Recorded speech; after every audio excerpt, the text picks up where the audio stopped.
test.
Testing, testing, microphone. Testing, testing, microphone. We are in process for visit with us last week in Kenya. George, I think malaria. Now, I think. Yeah, I actually too. I saw the message by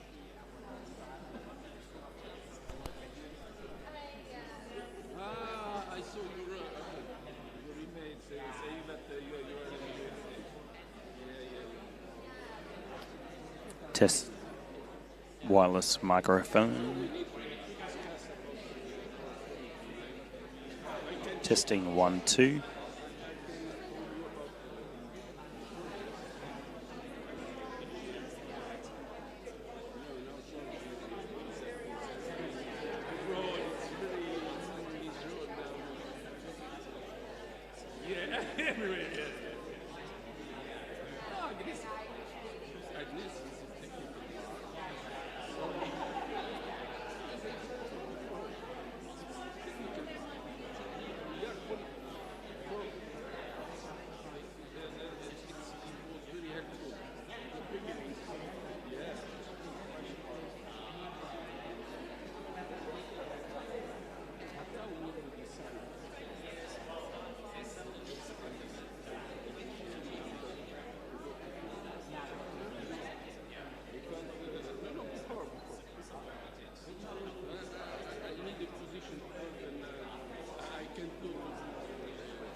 many thanks for inviting me to speak at this event.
Trying not to bag everyone.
Oh. Good morning, delegates. Please be seated. We're going to start in 2-3 minutes, so please be seated, be comfortable, and stay awake.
Good morning, everyone. Secretariat colleagues, can I just ask whether or not you're ready to begin with the recording and the live stream? We're good? Okay. Oh, no, we're just waiting. Won't be a moment.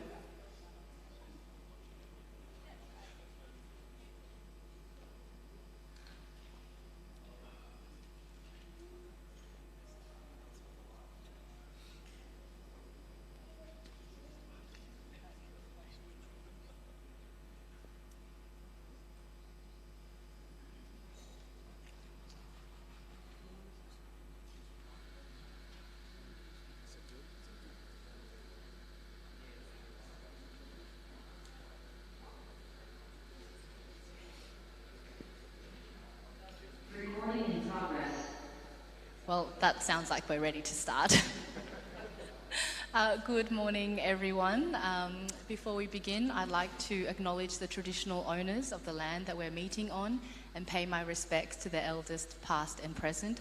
I'd like to extend that respect to the elders and Aboriginal and Torres Strait Islander peoples who are here with us today.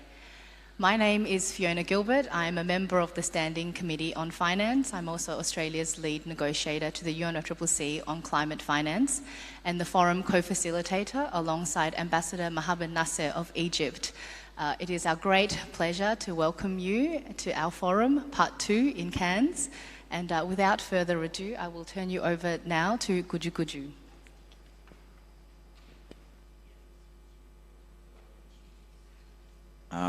Yeah, hello. I'd just like to welcome everybody here, but I'll welcome you in my language. But before I do that, we're going to do a smoking. So we'll do a smoking ceremony. My brother will be performing that, and we'll have dances, and then I'll welcome you here, not only on behalf of my Mabgi Mawalaba Yidinji people, but I'm also on behalf of the sovereign Yidinji government, of which I am the minister for, there on a sovereign level.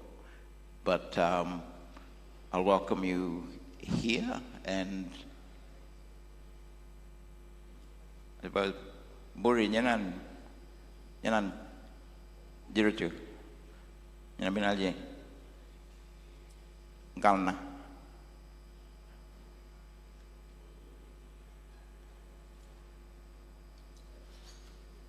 I think I'm just waiting. He's over there somewhere. I can't see him. So we'll do a smoking. So the purpose of a smoking is to actually ward off all the bad spirits. So if you bought any bad spirits, we're going to get rid of them, and we'll bring the good spirits here, so everybody will have a good conference as well. The purpose of smoking is when anybody travels on our country, it's a part of many tribal people on this country. We actually smoke people and ward off bad spirits. So if you got any bad spirits following you around, after today, they be gone. So you'll start smelling some beautiful essence of our native eucalyptus, and also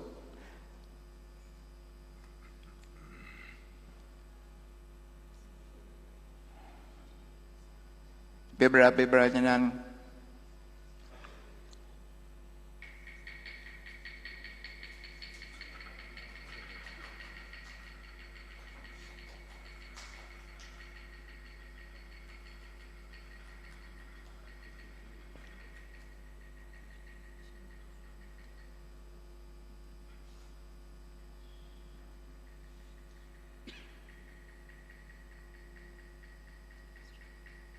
Forgot to do a disclaimer. Hopefully no one's got asthma or any asthma related issues.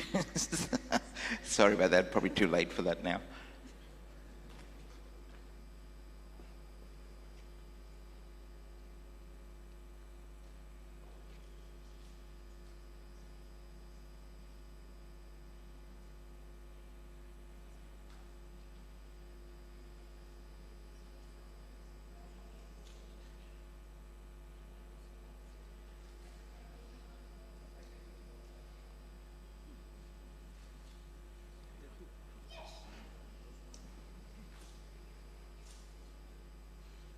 Karan Warma.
Kindaja is what we call cassowary.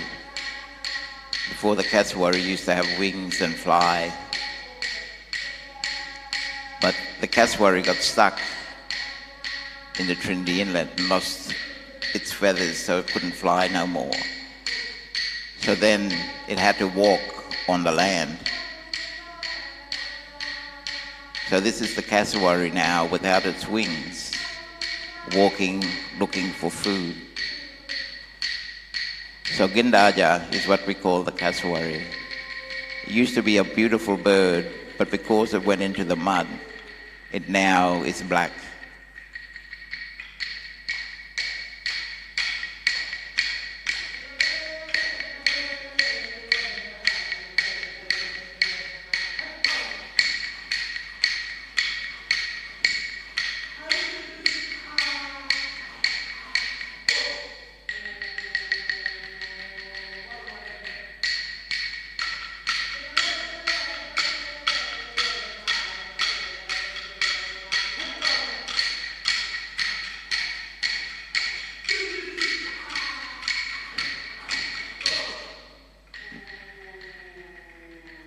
One of the things we try to do is pass this knowledge on to the next generation, so they learn the song, they learn the dance, and they also learn the language.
why in traditional times when we lit fire, we put fire in 3 different locations. So the crocodile didn't know where we were fishing. Crocodiles are habitual, so they'll always follow you.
Nyale.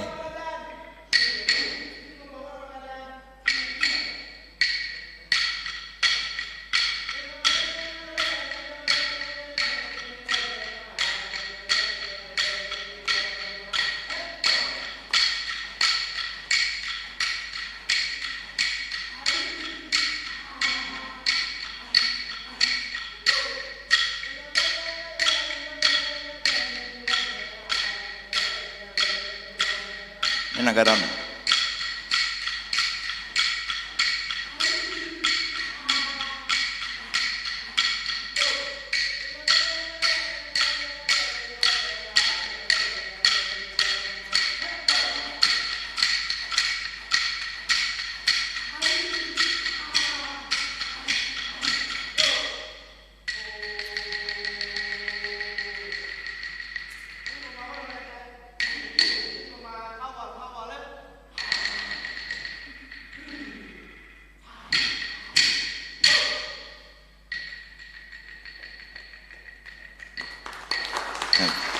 Thank you very much.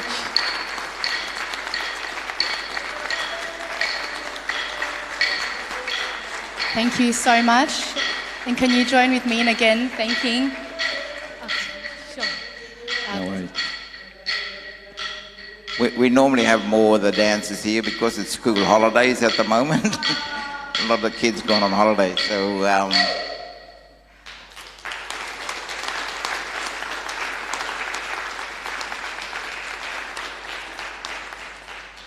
but in regards to being here on country, I'd just like to say, Bilangaran Jundu, on behalf of my father, welcome to country, Bilangaran Jundu, Yiri Nyalan, on behalf of the Yirinji elders as well, welcome you here to country. So like when you're here on country, sitting on country as well, all the good spirits keep you safe. In regards to some of the songs that were sung today and some of the stories and songline, they relate to our environment. So when you actually go out to the door and you actually look over to the other side, you'll see a mountain there. We call that one Bunaganyara, which is the crocodile story, and it relates to the Trinity Inlet. But when we look at our environment and we look at protecting it from a lot of things, I know with Western culture, we got Western science, but we also got tribal science and traditional science and the way we manage land. Western science have a different concept of managing country. As Indigenous people from land, we have 60,000 years of knowledge of looking after country. When you look at Cairns City, the city of Cairns has only been here for 146 years. Not too long. If my dad was alive today, he'd be 96. So, and my eldest auntie, if she was alive today, she'd be 120. So, if you can picture that and do the maths. both my dad and my auntie was born at a time when Western culture came to our country. My grandfather, on the other hand, if he was still alive today, when you're looking at 146 years, he would have been around 157 years old. So he was walking on country before any Western culture came here. We looked after country, we managed country. This area we call Cairns is Gimoy. Gimoy is the name of the slippery blue fig tree, which was very prolific here in the Cairns area, or in Cairns City. We had our systems of managing mangroves as well as manage seagrass, but our habitat. We've been taken out of that environment now for 146 years. Since that time, we have lost a lot of our native animal species as well as native plant species. So we are in a climate of recovery.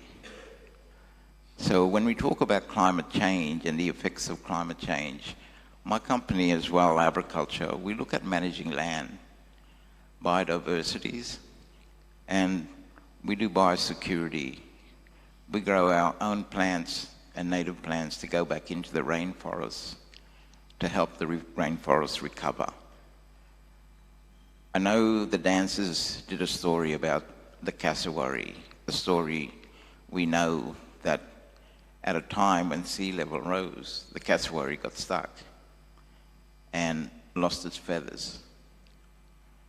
And at that period of time, I had to learn to adapt to walking around on country.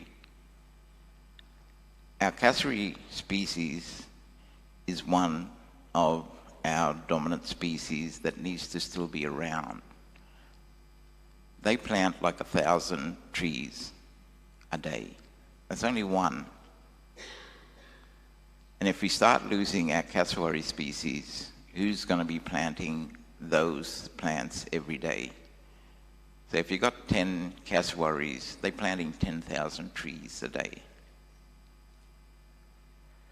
Also, we have a native species of bats.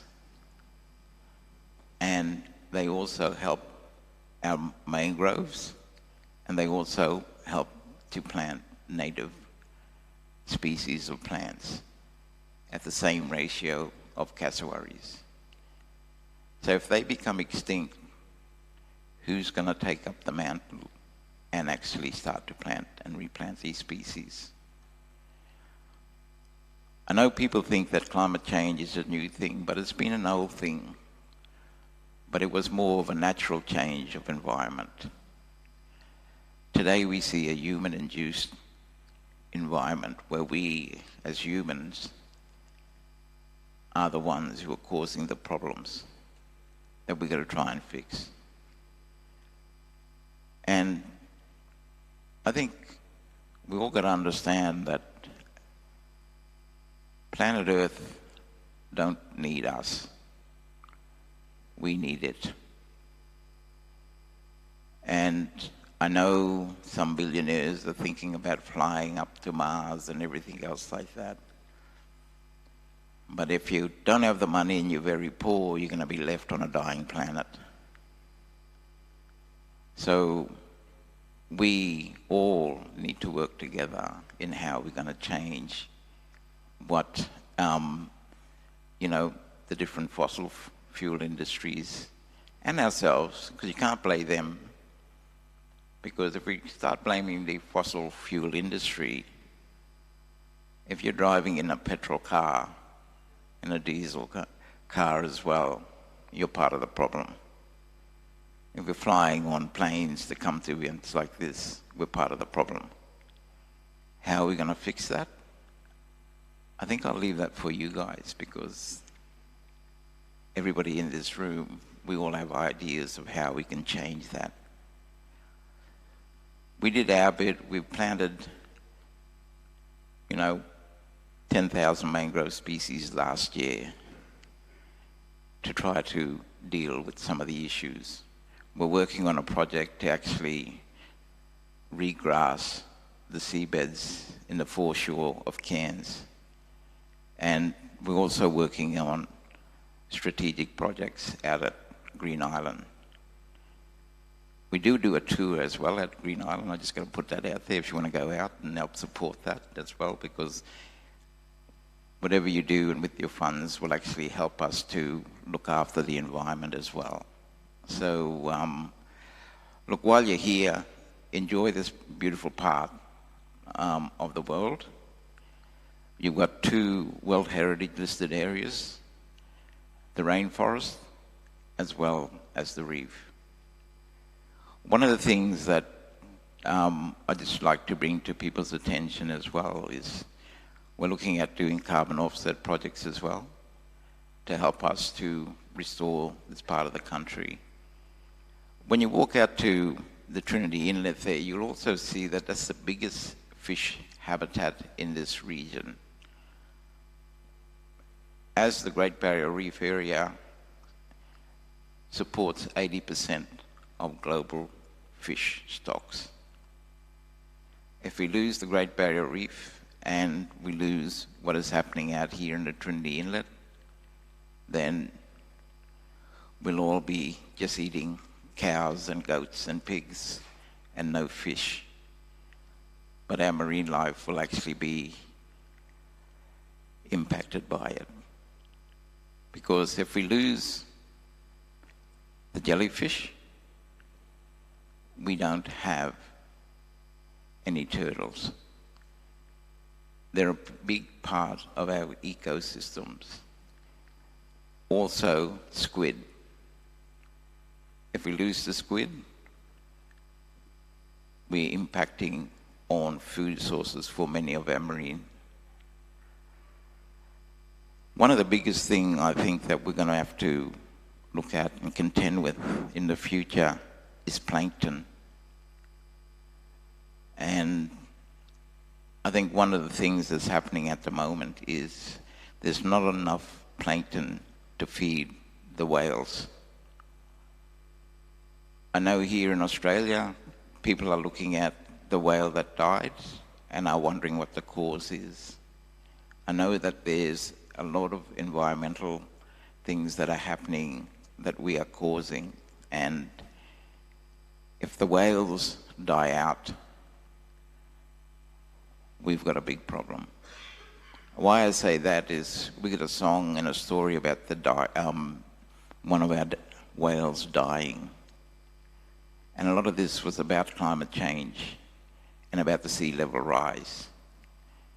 I was on a documentary with David Attenborough talking about that and the change of sea level rise and how it affected us as a people. We have that same effect happening, and if we don't get to net zero, by 2030, Cairns will be inundated by water. 2030. We're in 2022. By 2050, if we do not act now, Cairns City will not be a city anymore. When it was involved in part of the sea level rising in the story, the sea level was coming in roughly 5 meters every 100 years. I think we're up around the 100-year level. So we will see another 5-meter change happening very shortly. So when we talk about environmental changes and adaptation, by the year 2050, I think we'll be living on the tablelands. and the cycle of the story that we already did when we sang that song, Yirping Nangadan, Janan, Birinyi, Nangadan, Wawa, Yene, Nangadan, singing that song for that sea level rise, knowing that we speared the wrong fish in our Dreamtime story. That wrong fish now is climate change. And we, not just as Australia, but countries all around, our closest neighbours, like Papua New Guinea, all the South Pacific Islands, nations, also their lands and their islands are being inundated by water.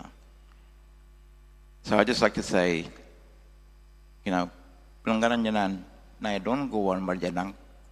While you're here, we need to think about not just our little plot or our country. We have to keep in mind all the other nations that are going to be affected by climate change. Karan, wala malawaguran nyondo, kaling. I say goodbye, but thank you. And while you're here on country, please have a look at the crocodile on the other side. And one of our stories, when you walk out the door, you'll see the mountain in the shape of a crocodile, but you'll also see the story about Guyala, the sea eagle, that actually flew from here and went up to the Torres Strait and Papua New Guinea. And that's our connection story with those countries. One of the things that we've got to look at as well is rice. We call it Gulgibara. All rice globally originated from this area, in the Mulgrave River area. JCU are doing a study on that as well. So when we did trade with Asian countries with rice, which we did, a lot of people think we just walked around naked in the rainforest and picking up grubs and berries and stuff like that, but we harvested and we traded with other nations. So thank you for listening. Welcome, and have a very good conference. Thank you.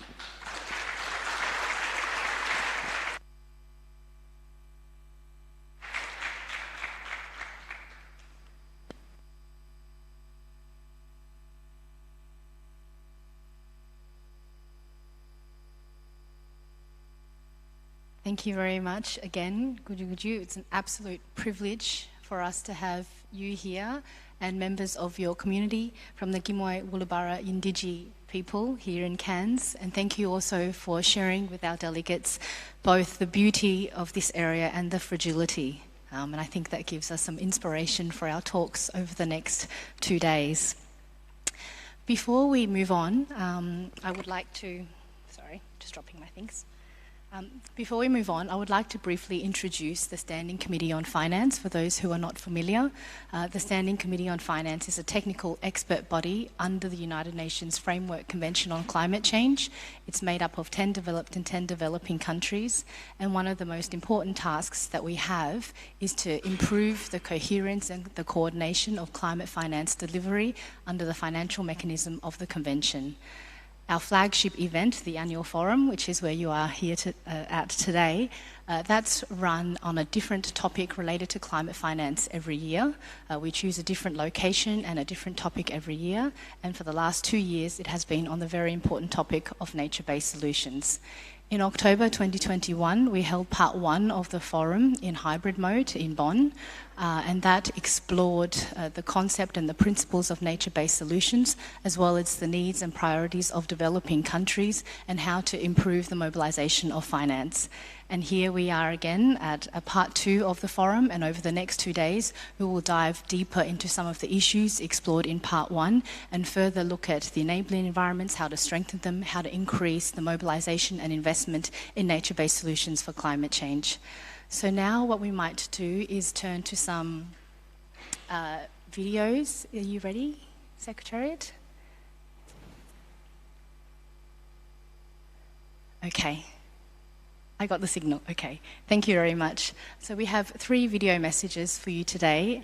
The first one I would like to play is a welcome message from Australia's Minister for Environment and Water, Her Excellency the Honourable Tanya Plibersek. Secretariat, can you please play the video?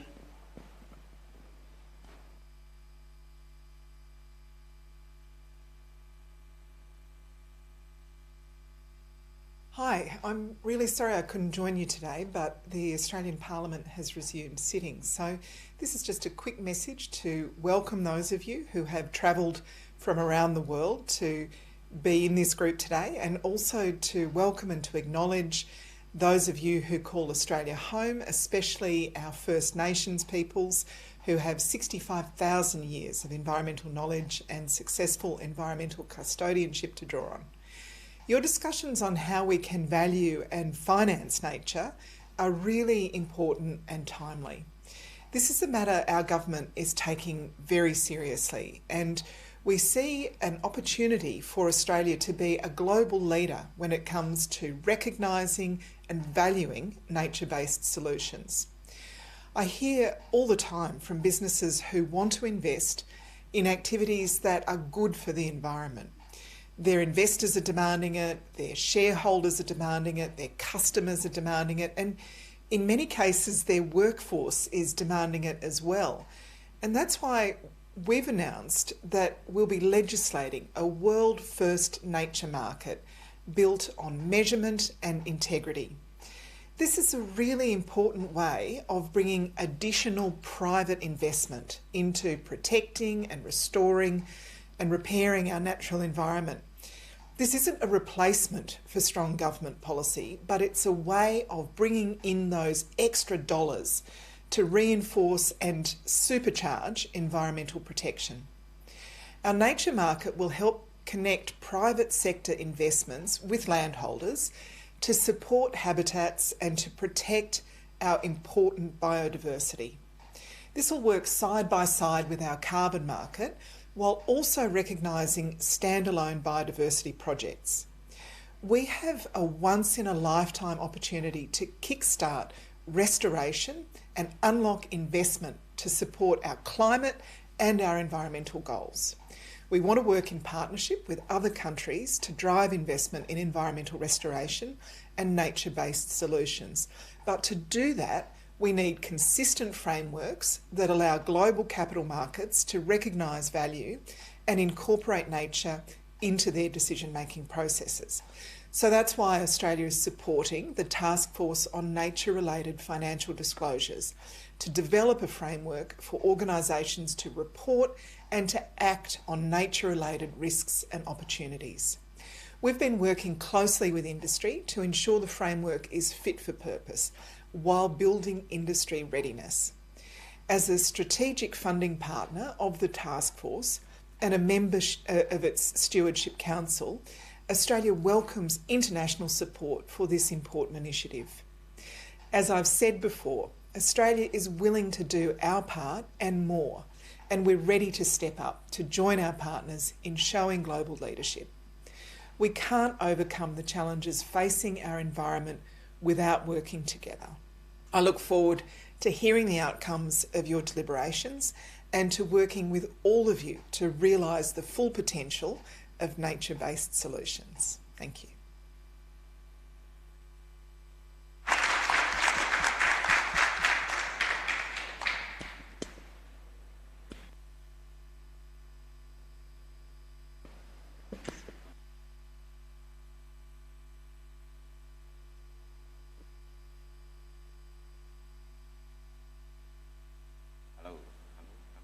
Hello.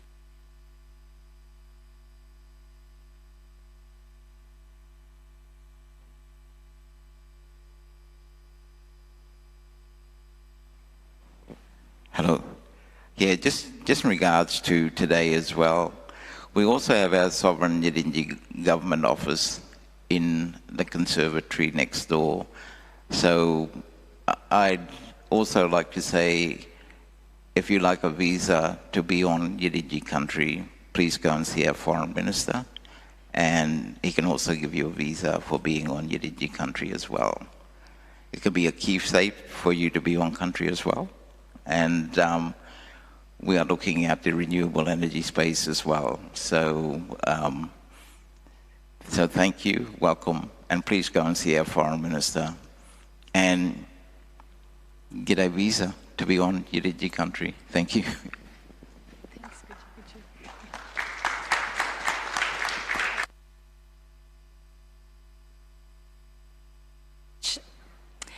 Next, we have a video address from the Deputy Executive Secretary of the UNFCCC, Avara Samad. Could you please play that video?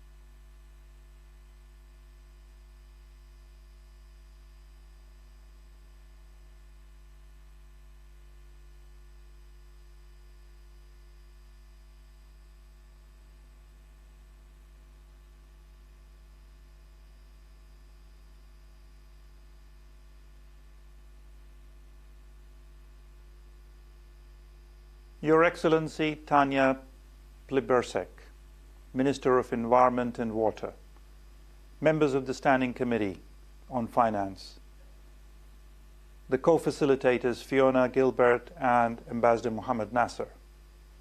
It's a great pleasure to address you all today. I would like to begin by first of all thanking the Australian Government for generously hosting this forum.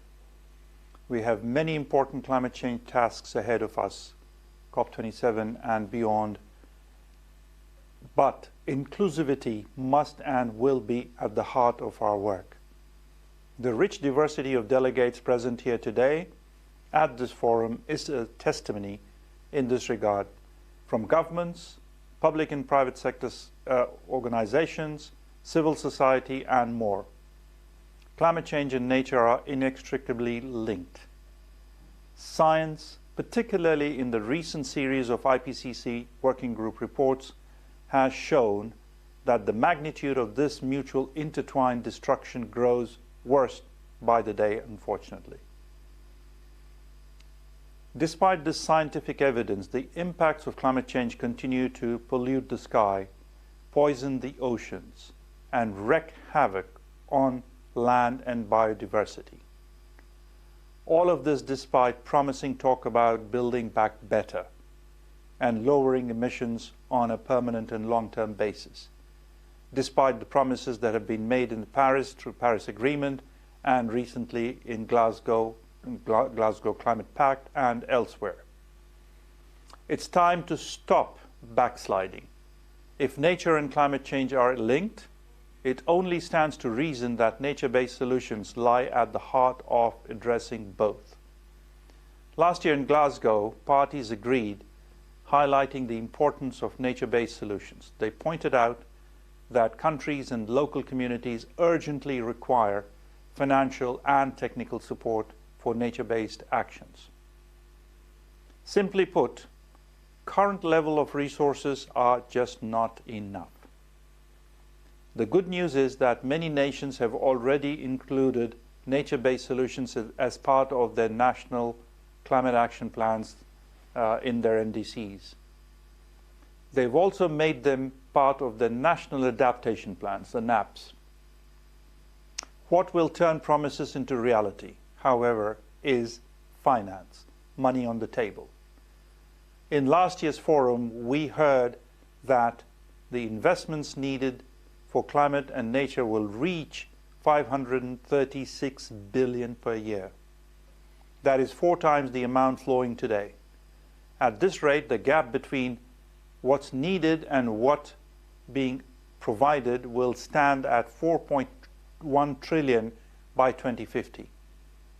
It is high time to close that gap.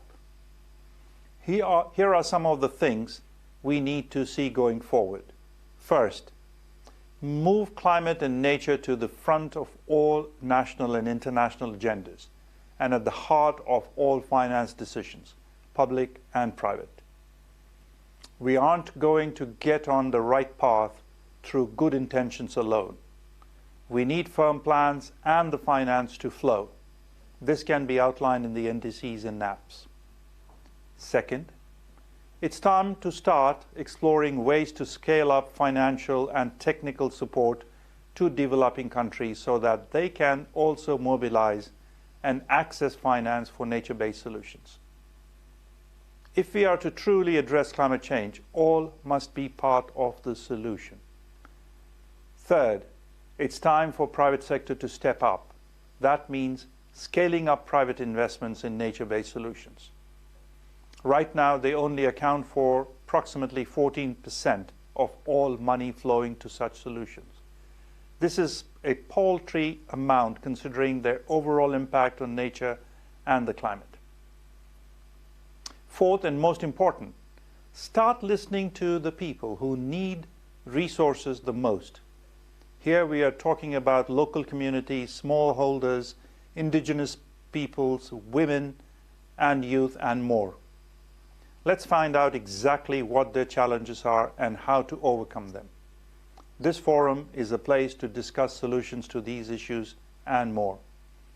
The SEF has served as a bridge between the COP and people on the ground for more than a decade. You are trusted, respected, and we appreciate your work. I recognize you have a tough agenda ahead. You're tasked with identifying ways to support natural approaches to address climate change mitigation and adaptation. It's a challenging task, but it's crucial with respect to informing deliberations on finance and climate and nature-based solutions at forthcoming COP27 in Sharm el-Sheikh. I encourage everyone to be innovative and creative and daring so that we can find the solutions we urgently need. Think of what can be achieved if we get all of this right. We can build a safer, cleaner, healthier planet. We can unlock economic opportunities we haven't even thought of it yet. We can work towards greener jobs and brighter futures, and we can do it by working within the boundaries of nature instead of treating it like an adversary. The opportunities of positive changes are endless if we use nature-based solutions to address our past mistakes and light up our common path forward. Only through open discussions and multilateral cooperation we can find the ways to achieve all of this. I trust this forum will guide us in our endeavor, and I look forward to the outcomes of this forum, and I thank you all very much once again for your engagement and commitment. All the very best.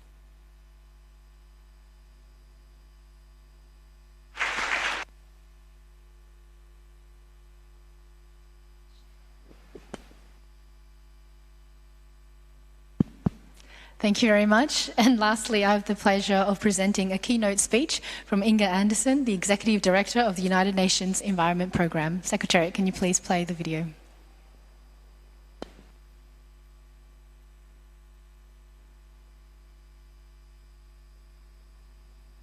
Many thanks for inviting me to speak at this event. The high-carbon, resource-hungry economic models that build many societies have created a world of plenty and convenience for a small percentage of the global population.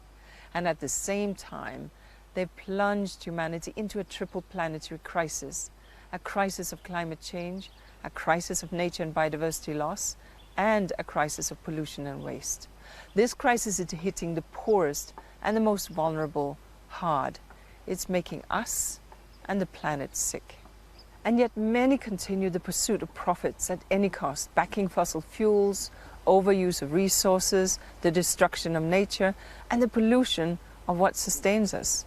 Global investments that degrade nature exceed conservation efforts by around 600 to 850 billion each year. Only around $133 billion is channeled into nature-based solutions. Investments must triple by 2030 to meet the climate, the nature and the land neutrality targets and keep growing.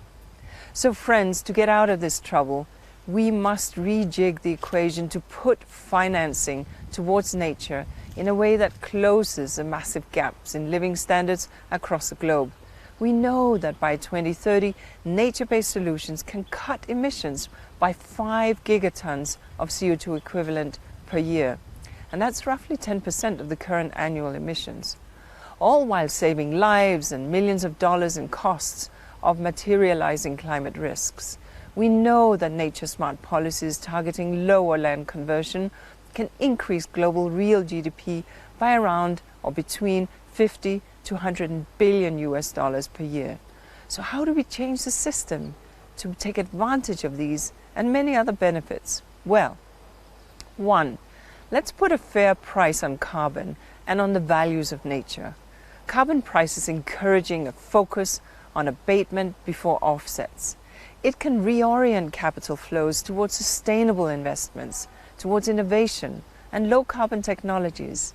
We can also replicate the conditions that are enabling decarbonization in the energy sector for deforestation.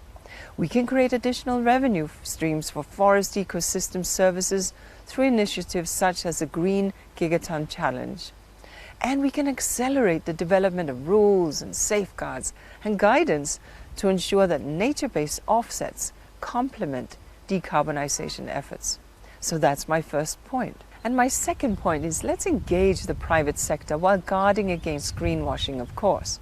Now, most nature-based solutions investments come from public sources, so we must unlock private sector finance. We can use public finance to leverage the private finance, to innovate private financial tools and models. The private sector can deliver on the many commitments it has already made, while at the same time stepping up on transparency, on accountability, and on science-based targets. And financial institutions can stop financing harmful activities by using UNEP's finance initiatives recommended exclusion list. Also by supporting efforts of the Task Force on Nature-Related Financial Disclosures, which has just released the beta version and out for comments as I speak.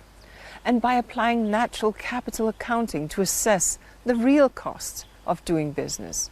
So that's my second point, having the private sector and finance sector step up and show real leadership. And thirdly, let's measure what matters. GDP is not good enough as a measure, as it encourages growth at all costs. You can cut the proverbial forest down and have a great quarterly return, but that is not wealth. The Dasgupta review brought this point home when it showed that natural capital has declined by 40% since the 1990s. There's a shift taking place. Back in March 2021, the system of environmental economic accounting, ecosystem accounting, was accepted as a standard. This is major. This system complements GDP by including statistics on ecosystems and the services that they supply. We need to take this further to include financial and economic risks inherent in the decline of ecosystems and their services.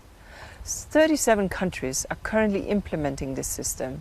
We need more to join. When we measure better, we can manage better.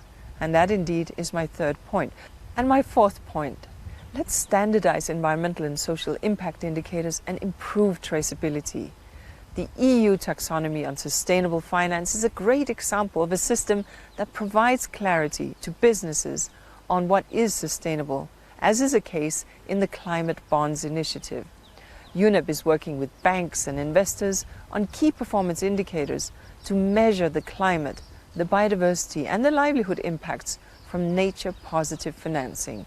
This could create the foundation for an alternative asset class for deforestation-free and sustainable land use assets.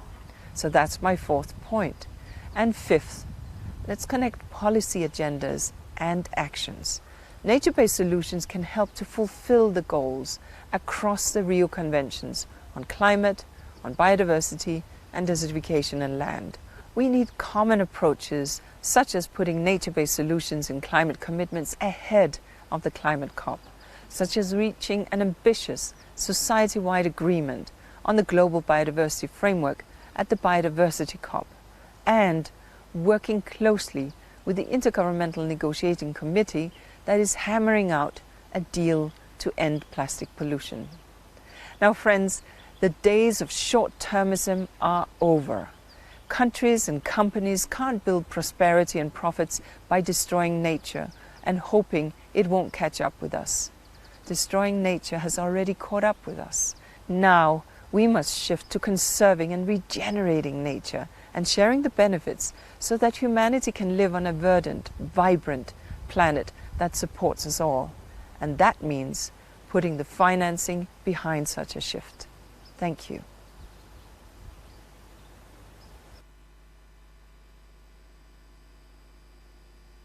Thank you very much, and thank you to all our high-level speakers for giving their time to send video messages for today.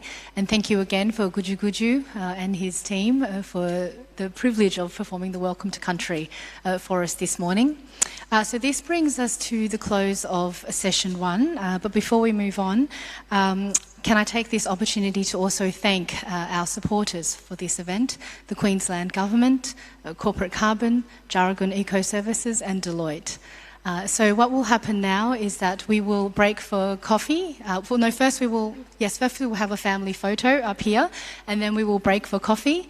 And then just some general housekeeping. If you would like to post about this event, there are 3 hashtags. There's hashtag nature-based solutions, hashtag climate finance, and hashtag UNFCCC. And if you haven't noticed already, there's coffee out the front, and we will also be serving morning tea, lunch and afternoon tea in the space just outside of these rooms. If you need to use the bathrooms, they're just on the left as you walk out. The men's are closer to the room and the ladies are just down the hallway. And for our next session, we will be focusing on closing the financing gap for nature-based solutions, and that'll be moderated by Dr. Sally Box, my boss, who is Australia's head of delegation to the UNFCCC. She's also the General Manager of the International Climate Negotiations and Engagement Branch of the Department of Climate Change, Energy, the Environment and Water of Australia. So after that big mouthful, can I please invite everyone to come up to around the stage, and Mark is kindly going to take the photo for us. Thank you, everyone.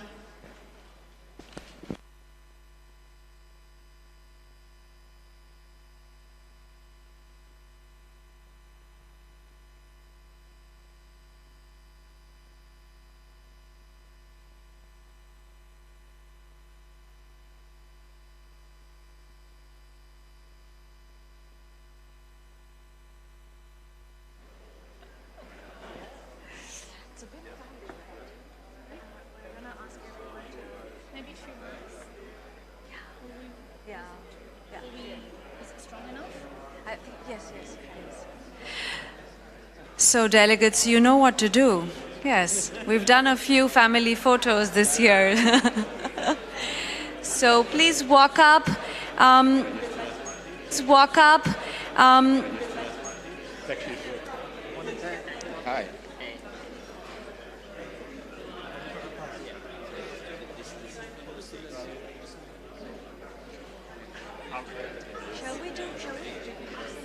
I think we need to go up higher. Yeah. Okay. Yeah. In 2 tiers. Yeah, okay. Can we also ask some of you to walk up to the stage?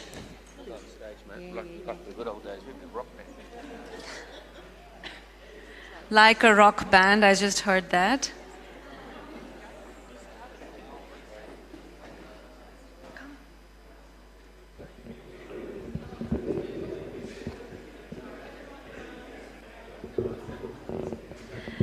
And Mark is very kindly going to take the picture for us. Thank you, Mark. Brad, you're taking the photo for us? Thank you. So if you want to tell us what to do, how to stand, Okay, no worries.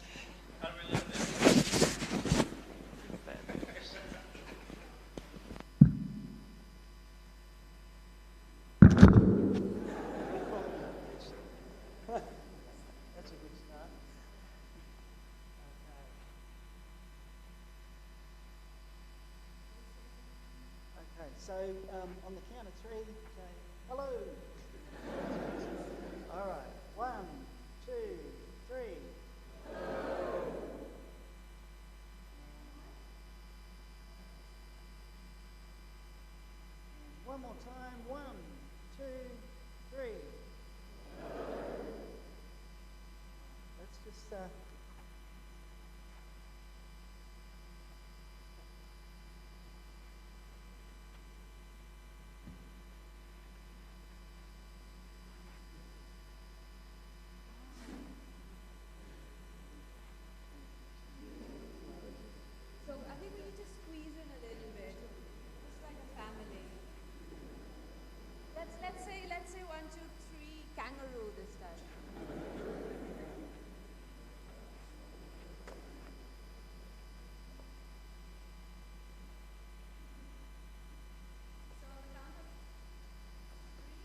good. Like, you know, because I didn't know the kind of things that it was.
Testing.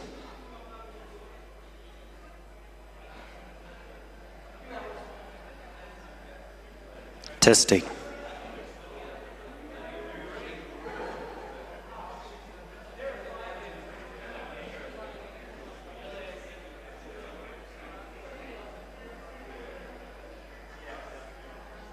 Testing. Testing.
too. Very welcome. I'm from Australia. Yeah. Yes. Nice to meet you. Are you on the Standing Committee on Finance too? My director, but he could not come here. Right. Okay. So you're in his place. You staying for the whole week and enjoying the field trip as well? Yes. Excellent. Oh, that's very good. I hope it's very good. Yes. To see the side. Yeah. Yeah, I won't be able to stay unfortunately, but I think it'll be fantastic. It's such a beautiful part of the country here. Yeah. Yeah. When I fly over Australia from Sydney, yes, there's a lot of land. It's a big place. Yeah, big place. No one lives. Yeah, that's right. There's a lot of. We have our population very concentrated in the cities. Yeah, that's right, and particularly along the coast. And along the east coast. But even travelling along the east coast, there's still big areas where there aren't many people. Yeah.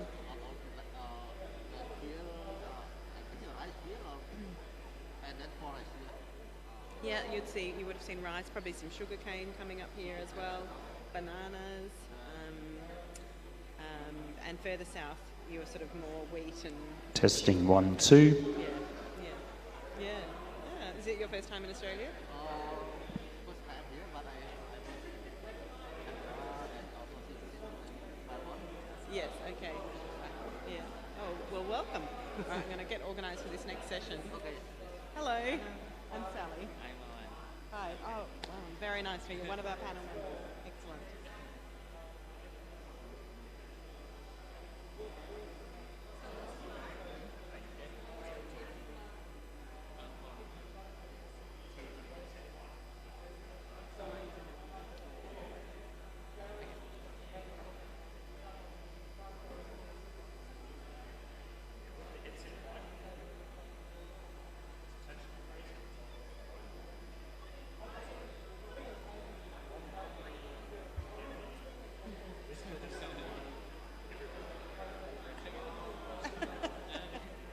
But don't worry.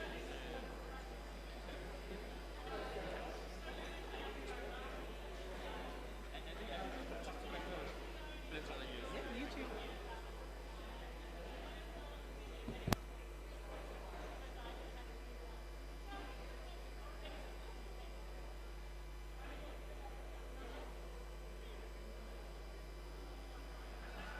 Testing 1, 2.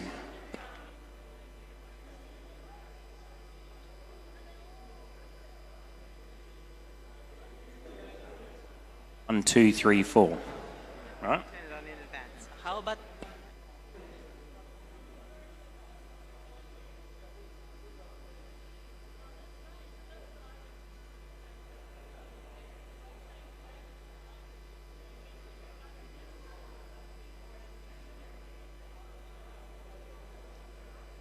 Mississippi.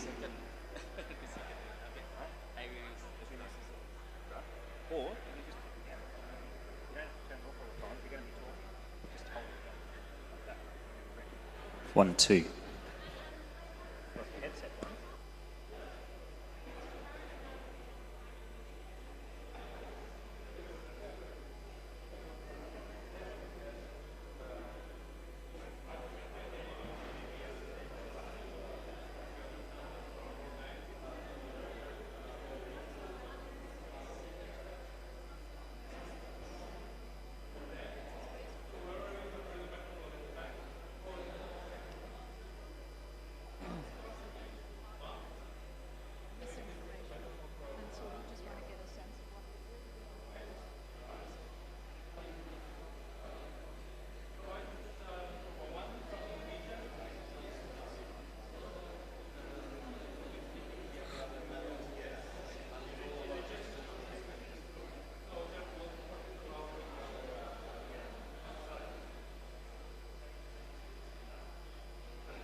6.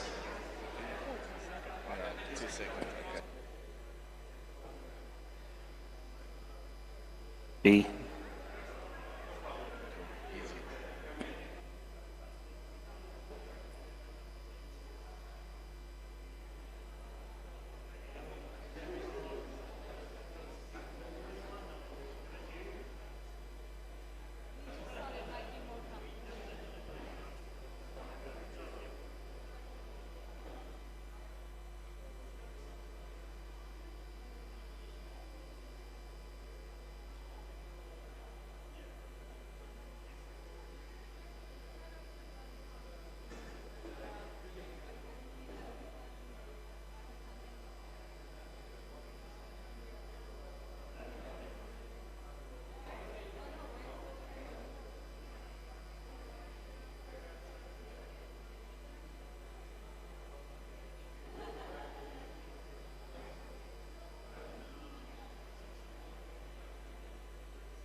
Test 1.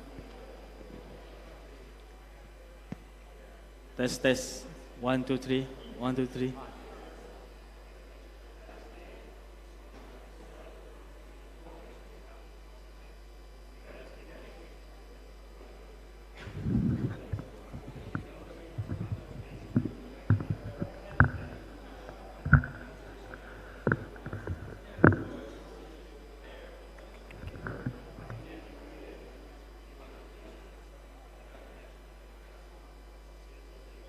Okay, unmute.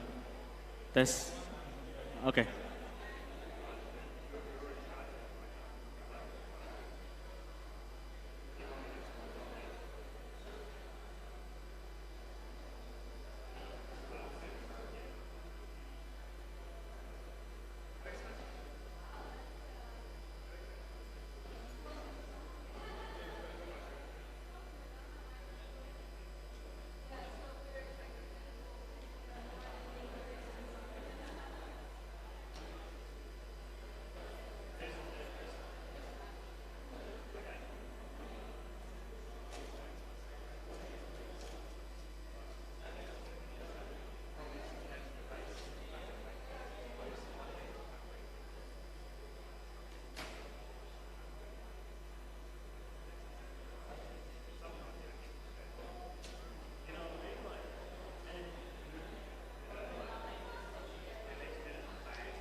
B. 3.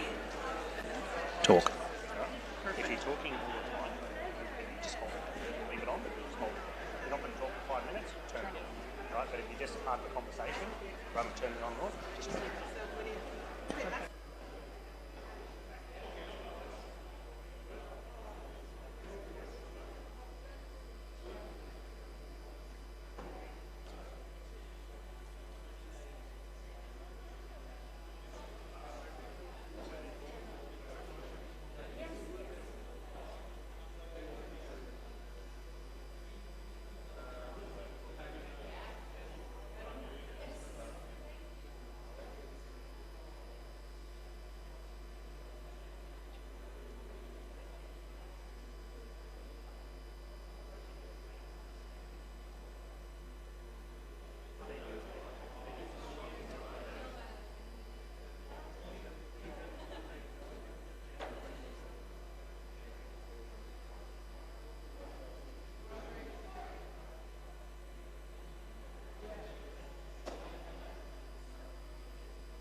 Testing.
Delegates, please take your seats. We're about to start. Thank you very much.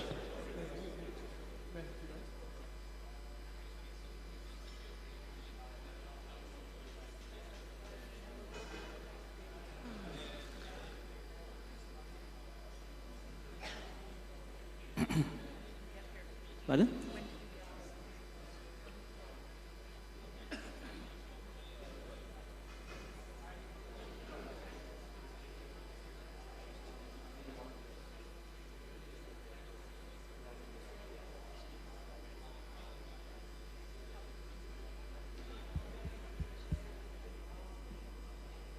Okay, we might get started. Welcome back, everybody.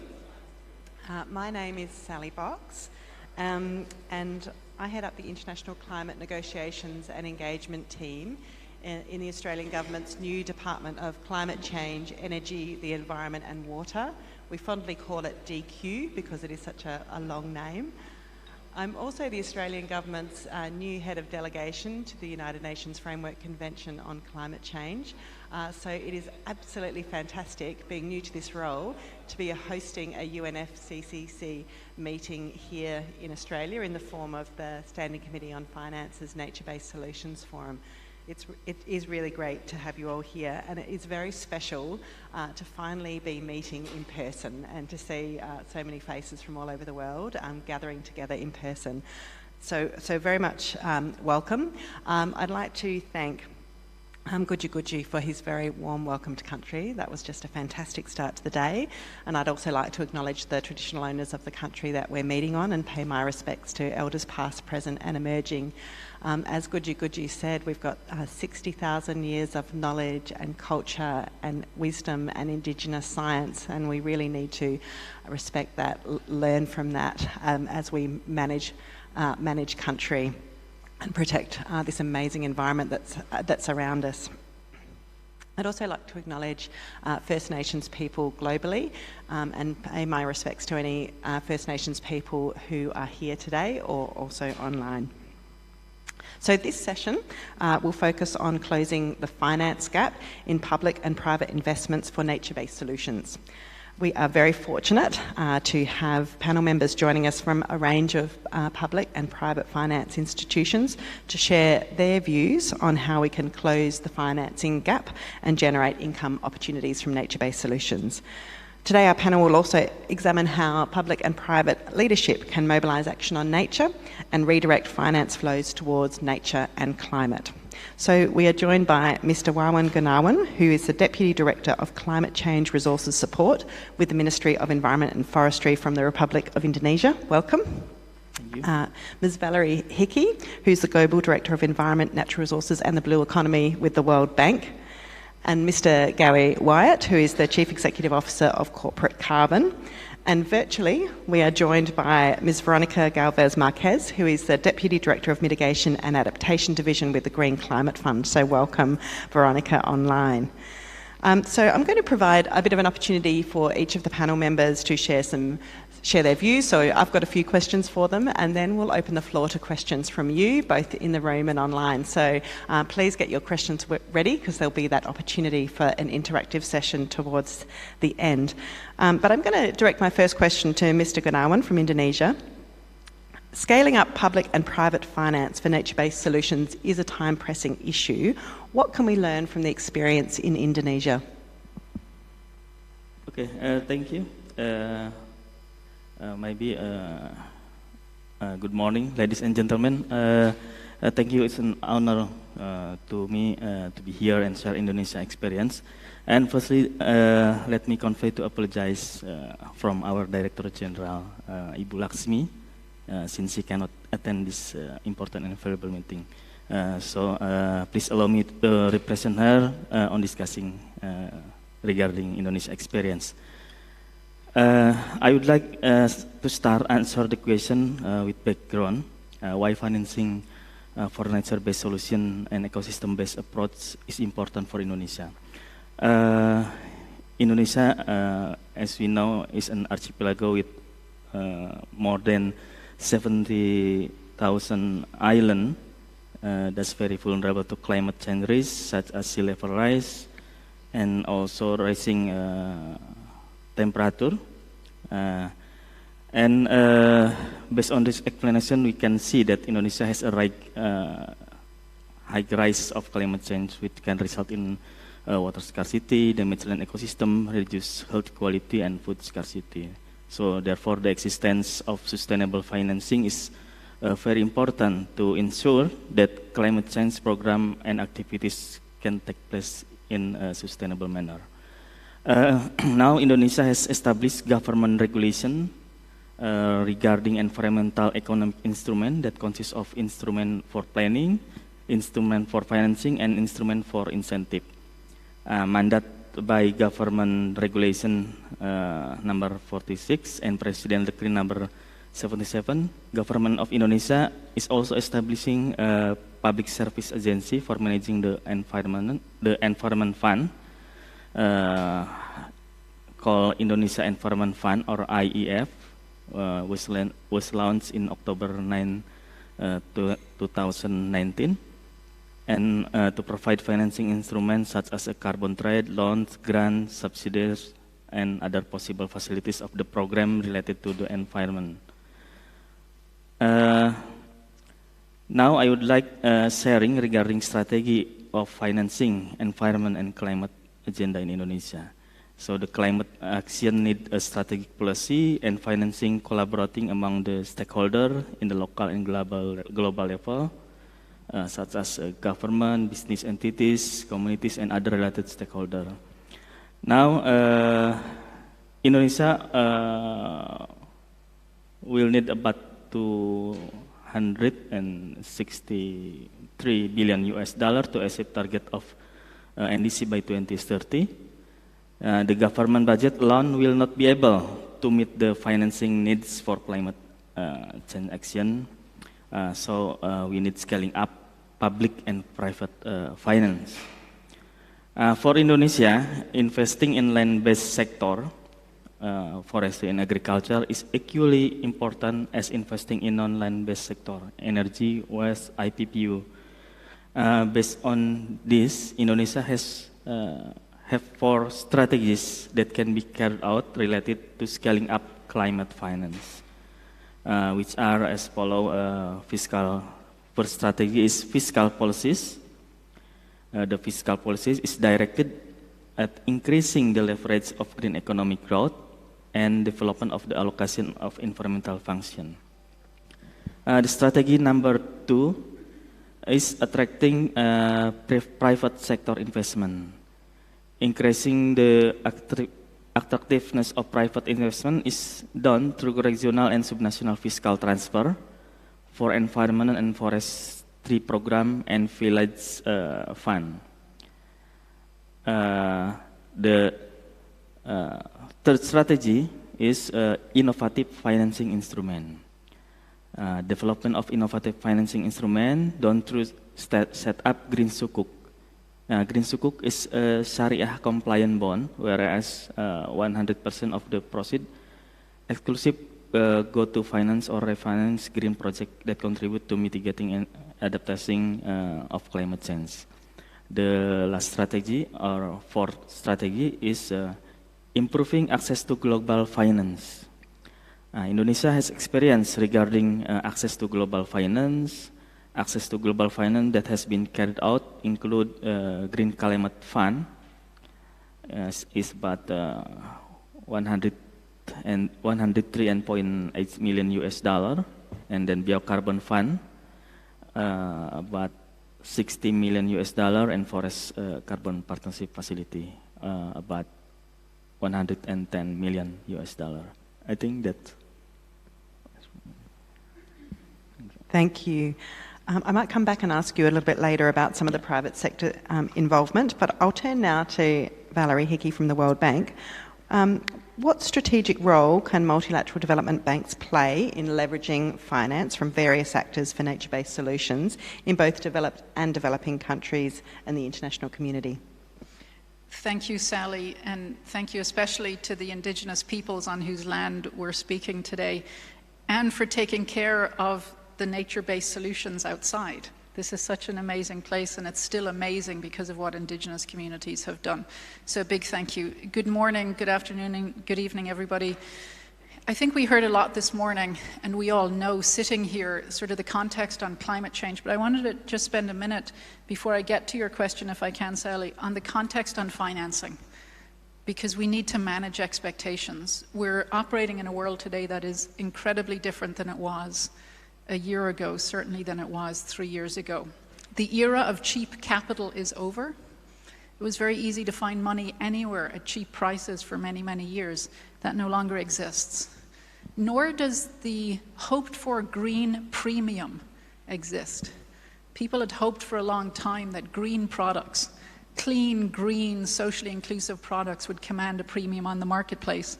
That greenium, as it's called, it hasn't really materialized.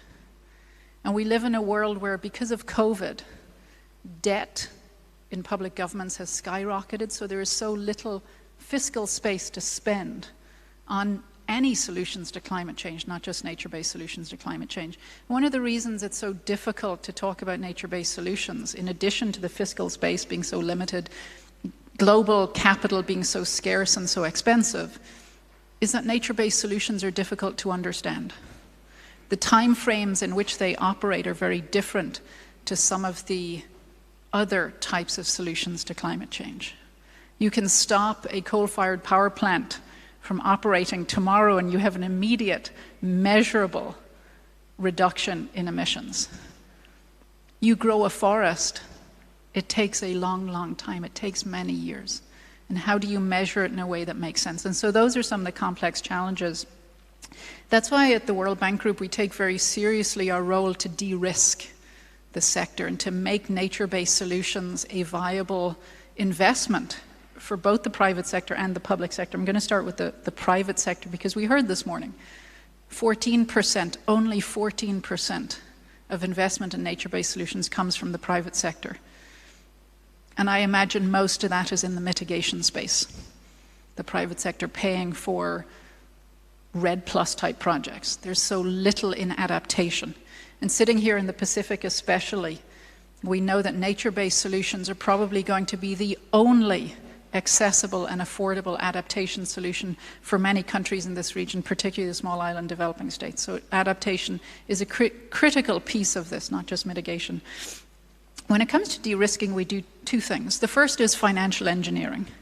It's probably the least interesting, and I say that as a conservation biologist, probably because I don't understand it as well. But we do three things to de-risk the private sector to come into the nature-based solution space. The first is co-investment. We put some of our money with theirs to attract them into this space, to share the risk. That's probably the most obvious one. We invest, as the World Bank Group, this past year, $31 billion into climate change. Half of that was in adaptation, but not all of that was in nature-based solutions. But a lot of that was used exactly to co-invest with the private sector to bring them into the climate space. We also, in addition to co-financing, we do credit enhancement. Basically, that's a fancy way of saying we provide a guarantee so that if something goes wrong between a private sector and the project they're working on, if the revenues they expected to happen don't happen, we provide that guarantee, we'll pay them. We did this, for example, with the world's first blue bond that Seychelles issued in between 2015 and 2018. We provided that credit enhancement, that guarantee, so a private investor was willing to buy that blue bond for nature-based adaptation. And then we also do specific risk management. We do that mostly through our multilateral investment guarantee agency, MIGA, where we provide political risk. Because the truth is, the private sector, if we want them to invest in nature-based solutions, they're doing it in places that are not easy to invest in. They're doing it in countries with not very mature private sector, private capital markets, and often where governance is an issue. And so providing that political risk is important. But more interesting, I think, than the financial engineering we do to de-risk the private sector coming into this space is what I call the real-world engineering. Nowadays, particularly given the financial context, there is a predictability premium. The private sector is going to go where they can easily do the math on risk and reward. And we help them do that math by working with governments to create rules of the game that are transparent and predictable. It's all about the importance of regulation. We've heard about it this morning. It's not sexy, but by gosh, it's the most important thing to get private sector money into nature-based solutions. We need regulations, better regulations, fairer regulations, more inclusive regulations. Then we help build the institutions in countries that can actually oversee that regulation. And it's not just the public sector institutions, it's the indigenous institutions, it's the community institutions, so that they know how to manage and implement the regulations and hopefully ultimately the nature-based solutions. We also work on ensuring governments can put in place the public infrastructure that gets people to services and gets goods to market, because that's what the private sector is looking for. So those are the sorts of things we do to encourage the private sector to make it easier for them to calculate the potential risk and their potential reward, get them in the space. But before I finish, I wanted to say one thing. We talk about that 14% that the private sector is engaged in nature-based solutions. That means 86% is public money. And we need to do better on public money. So we spend most of our time actually figuring out how do we get the public sector to do better? Because we live in a crazy world where just in agricultural subsidies alone, governments are spending every year $670 billion paying people to increase their emissions. This is nonsense of the first degree. Many of these governments are not only paying in a time when they have very little fiscal space, they're paying people to increase emissions. Then they're paying them to decrease emissions through carbon pricing. So they're robbing Peter to pay Paul, a phrase we use in my homeland of Ireland. And so we're working with governments to reform subsidies, not to take them away, but to pivot them, to repurpose them, so that the same people, particularly Indigenous peoples, local communities who depend on government subsidies, still get them, but they get them to produce nature-based solutions, to create adaptation, to drive mitigation, not to drive emissions. Thanks, Sally. Thank you very much, Valerie. I'll turn now to Gary from Corporate Carbon. Given there are many actors in the private sector, can you explain the role that corporate carbon is playing on nature-based solutions, and what is the potential to unlock more private investment in nature-based solutions in developing countries? Thank you, Sally. I'd like to just start by acknowledging the traditional owners on whose land we're meeting today, and pay my respects to elders past, present, and emerging. Just touching on, what we do and the role that we see for developing nature-based solutions. So I represent a private sector firm, Corporate Carbon, and we develop mitigation projects, predominantly in Australia, but also across a couple of international jurisdictions. So we see our role as a project developer, which really is about pulling together all the pieces of the puzzle that are kind of developed by the people in this room. So we really have four stakeholders that we work with. The first being the owners of the project opportunity, so in general landholders. And in Australia they've predominantly been private sector landholders, but globally they could also be public or traditional landholders. So that's the first stakeholder that we work with. Then it's really the next one is regulators who set the rules, the scheme design under which we operate to generate, record, validate, verify the mitigation outcomes that we produce. Then the third stakeholder is really the buyers of those outcomes. So the private sector's buyers who buy the climate outcomes in the form of carbon credits, and that's really the private sector economic opportunity that unlocks our business model. So that's where the revenue comes from, and then finally it's financial institutions who kind of look to those the three stakeholders that I've mentioned before and fill in the missing gap of the finance to really make it all happen. In our world, those are mainly private sector institutions, banking institutions. We have, in some cases, worked with government institutions to try strengthen the projects and fill in some of the missing gaps, and that's certainly an important part. But we really think about, if this private sector solutions are really to scale, we need to find a way where we're not always relying on the support of national governments or international organizations. It's really about getting the private sector to fill in all those pieces. And certainly Australia's maybe been a little bit of a strange case because the policy came about through a long, tortuous process, but there has been a successful implementation of private sector nature-based solutions. And I think we're starting to see the development of quite an interesting business model in Australian agriculture, where the delivery of nature-based solutions is actually becoming almost business as usual for conventional agricultural companies. And we really think that this could be leading the way for how nature-based solutions can be delivered internationally. Thanks, Gary. Would you mind if I ask you a quick follow-up question? You talked about some success stories in Australia. Is there a particular success story that you'd like to share, and what were some of the ingredients of that success? Well, maybe one of the real success stories in Australia has been the development of mitigation projects that are focused on reducing greenhouse gas emissions from wildfires across northern Australia, so savanna wildfires.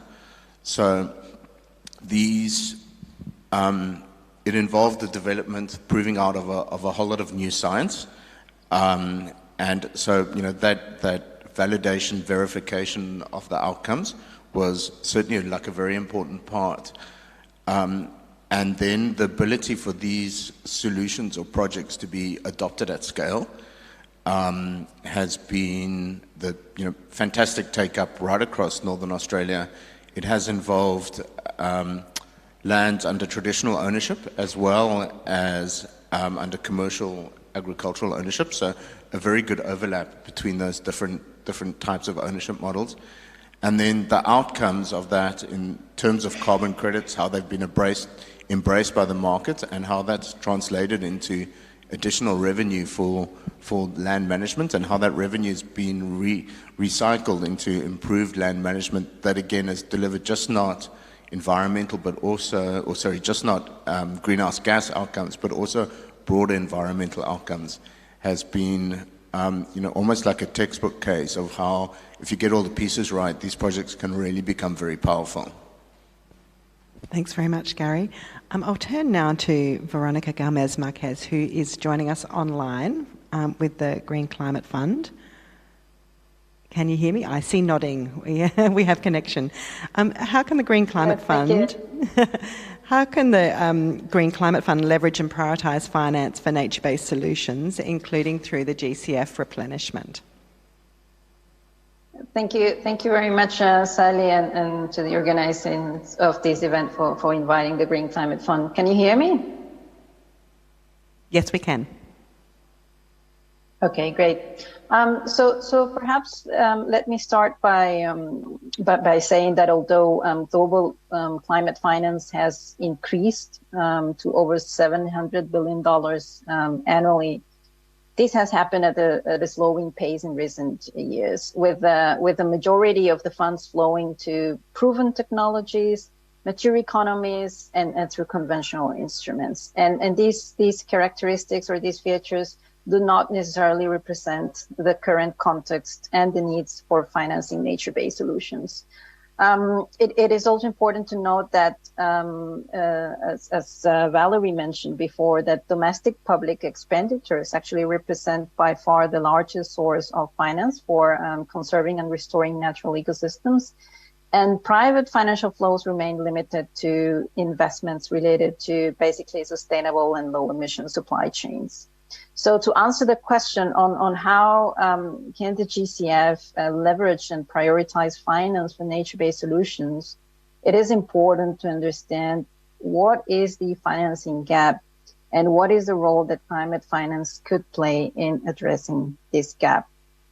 And what we've learned is that the financing gap for natural ecosystems should definitely consider the current financial flows into nature-based solutions, including climate finance flows, as well as the future finance needs to achieve the three interrelated targets of climate, of biodiversity, and land degradation neutrality. And perhaps one of the preconditions for leveraging finance for nature-based solutions includes a good understanding of the barriers, which are those challenges that constrain the possibility of channeling or redirecting, rerouting climate finance flows to conservation and restoration of natural ecosystems.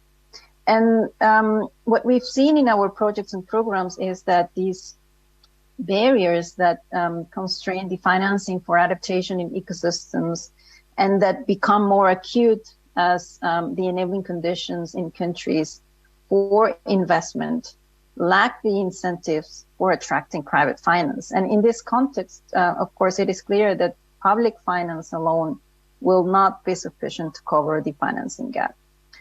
Perhaps just to add that some of the barriers also relate to some of the remaining conceptual challenges for framing a bankable case for ecosystem-based management.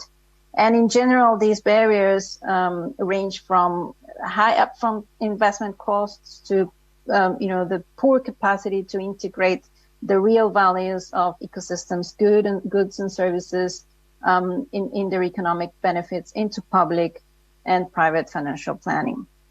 So the key question here is how to make a strategic use of the scarce concessional public finance to really catalyze and unlock private funding. And one option is to focus on high impact areas for adaptation, covering the multiple areas of conservation, restoration, and sustainable management needs, both of seascapes and landscapes. Now, the Green Climate Fund, of course, we've given nature a high profile by including ecosystems and ecosystem services as one of the 8 result areas of the fund, and also by, I'd say, upscaling the investments in nature through the support to large-scale interventions that protect, that restore, and that sustainably manage ecosystems to really enhance adaptations, such as the Amazon Bioeconomy Fund program, the Global Fund for Coral Reefs, the investment window of the GFCR, and the Great Green Wall Initiative in Africa. And I have to say that as of September 2022, the Green Climate Fund has funded around 78 projects in this area, totally $1.16 billion of GCF funding volume under the ecosystems and ecosystems result area.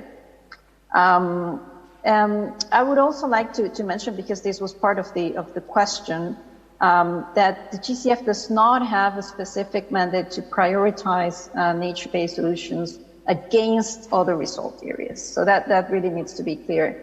One of the things that we're currently doing is that, of course, we're planning to submit for board consideration GCF 0 draft of the updated strategic plan for the second programming cycle of the GCF.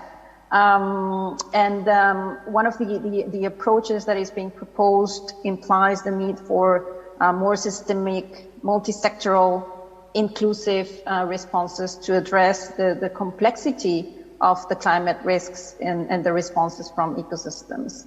And within this approach proposed, of course, we basically rely on the 6th report of the IPCC that identifies 5 systems transitions to achieve low emission and climate resilient development.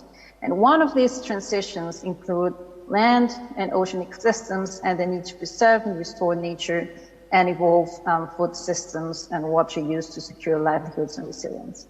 So at GCF, and just to finalize here, we need to see a growth in our portfolio of bankable projects and programs in nature-based solutions, of course, including some models and approaches for nature-positive investments, responding to the level of ambition that is required to move from incremental to more systemic responses. Thank you.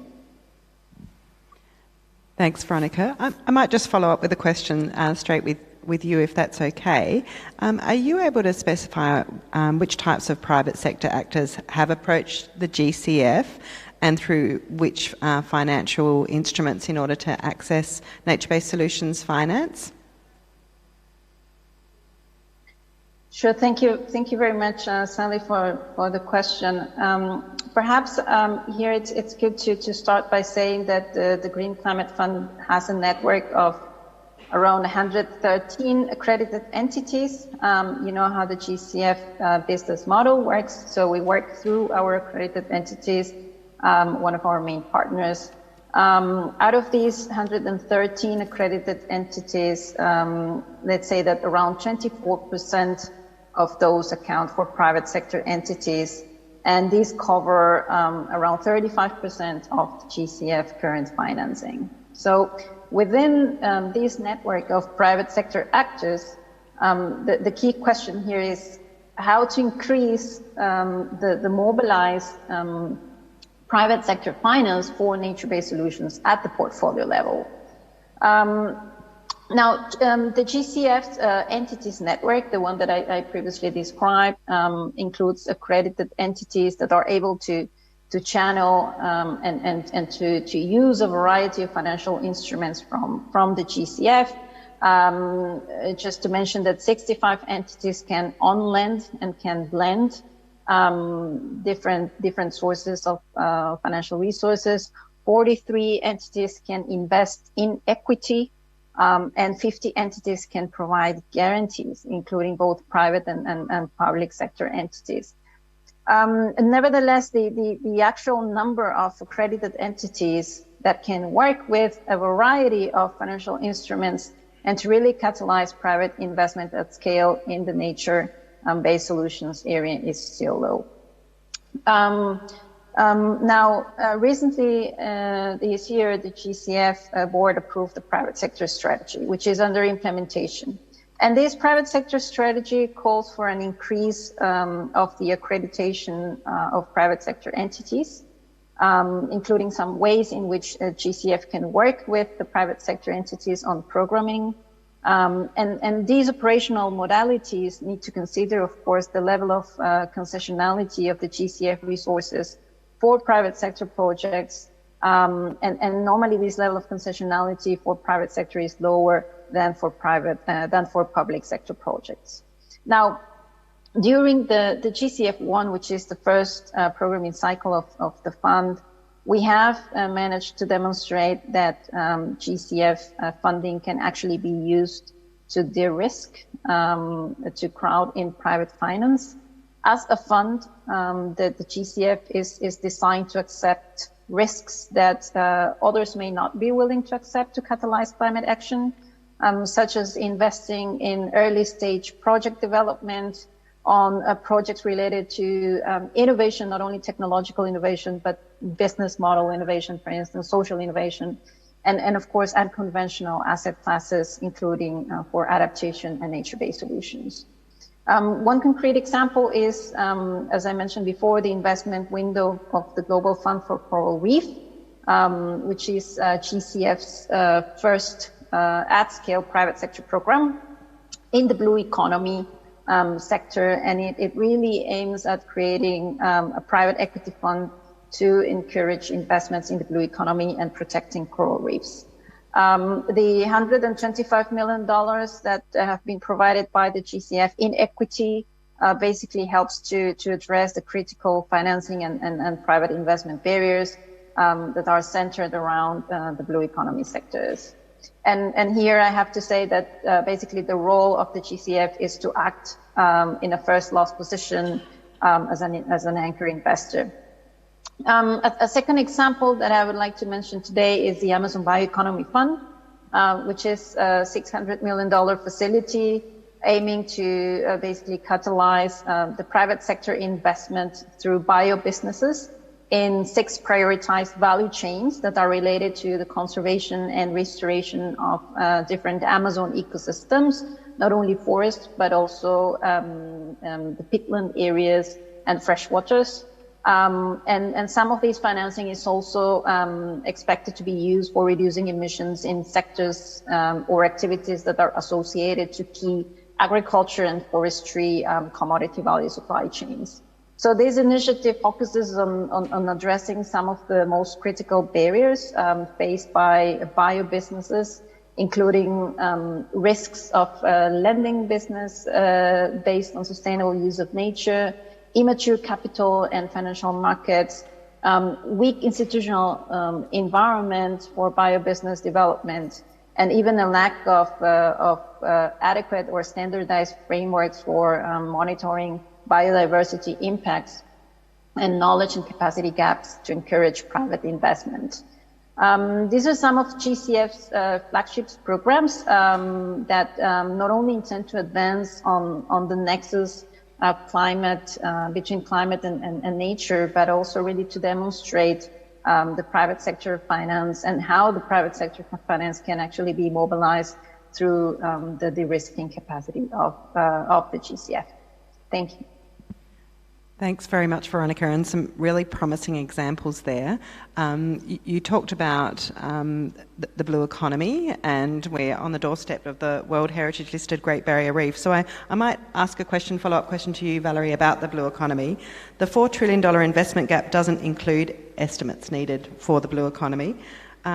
What are the key sticking points to unlocking investment at scale and pace for the blue economy?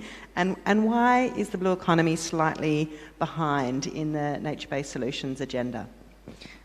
Thank you, Sally. It's not just in the climate change agenda that the blue economy is behind. Of all the Sustainable Development Goals, goal number 14, life underwater, is the least financed of all the SDGs. And I think it's because in many ways, development agendas, government agendas in most parts of the world have developed with their backs to the ocean. And people haven't figured out how to manage this space. And it's only been in the last 10 years that the term blue economy, thinking about how do we use the marine and coastal assets to actually drive development, to support the climate change agenda, and to help protect nature, has actually been discussed at these sorts of fora. And I think climate change is no different, Sally, in terms of not thinking about the contributions of the blue economy. So there's just in terms of finance, for example, as we're discussing this morning, there's 3 places that people have never thought about blue economy that we're only now just starting to think about. The first is payment for environmental services, which is probably one of the oldest types of conditional cash transfers that have been used to support Indigenous peoples, local communities, local governments who are protecting nature, who are reducing emissions from nature-based services. There has never been a blue PES.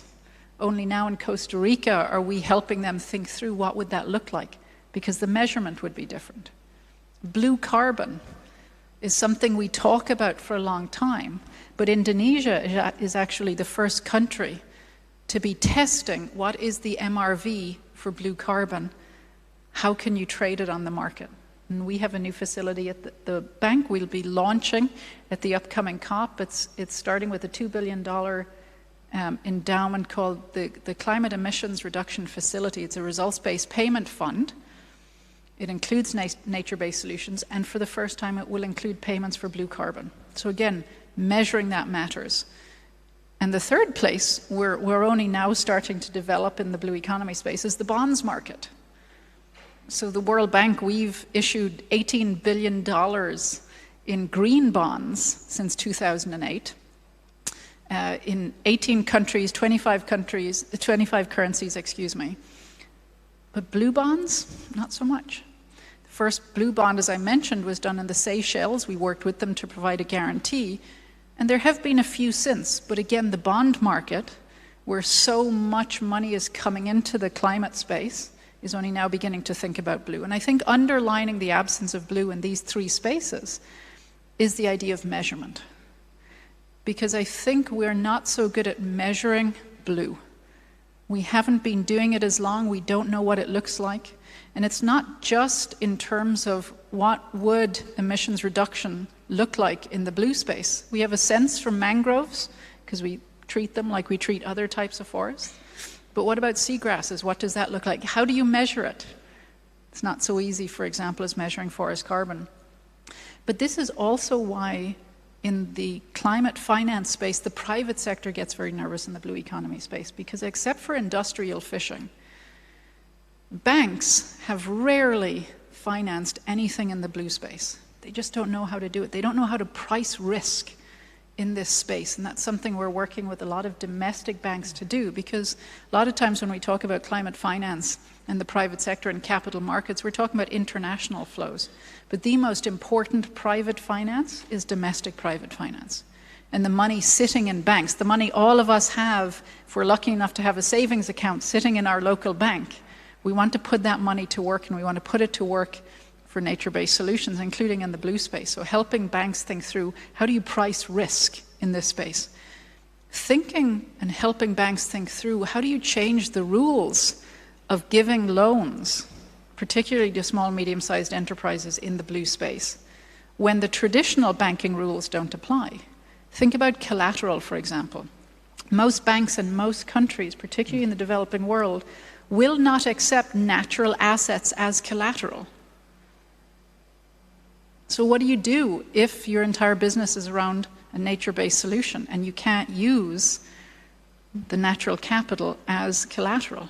What about repayment plans? Most repayments for most loans in most countries start year one. But if you're regrowing mangrove, if you're doing a mangrove restoration effort, you're not going to get a revenue stream in year one. Maybe you'll get it in year 7 if you're lucky. And so thinking about changing the repayment rules from a first-year repayment to a year 7 or beyond.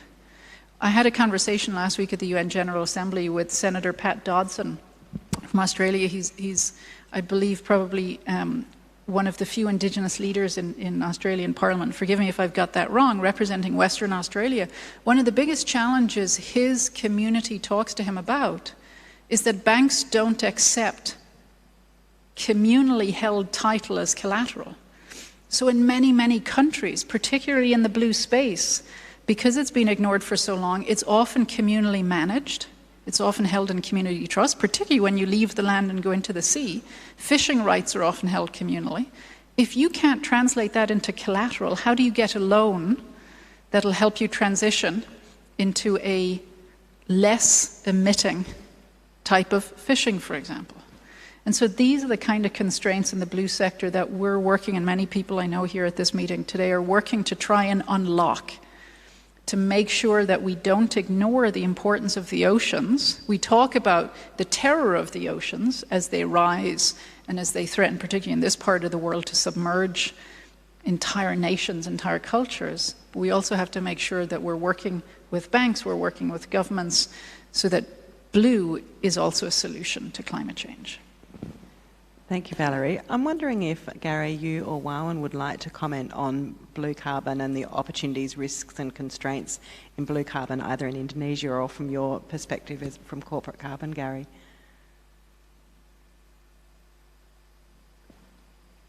So blue carbon is not something we've been particularly involved in, and I think for all the reasons that we've just heard, it is significantly harder. Certainly, we've been fortunate in Australia to be involved with projects where there is a collateral value for the underlying asset, the underlying natural asset, and that's made implementing the projects much, much easier. But in the blue carbon space, even in Australia, that's not really possible. Like the land tenure, the land ownership for blue carbon opportunities is completely different. And we've seen that as a significant barrier. So for that reason, we haven't been particularly involved in it to date. So. Sorry, Sarah, I can't help more. Well, and did you want to comment from an Indonesian perspective? Okay. Actually, it's interesting to blue carbon. It is a challenge for us, maybe because to measure blue carbon, it's need robust method and need more study, because it's difficult to measure seagrass, how the things that different with mangrove in terrestrial. In Indonesia, we classified mangrove as not blue carbon because for measure the emission, it's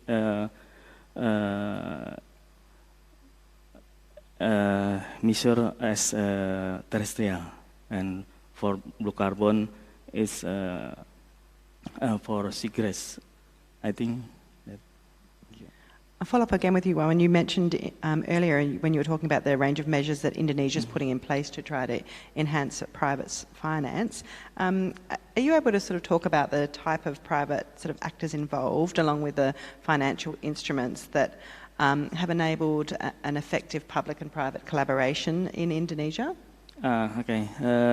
I think regarding your question, we can expand that the different types of engagement are appropriate for different types of stakeholders at different phases of the policy process. Stakeholder, other than financial institution, engagement help to build understanding and expertise among all parties, enhance credibility and trust by providing useful information to those involved, and encourage acceptance and active participation. Engagement of external stakeholder, example companies and industry group, trade union, civil society group, is a vital part of the policy design and implementation process of financing natural-based solution and ecosystem-based approach. We emphasize the critical role of private finance in transforming economy to become resilient, climate neutral, nature positive, and less polluting. We call on business to assess and disclose their ecosystem-related risk and dependencies, and to set quantitative targets to reduce negative impact and to increase positive impact. As governments, we commit to developing policies to facilitate alignment of financial flows and strengthen synergies between effort to address biodiversity loss, climate change, and pollution.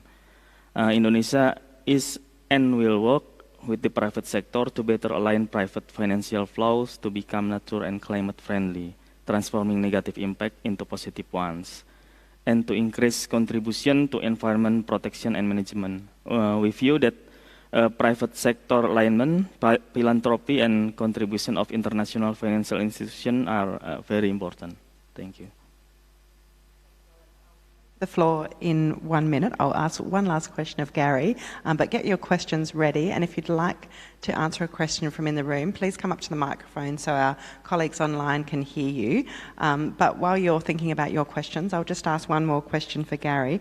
What do you see are the key constraints that are deterring financial flows to nature-based solutions and in turn to developing countries? I think I'm going to answer that question from the point of view of private sector financial flows. So, what are the key limiting factors that we're currently seeing limiting private sector financial flows into nature-based solutions? And I think the starting point from that is it's actually pretty good news. Like, we think most of the barriers for private sector financial flows into nature-based solutions there are solutions to, and they're well placed to be overcome. So we do see like a lot of potential for these private sector flows. And so the kind of things I'm thinking about are the MRV mechanisms to recognize the outcomes, the demand for the resulting carbon credits, so private sector demand for those. So we kind of think a lot of those boxes have been ticked. And if I had to pick on maybe one or two things that are the current limiting factors, I'll probably talk to the uncertainty around the international recognition of these outcomes. So, and in this case, like specifically issues related to Article 6 and where projects deliver good outcomes, is the private sector, can it have certainty about how those will be recognized? How will that play out with the recognition of these outcomes by the national governments in which the projects are being operated? So there's definitely something that needs to be overcome in the short term, and I think if we could find a solution to that, that's probably the one most important factor. If we can find a solution to that, that would then really open up the investment space.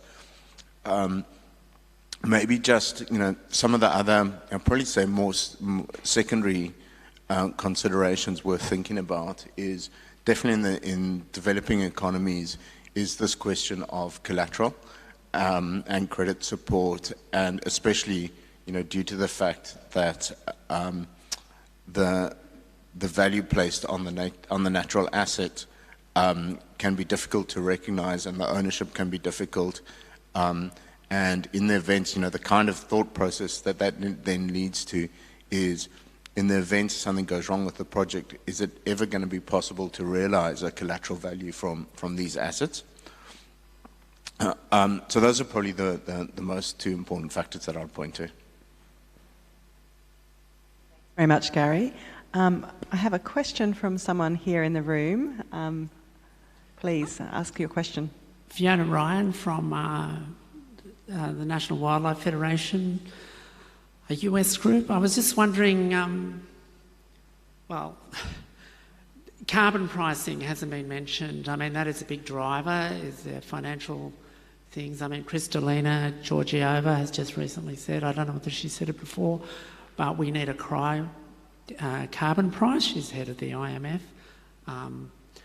And I know I'm not picking on the World Bank, but they've had carbon price, they've had shadow prices in their evaluation criteria. I think it was $75 a tonne. Now they don't invest in fossil fuels at all, so I assume that's an evaluation criteria of infinity a tonne. And but when they do their RED projects, it's $5 a tonne through the Forest Carbon Partnership Facility. I think that's the same for the GCF and just about all the other donors. I think the Norwegians have started to offer, NICFI has started to offer about $10 a tonne. Most deforestation is caused by 70%, I think, is caused by large-scale agriculture, and for things like carbon oil, you can get the equivalent of $20 or $30 a tonne. So I'm saying, you know, and I'm here the World Bank's getting a new facility. Have they got a price in mind for that price? I mean, obviously $5 a tonne is very, very low, and it's very hard to maintain country ownership on $5 a tonne if they can get a lot more money through commercial development of their forests. Valerie, did you want to? No, thank you. Thank you, Fiona. I think that's an extremely good point. First, I want to quickly differentiate carbon pricing from a carbon price, because when we talk about carbon pricing, often in the international arena, we're talking about a carbon tax or we're talking about emission trading schemes, both of which are absolutely critical to raise domestic revenues for climate change. And also disincentivize the kind of carbon-intensive growth that we've seen. So I think those are extremely important. In terms of the carbon price, and particularly the price per tonne in the nature-based solution space, this has been a huge challenge. The $5 per tonne anchor price was created about 15 years ago when the Forest Carbon Partnership Facility at the World Bank, with the generous support of several country governments, was created to test a proto-market. There was no market for carbon credits in the RED Plus space internationally. And one of the roles of institutions like the World Bank is to create markets where they don't exist and to prove that you can trade in nature-based carbon credits. And the $5 per tonne at the time seemed to make sense. It was an amount put on. Today it doesn't make sense. We know from working in this space that for many countries to create a tonne of carbon emissions in the RED Plus space can cost them anywhere from $7 to $15 a tonne. And that's why we see this price as not being the entire revenue stream, just in the forest space, since that's where we're talking about. And it's important that there's results-based payments for reducing emissions is only one of the several revenue streams that need to be provided to Indigenous peoples, local communities, and private landowners and public landowners of forests. And that's why at the bank we're moving away from an FCPF model, because now the market does exist.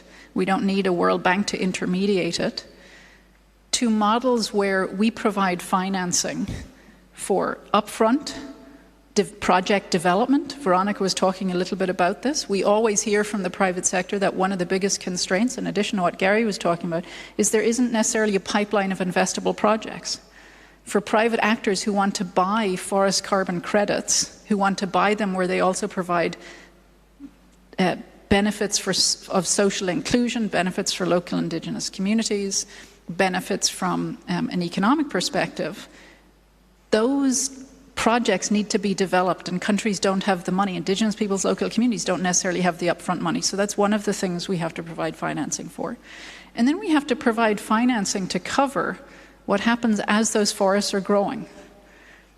because you don't get the carbon immediately. That carbon payment comes at the end of pipe. So how do you cover the lifetime of growing that forest? How do we make sure money is available? How do we make sure revenues are available? And that's why thinking about forests, not just in terms of restoration and conservation, but sustainable use. How do we make sure agroforestry could be included so you have revenue streams? And that's why this idea of a global carbon price, I don't know how it could be applied, what it would look like, but actually thinking about how much it costs to create a ton of carbon from forests and how many different revenue streams can be stacked together so that that carbon price is only one of several revenue streams so that Indigenous peoples, local communities, public governments and private landowners, anybody who's willing to use their lands to create nature-based solutions are fully paid and come out of it with their prosperity in place.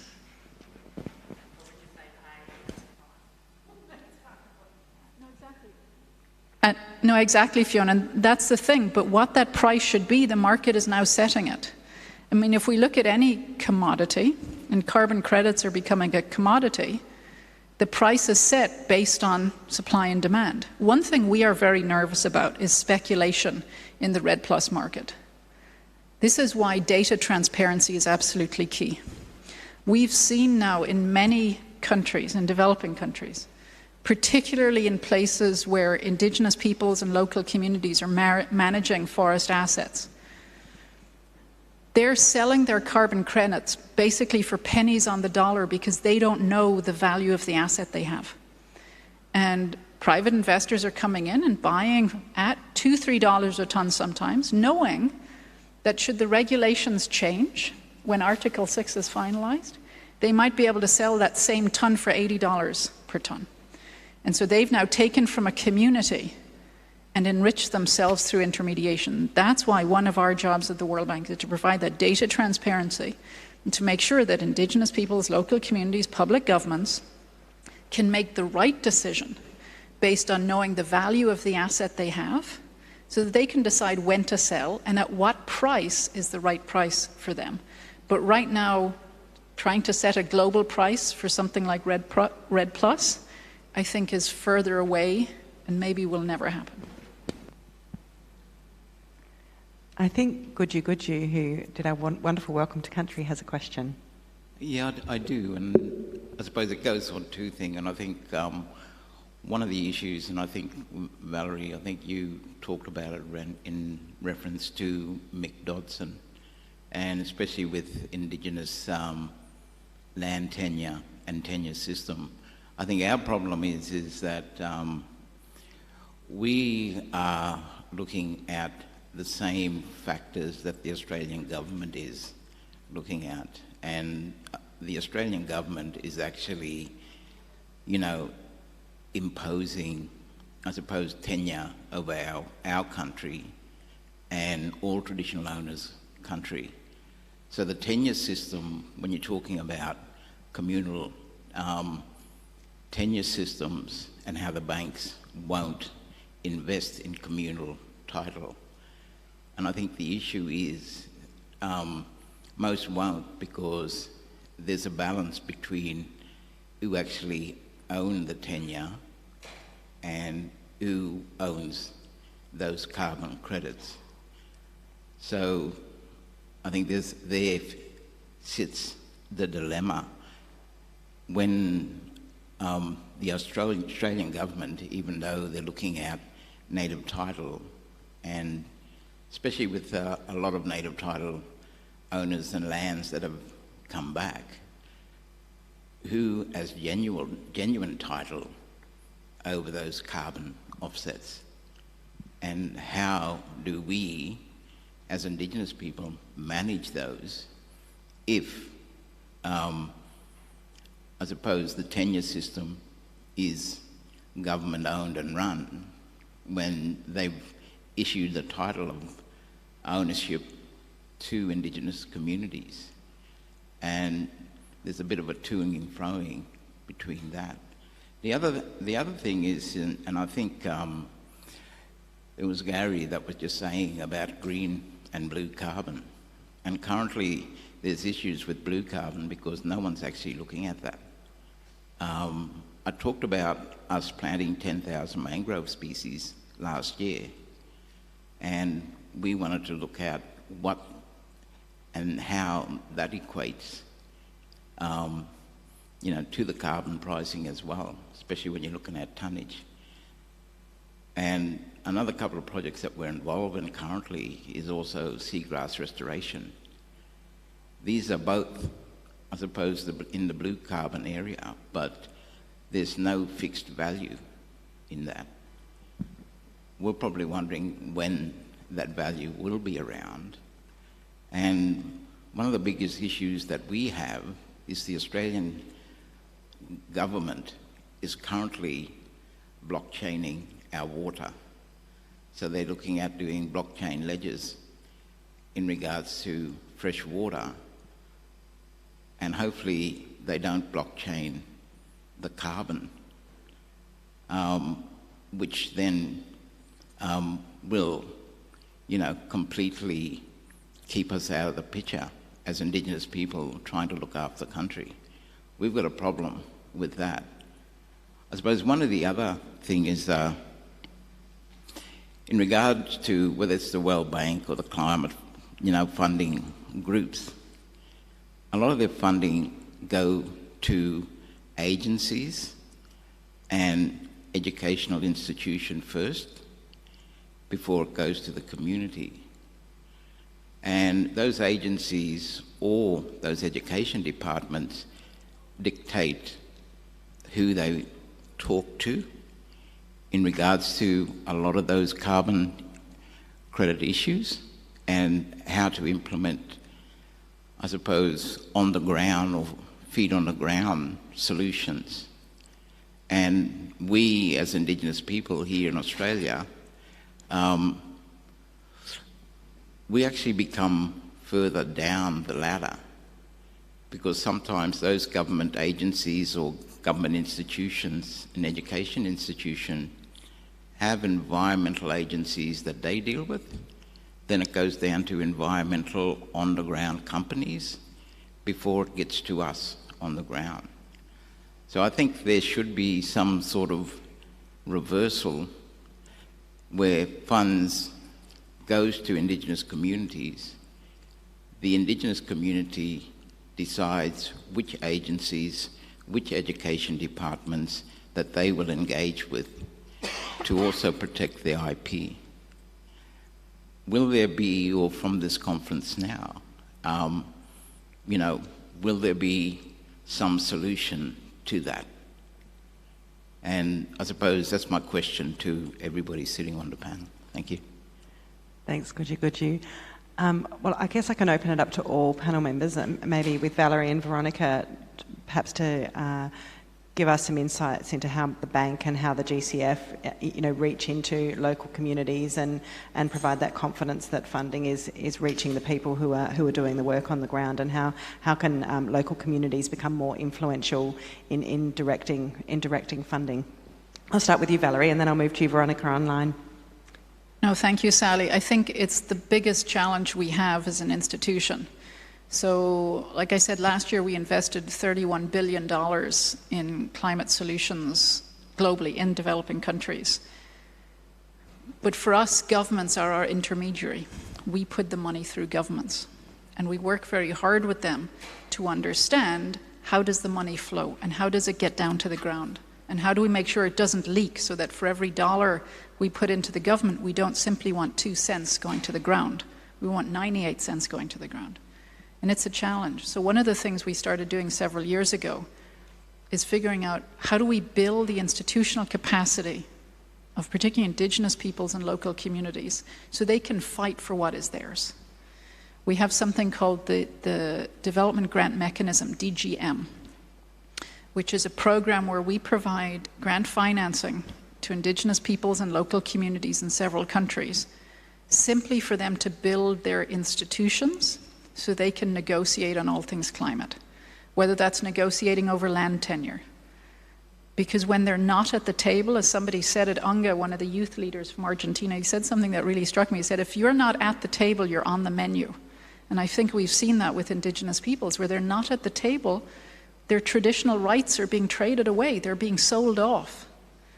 And so building that institutional capacity among Indigenous peoples and local communities to negotiate, to understand the information, to understand the value of the assets that they manage and control is absolutely key. And also to build up their institutions such that their institutions are formal enough to receive capital from the likes of the World Bank. So we can work directly with them and put money directly into local institutions that will be able to meet our very strict fiduciary criteria. And we have those in place because we manage public money, we manage your tax money. And we want to make sure that that doesn't disappear. But this is the key question, I think, in the climate finance discussions, that we don't have enough. It's not about the amount of money. It's about how we make sure that money is getting into the hands of the men and women who are actually doing the work on the ground, reducing emissions. And it gets into the hands of the men and the women who have to manage the trade-offs. Because I think we hear a lot about the need for more money and the need to bend the emission curve, all of which is right. But how to do that, when to do it, where to do that, often involves real trade-offs on the ground. And the men and the women on the ground, who are the Indigenous peoples, when it comes to nature-based solutions, Indigenous peoples are managing 80% of the world's remaining biodiversity. They have to not just be at the table, they have to be at the head of the table, and it's our job to give them the space and the money to build their capacity to do that. And I will just say one more thing, if I can, Sally. On blue carbon, we are exactly looking at this. It's critical. This has been ignored. And it's a huge opportunity for Indigenous peoples, local communities who have been managing this in a vacuum of sort of ownership and title to finally get paid for the incredible work they've been doing. Thank you, Valerie. I understand that Veronica has... Sorry, Guju, did you have a follow-up question? Yes, please. Not just in the carbon space, but also the renewable energy space. Because I've been trying to, for the last 9 years now, bring a waste-to-energy plant to Cairns. Why I say waste-to-energy? Because I know we've got renewables, wind power generators and solar panels, but no one's looking at the landfill and the area of landfill. We currently, sorry, we've got 3 landfill areas here in Cairns, and I know they're going to take it up to the Atherton Tablelands, but our issue is a lot of those emissions are still, and those leachates are still ending up into our waterways. In regards to that, these new renewables, as we say, are still going to be creating an issue in regards to our environment. One, because the blades on the wind turbines are resin-based, so they can't go through any system, but they actually bury them. You know, I've done research on the number of blades that are actually in the state of America, where they just put them into the ground and bury them. The other ones is because of the elements to deal with the solar panels as well. They're toxic, but they're put in landfills. We've got an issue with lithium batteries as well, which will become a problem further down the track. And I suppose, how is the World Bank and everybody else going to look at those solutions of those industry? And I suppose that's going away from what I first talked about. I just wanted to put it out there because I probably won't get a chance to bring it up again. Thank you. Thanks, Guju. I'm conscious of time. Valerie, you may want to make a quick response to that, or anyone else on the panel, and then I think we might need to wrap up, and it would be really great to continue this conversation over the breaks, but I'll give you the opportunity to provide a quick response. No, again, a great question. It all comes under the umbrella of environmental justice. When it comes to thinking about where to put renewable energy, it's often put in those places where people think it's unused land, and that's often because unused is the term we use for places where Indigenous peoples and local communities have long been using incredibly sustainably. It's just that it hasn't been destroyed. And that's incredibly important. What we do with the waste, where this goes, again, falls under environmental justice. And at the World Bank, we have a set of 10 policies. They're like our 10 commandments for what we cannot do. And every penny of every dollar we spend every year goes through this filter. And it includes looking at where the waste goes, looking at making sure we have one entire commandment, one policy on Indigenous peoples, making sure that it's not just we avoid doing harm, but we have them at the table, co-involved in co-creating the solutions and making sure that the money flows to them and that the decisions are theirs to make. They're not the government's to make on their behalf. They're certainly not ours to make. So these are exactly the kind of conversations we need to have under the rubric of environmental justice.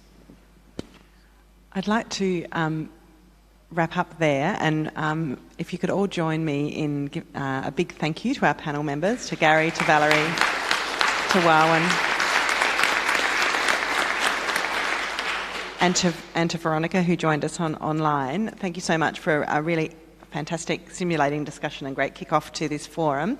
Before lunch, we've got a really special video that was produced by an Indigenous filmmaker. It's called The Knowledge, and it's on the role of traditional knowledge in nature-based solutions in Australia.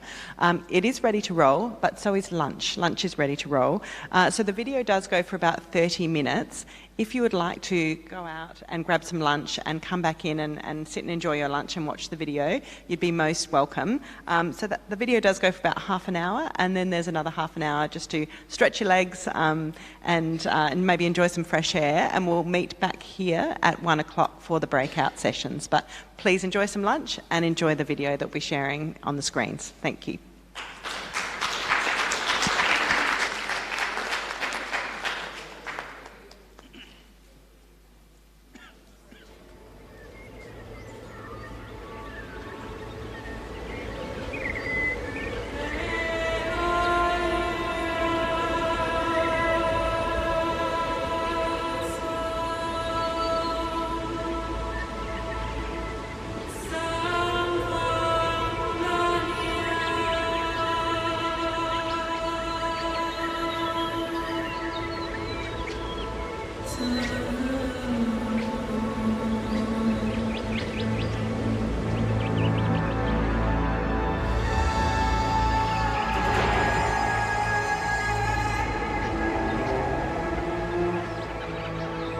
Caring for our country, it's a backbone for everything.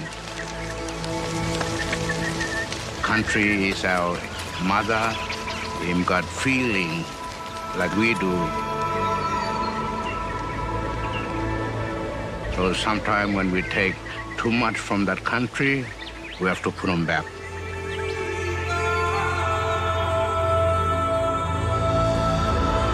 Our goal, our part in life, is to pass on to how to care for the land. It's mind-blowing. It's just, you go, oh my God, why didn't I see that? We've been degrading our biosystems across the planet and massively increased the warming of the planet through the greenhouse effect. The evidence is absolutely overwhelming that Earth has now moved, our Earth, into a dangerous new phase that will not be sustainable.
caring for our country, it's a backbone for everything.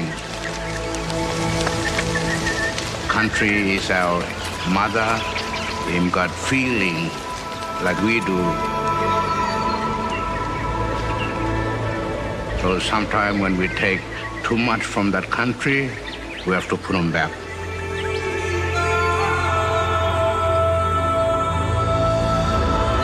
Our goal, our part in life, is to pass on to how to care for the land. It's mind-blowing. It's just, you go, oh my God, why didn't I see that? We've been degrading our biosystems across the planet and massively increased the warming of the planet through the greenhouse effect. The evidence is absolutely overwhelming that Earth has now moved, our Earth, into a dangerous new phase that will not be sustainable. The more I'm learning from Indigenous elders and others, I'm in awe of their deep understanding of how this land functions. We now know if we work with nature rather than try and dominate, simplify and destroy her, we can renew, regenerate those soils and those landscape functions that go with it. We're all in this together because humanity's future within the next 10 years will depend how effectively, how extensively we can regenerate. Now it's really important for us to share our knowledge with other countries. We want to make sure we can save our planet for our next generation, for our grandchildren.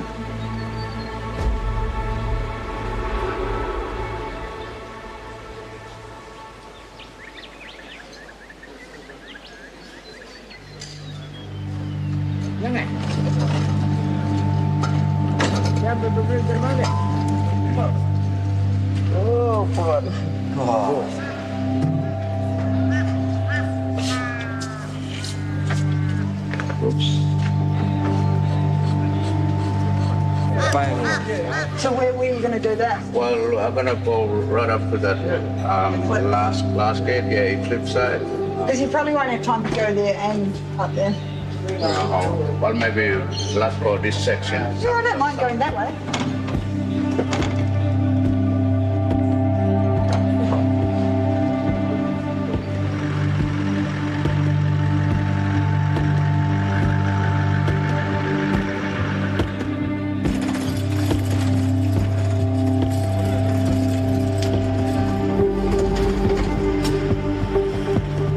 Every year,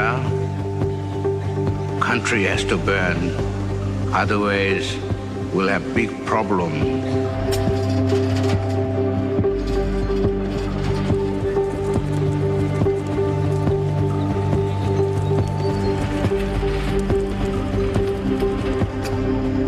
We can feel and see what is changing, and we want to make sure we connect ourselves with sun, moon, star, and earth.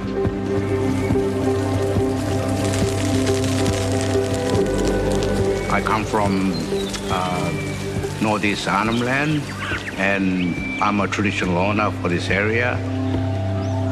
I've been fireman since when I was 5.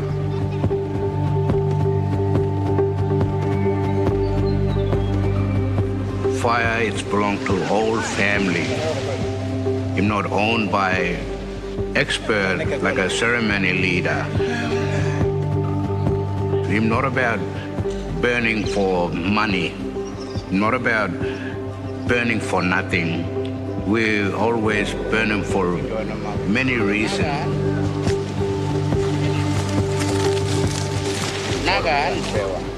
Good spirit him come back. Good life him come back.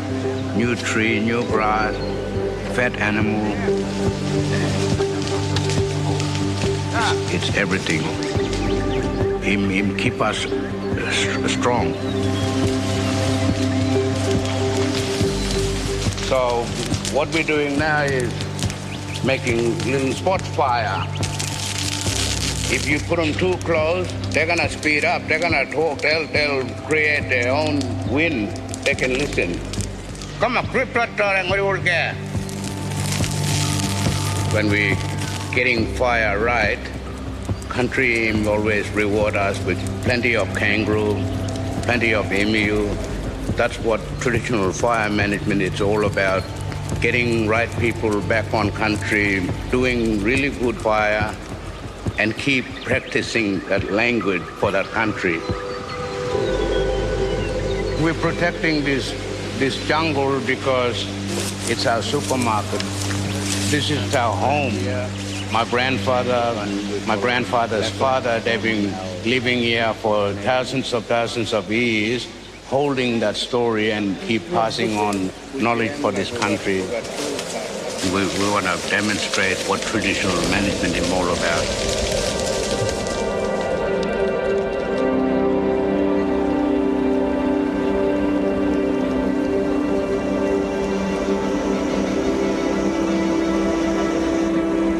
At least 60-odd% of Australia's vegetation is adapted to fire. Indigenous people, due to 65,000 years of experience, they had an extraordinary understanding of their ecology. They knew how to use fire to culturally design, care for and regenerate a landscape. They had forms of farming that were appropriate, as well as harvesting. Their whole spiritual, mythical belief systems were indivisibly developed for a long-term sustainable nurturing of the environment, which I can't say for our industrial civilization.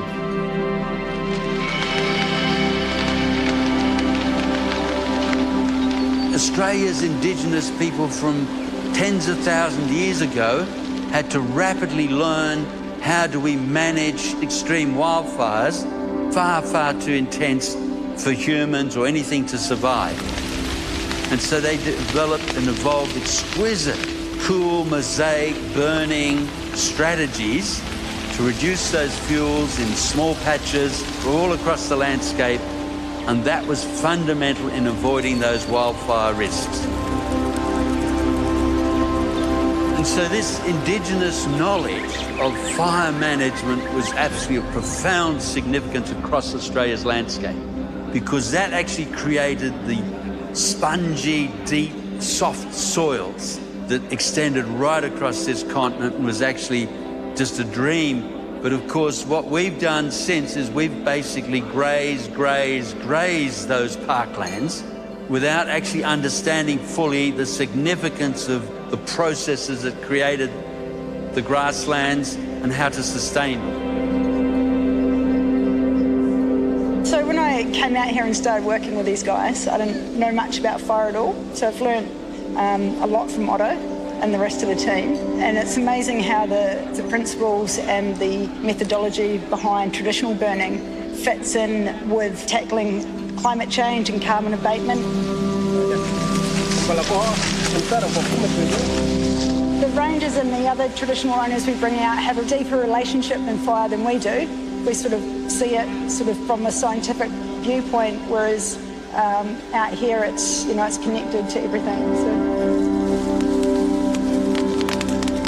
Now we're sharing our traditional knowledge by working with really good partners like scientists, learning how they measure all the smoke, flame. We're not talking about calendar, what day you should be burning. All we gotta do is follow that season. We got wet season, dry season, and burning season.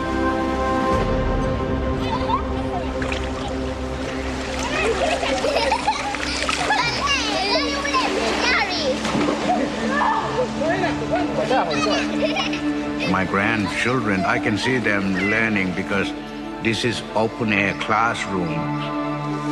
You can walk and talk. I'm not there telling them, listen to me, I'm a teacher. I just lead the way and they follow me. I have to tell my grandson, stop doing this, otherwise you get burned. And I always show him the right way.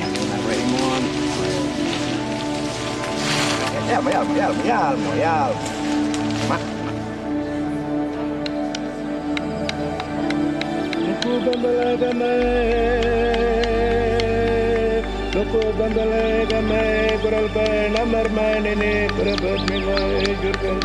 I look at fire, it is like a giant reptile. We play too much with tail part, that snake will come back and kill us. If we're burning wrong time, payback is coming.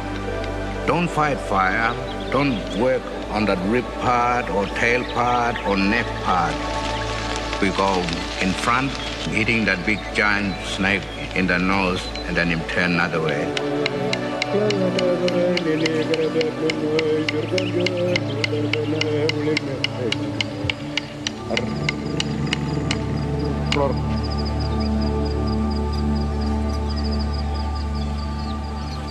Go find out yourself and learn something from these people. Wonderful.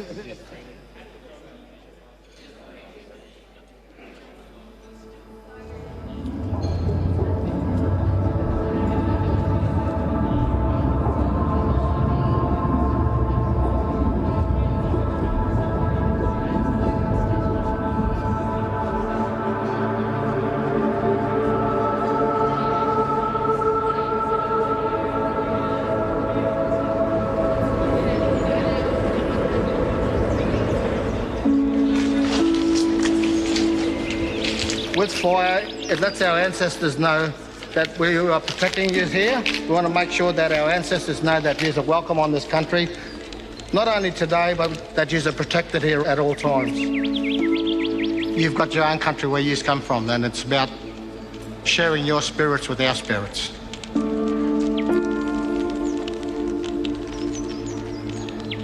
About 6 years ago, AIMS made a fundamental decision to engage more broadly with First Nations people.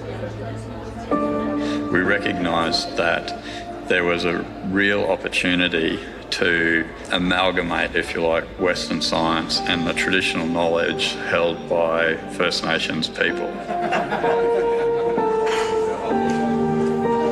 Traditional owners have millennia worth of knowledge. They are Australia's first scientists.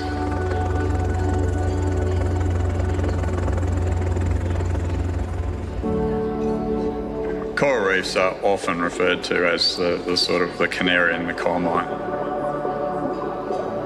They're the habitat or the ecosystem, particularly in the marine environment, that are showing the sort of first major effects of changing climate. And, you know, coral reefs are really the indicators of change.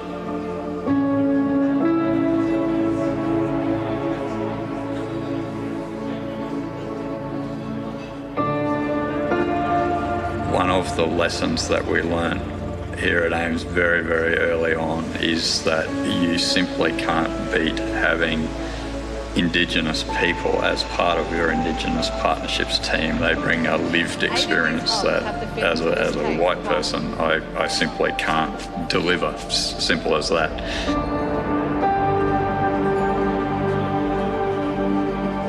It comes back to just the simple fact that, you know, Indigenous people like to see another Indigenous person up front doing the job. There is that relationship where, as traditional owners, we understand each other and respect each other, and manages to open doors a lot quicker than if a person just rang them up from the office. Yeah. Like there's someone at the desk, because normally you can't find anyone nowadays, do you? Yeah, right. AIMS is in a pretty unique position in some respects, because one of the things that's common between us and the traditional owners is that we want to look after country, and their knowledge is just as valuable as anybody else's. In the past, if a researcher popped up out in a boat, we wouldn't know what he was doing there, whether he was there to study three-eyed prawns or what. And so nowadays, we've actually got 2 young people here now training up to be coral technicians. As Indigenous aquaculture technicians, everyone kind of feeds off each other with knowledge. Someone will learn something new with the aquaculture part of it, and then you learn something new about the marine science part of it. It's kind of back-to-back knowledge. Hopefully I can say I was a part of it that actually got the chance to bring back corals, and that my kids and their kids can still see corals in the future.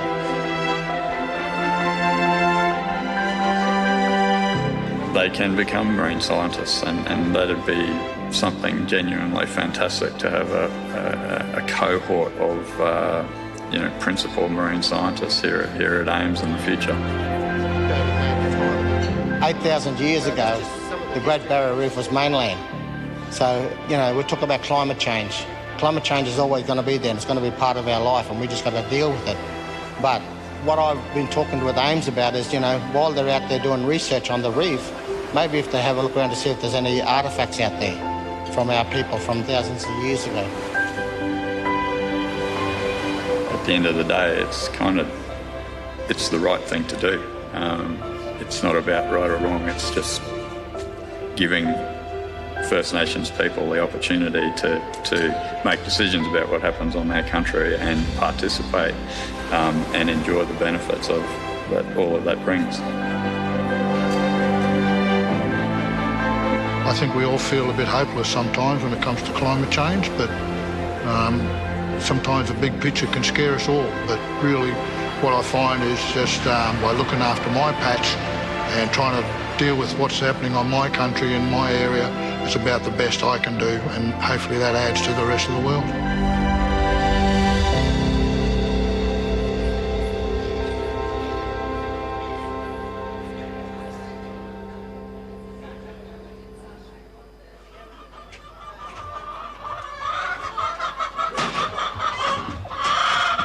Morning, girls.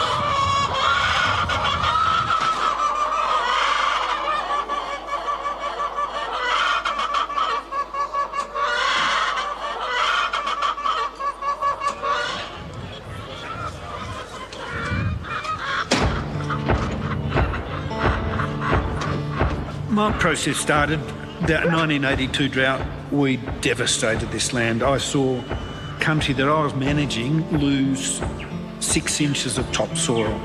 And then when the rain came, it all washed away. And that's when I thought, no, you can't keep doing this. We were going broke on this farm. I poisoned myself.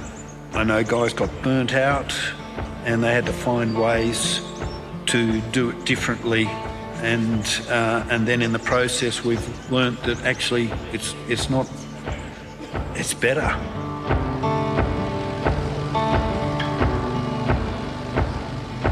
When my grandparents bought this property in the 1950s, there was a huge erosion gully right down through the farm, and that was draining water and fertility off the farm.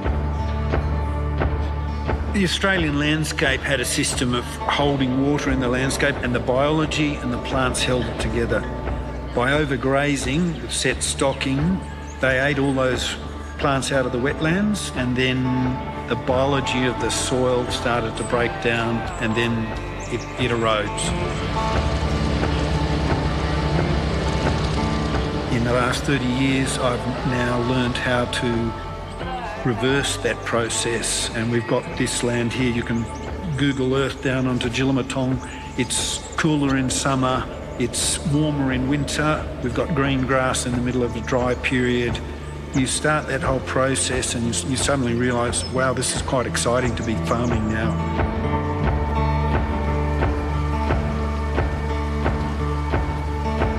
What we're seeing in Australia at the moment is what I refer to as an underground revolution, which is a whole new movement in agriculture. This continent is so different to where agriculture evolved. Europeans coming in who did not understand how this incredibly old nation functioned. I mean, some of our soils are about 3.8 billion years, 3/4 of the age of the Earth. European soils, where modern industrial agriculture evolved, are really only 10,000 years young, post-glacial. And so the technologies of the last 200 years have really started to destroy our entire agricultural systems and our ecology with it. At university, we were taught grasses leaked 30% of what they made into the soil as though they were inefficient. Now we know they give to the soil. I was told that every tree that big, if you can ring bark that, burn it and get it away, you can feed a sheep in that space for a day. I now realise if we let a few big trees grow up and the whole system going, you can feed a sheep in that vicinity for a year. When I look back on my farming life, the change in attitudes has been enormous. I had to take over farm management at 22 when my father got sick. And so I was very much indoctrinated into the prevailing belief of industrial agriculture, which is really simplify the soil and try and dominate the whole system. So I guess what modern science and modern industrial agriculture has overlooked is that our most precious commodity is this living soil under our feet. Australia is the driest inhabited continent, but over the last 46 million years, because Australia has been an isolated continent, nature has evolved exquisitely efficient plant-soil dynamics that have been able to overcome these moisture and nutritional limitations. And it's those soils, that organic matter, that is able to infiltrate and retain moisture.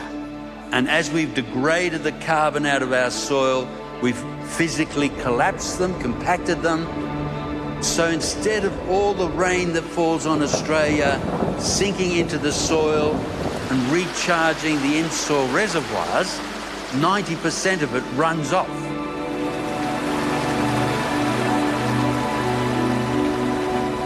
We're here at Malone Creek Natural Farms, which we call the living laboratory of the Malone Institute. It's about a 2,500 hectare property. Everything we do is aimed at trying to understand the best way in which we can undertake agriculture that is regenerative and that does build the health of the environment. At Malone Creek alone is about 1,000 hectares. Once fully rehydrated, that system will hold about 10 gigalitres of water.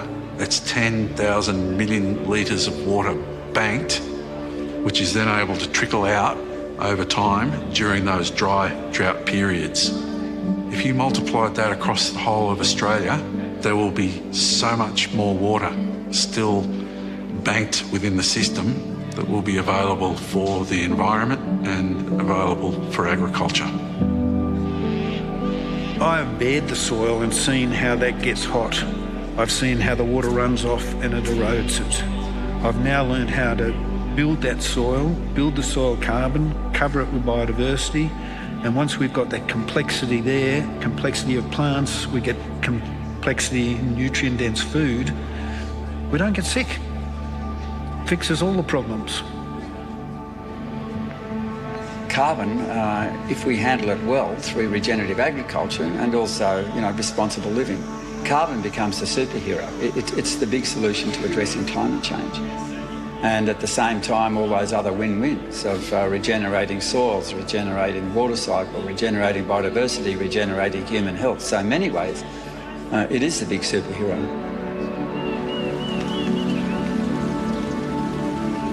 So the challenge is, how do we do this? And the secret ingredient or the secret process is exactly what nature used. And it's all hinging on the soil, rebuilding the Earth's soil carbon sponge, and through that naturally cool the climate.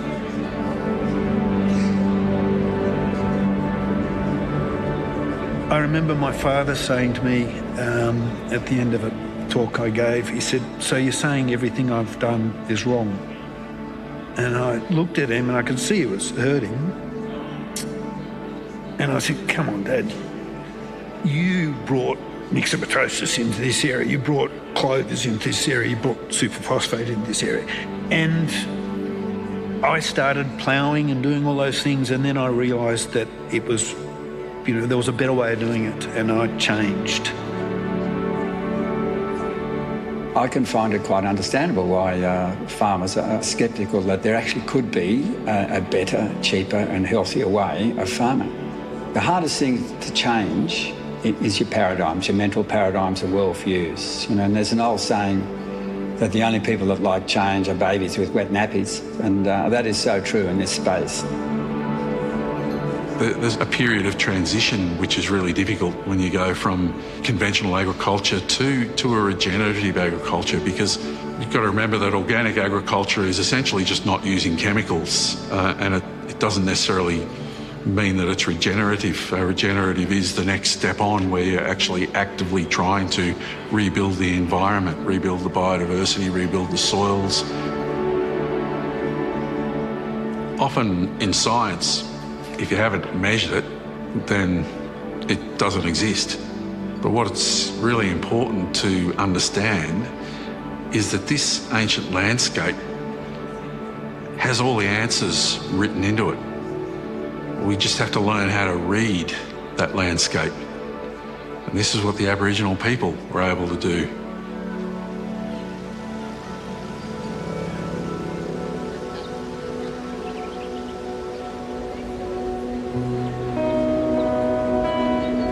I've learned so much of late. I'm ashamed to say that I didn't hold the First Nations people in we were taught bad things at school. Now that I've been open enough to talk to some of the First Nations people, and they've been kind enough to let me into their ways of thinking, it's mind-blowing. It's just, you go, oh my God, why didn't I see that? You start to see how caring for the land, you can get so much more back. Our goal, our part in life, is to pass on to how to care for the land.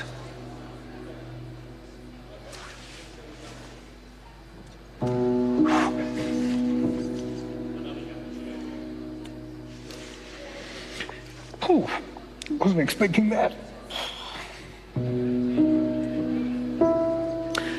And I'm ashamed to say that we have not cared for this land, but we are starting to learn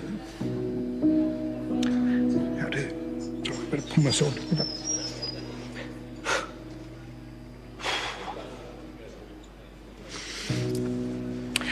Yeah, I'm sad to say that we have not cared for this land. We've taken from the land, and I've learnt from these people how nature worked, and you work with that, you can get far, far more back in the long run.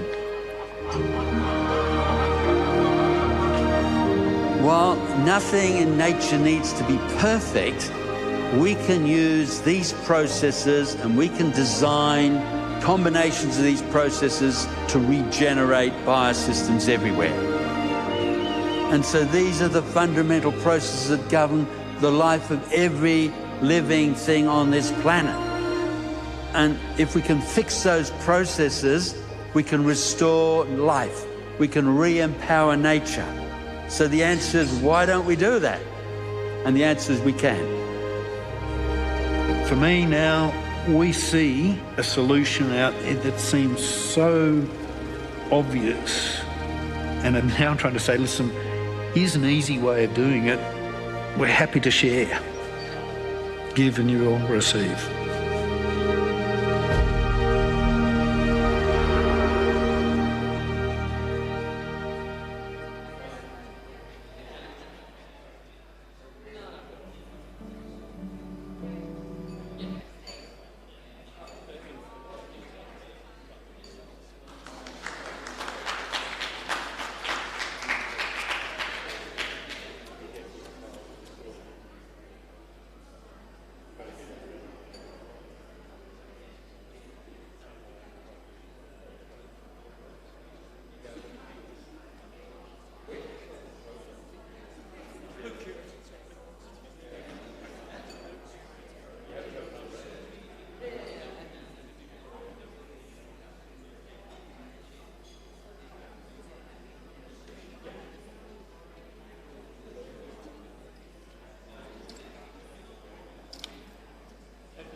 Hello, can you hear me? No, please. Hi. Yes, I can hear you. Yeah. Can you hear me? Right. This is a laptop speaker and mic also. If you need more loud voice, then this is the backup for speaker only. बस उनको सुनने के लिए या मेरी आवाज? आपको सुनने. You mean to say that if I want something over there? Yeah. I think they can hear me clearly. That's okay. This is your patient here for sharing. Now and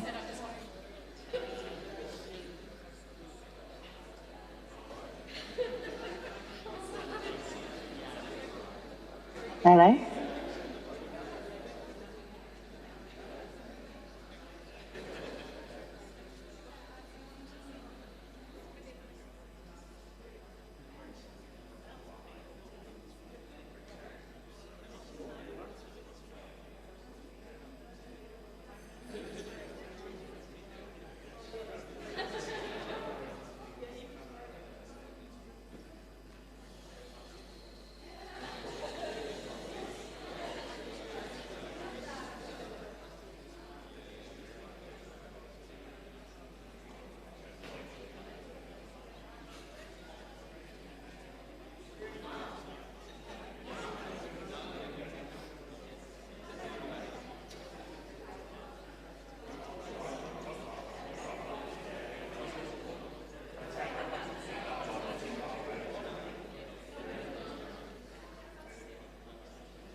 Hello?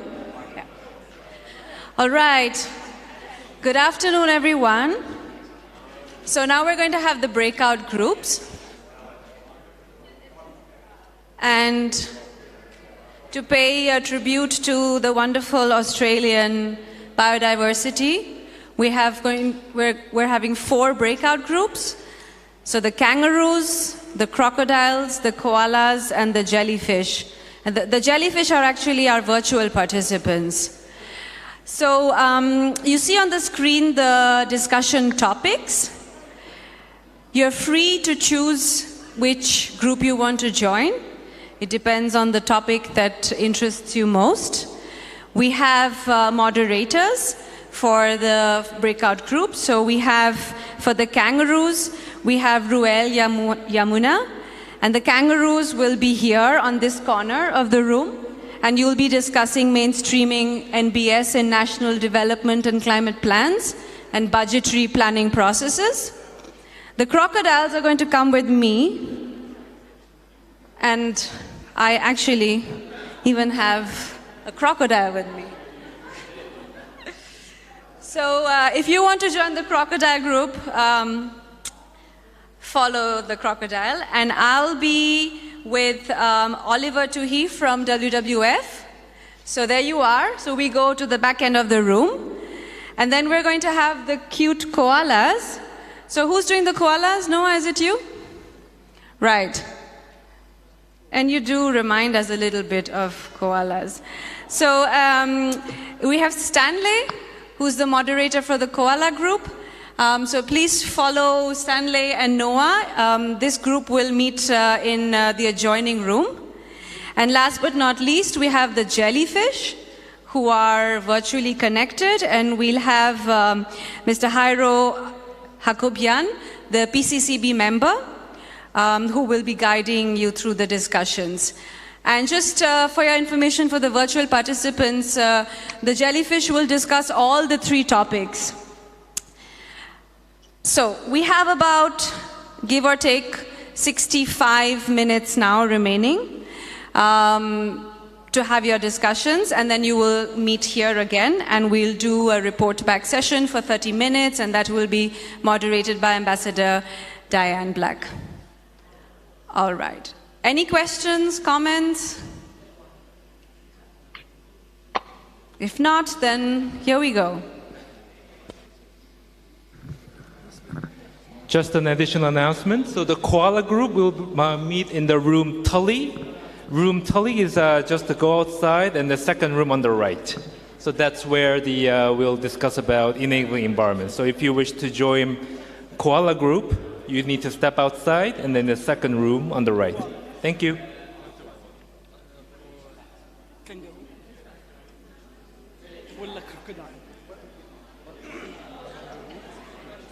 Hi, hello, colleagues. Can you hear me?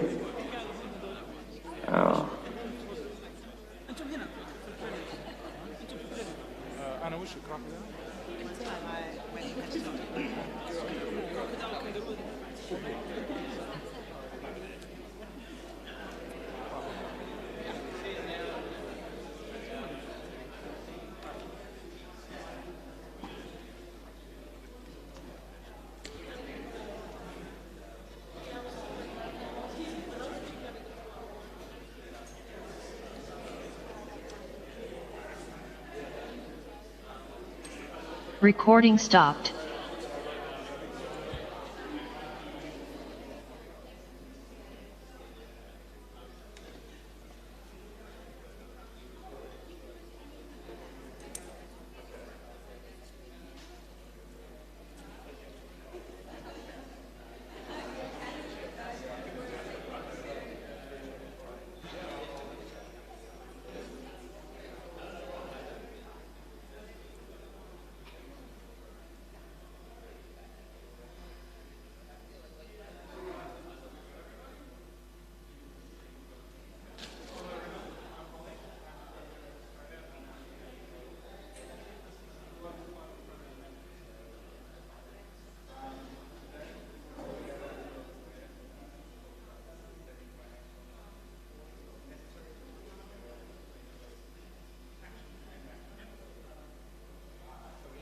Recording in progress.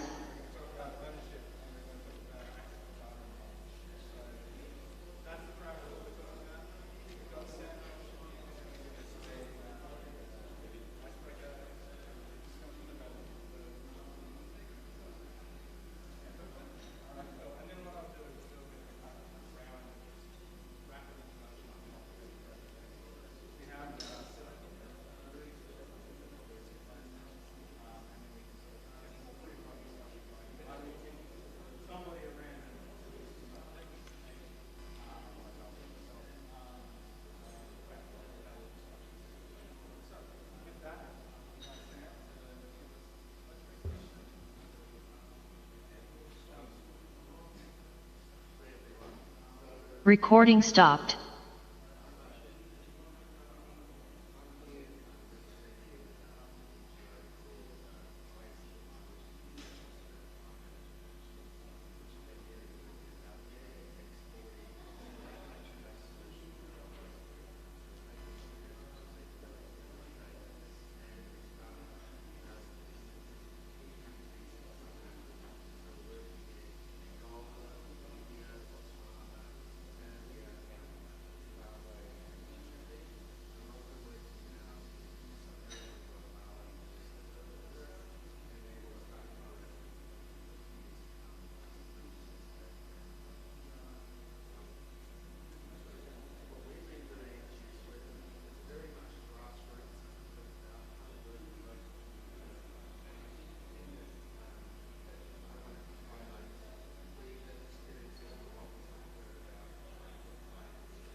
Recording in progress.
You went home?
Delegates, please take your seats. We will reconvene and report back. Please take your seats. Thank you.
Hey everybody, could you take your seats?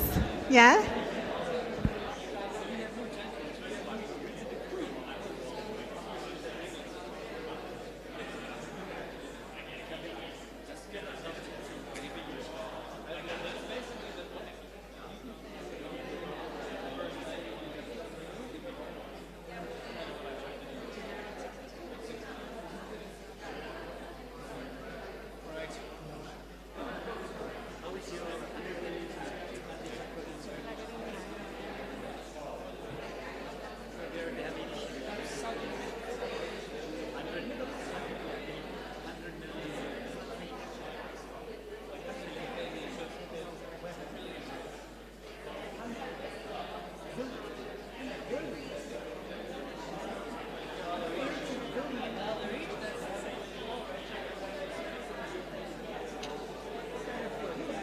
Hello.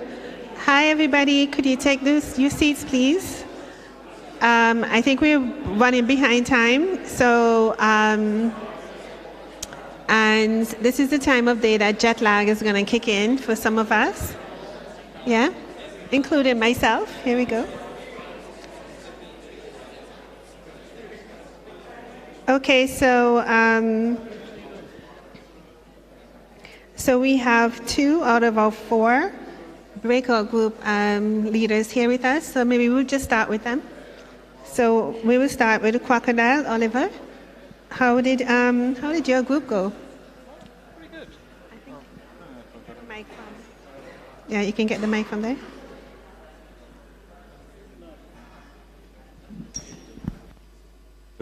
Hello. Hey, there we go. Hi, everybody.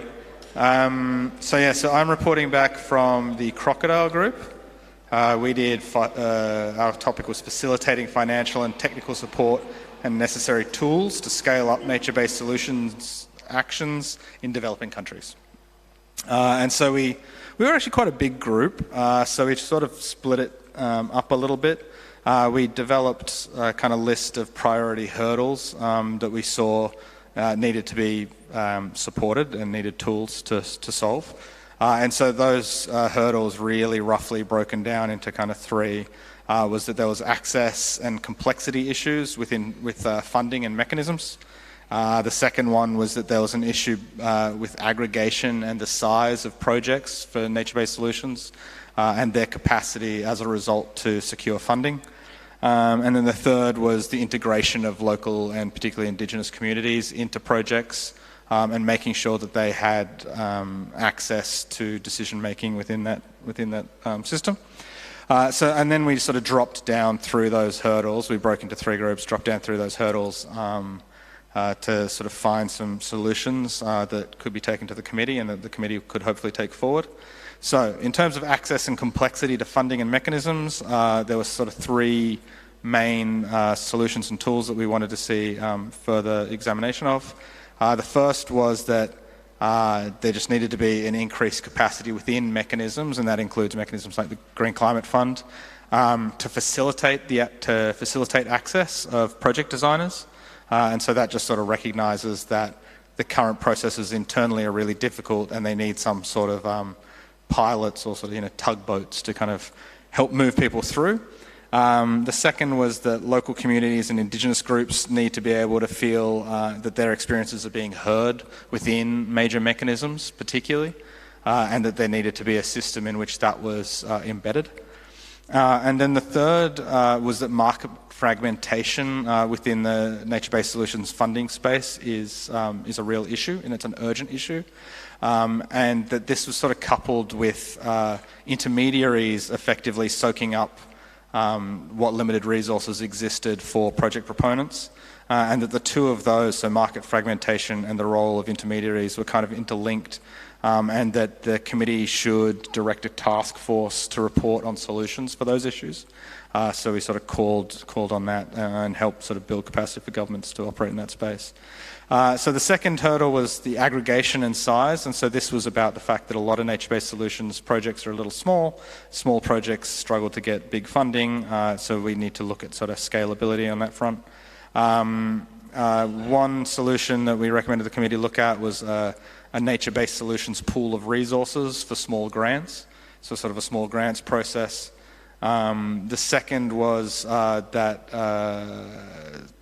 the mechanisms build structures to connect communities with funding actively. So it's not necessarily just local communities needing to access a project developer who then needs to access a funding mechanism, that there was a way in which local communities were being actively sought after by mechanisms. And then the third was a standardization of indicators that needs to be built to value nature-based solutions specifically. And that was what was particularly highlighted there was that nature-based solutions are long-term, so you need to have a real long-termism-based funding model, and recognize that this is a strength of nature-based solutions and not a weakness, that we don't need to just have 3 and 5 year projects. We can look at much longer-term projects in this space. And then finally, our third hurdle was the integration of communities, and particularly Indigenous communities.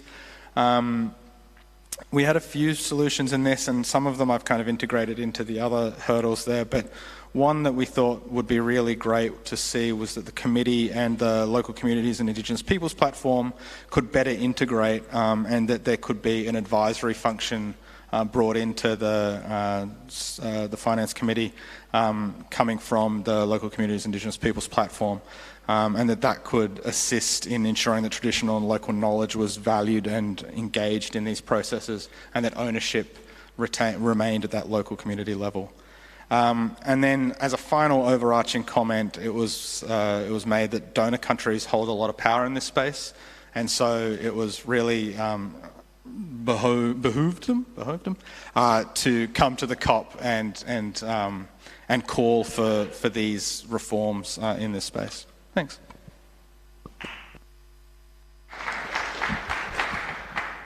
Thank you, Group Crocodile. Thank you very much. So we won't take any questions right now. We'll just get all the report back. And then we are joined by a lot of people online as well, who probably whatever AM in the morning for them. So we're going to give priority to them so they can put their hand up. So I'm just giving our online community a heads up that we are going to have priority for questions. So next we have Group Kangaroos, yes? Yes, thank you. Thank you, Diane, and good afternoon, everyone. Yes, I'm happy to report back as the moderator for the Kangaroos breakout group. We had around 19 to 20 participants, a good mix of reps and participants from different groupings. We had Indigenous rep, we had members from the different government negotiating groups, we had private sector, public, and of course academia, amongst others. So I, as the moderator, had a challenge trying to put together all the nuts and bolts in terms of the key points that we needed to contribute to the discussion, and we've managed to zoom into a couple of the main discussion points. Firstly, just on the challenges from the outset, the main common denominator within the group that was identified from the outset was the need for consistent access to predictable and consistent climate finance. Our good ambassador, Ambassador Felsen from Belize, shared with us her country experiences with, the work that they're doing in country and the partnerships needed with TNC and Swiss Bank, amongst others, to sort of the word used was create a credit wrapper. Given the economic space and the challenges faced in country, with the revenue that was generated, they tried as much as possible to mainstream and align themselves, but with the excess that's been done with the different financing institutions, still it's not enough. And again, that was a challenge that was echoed and emphasized by most of the parties from the developing countries in the group, where they emphasized on the need to ensure that as much as there's mainstreaming happening back at home with the necessary climate policy and legal framework, there's a need to match that. And I think the good president for France mentioned that in his recent UNGA statement, where he mentioned that developed countries now need to match the number of, or the amount of funding that developed countries are now giving to the respective financing institutions need to match the ambition that's been set by the developing countries and the LDCs. And so that was sort of the main crux of the discussions. How do we link that and mainstreaming that with the link of eco risk and financial risk, get that on the balance sheet? That was the term that was used by the team in terms of having budgetary support, dedicated budgetary support to be given. Another key point that was mentioned was the need for bottom-up and top-down approach. At the end of the day, political will be needed to ensure that we have dedicated support, whether it's climate finance, whether it's technology or capacity building.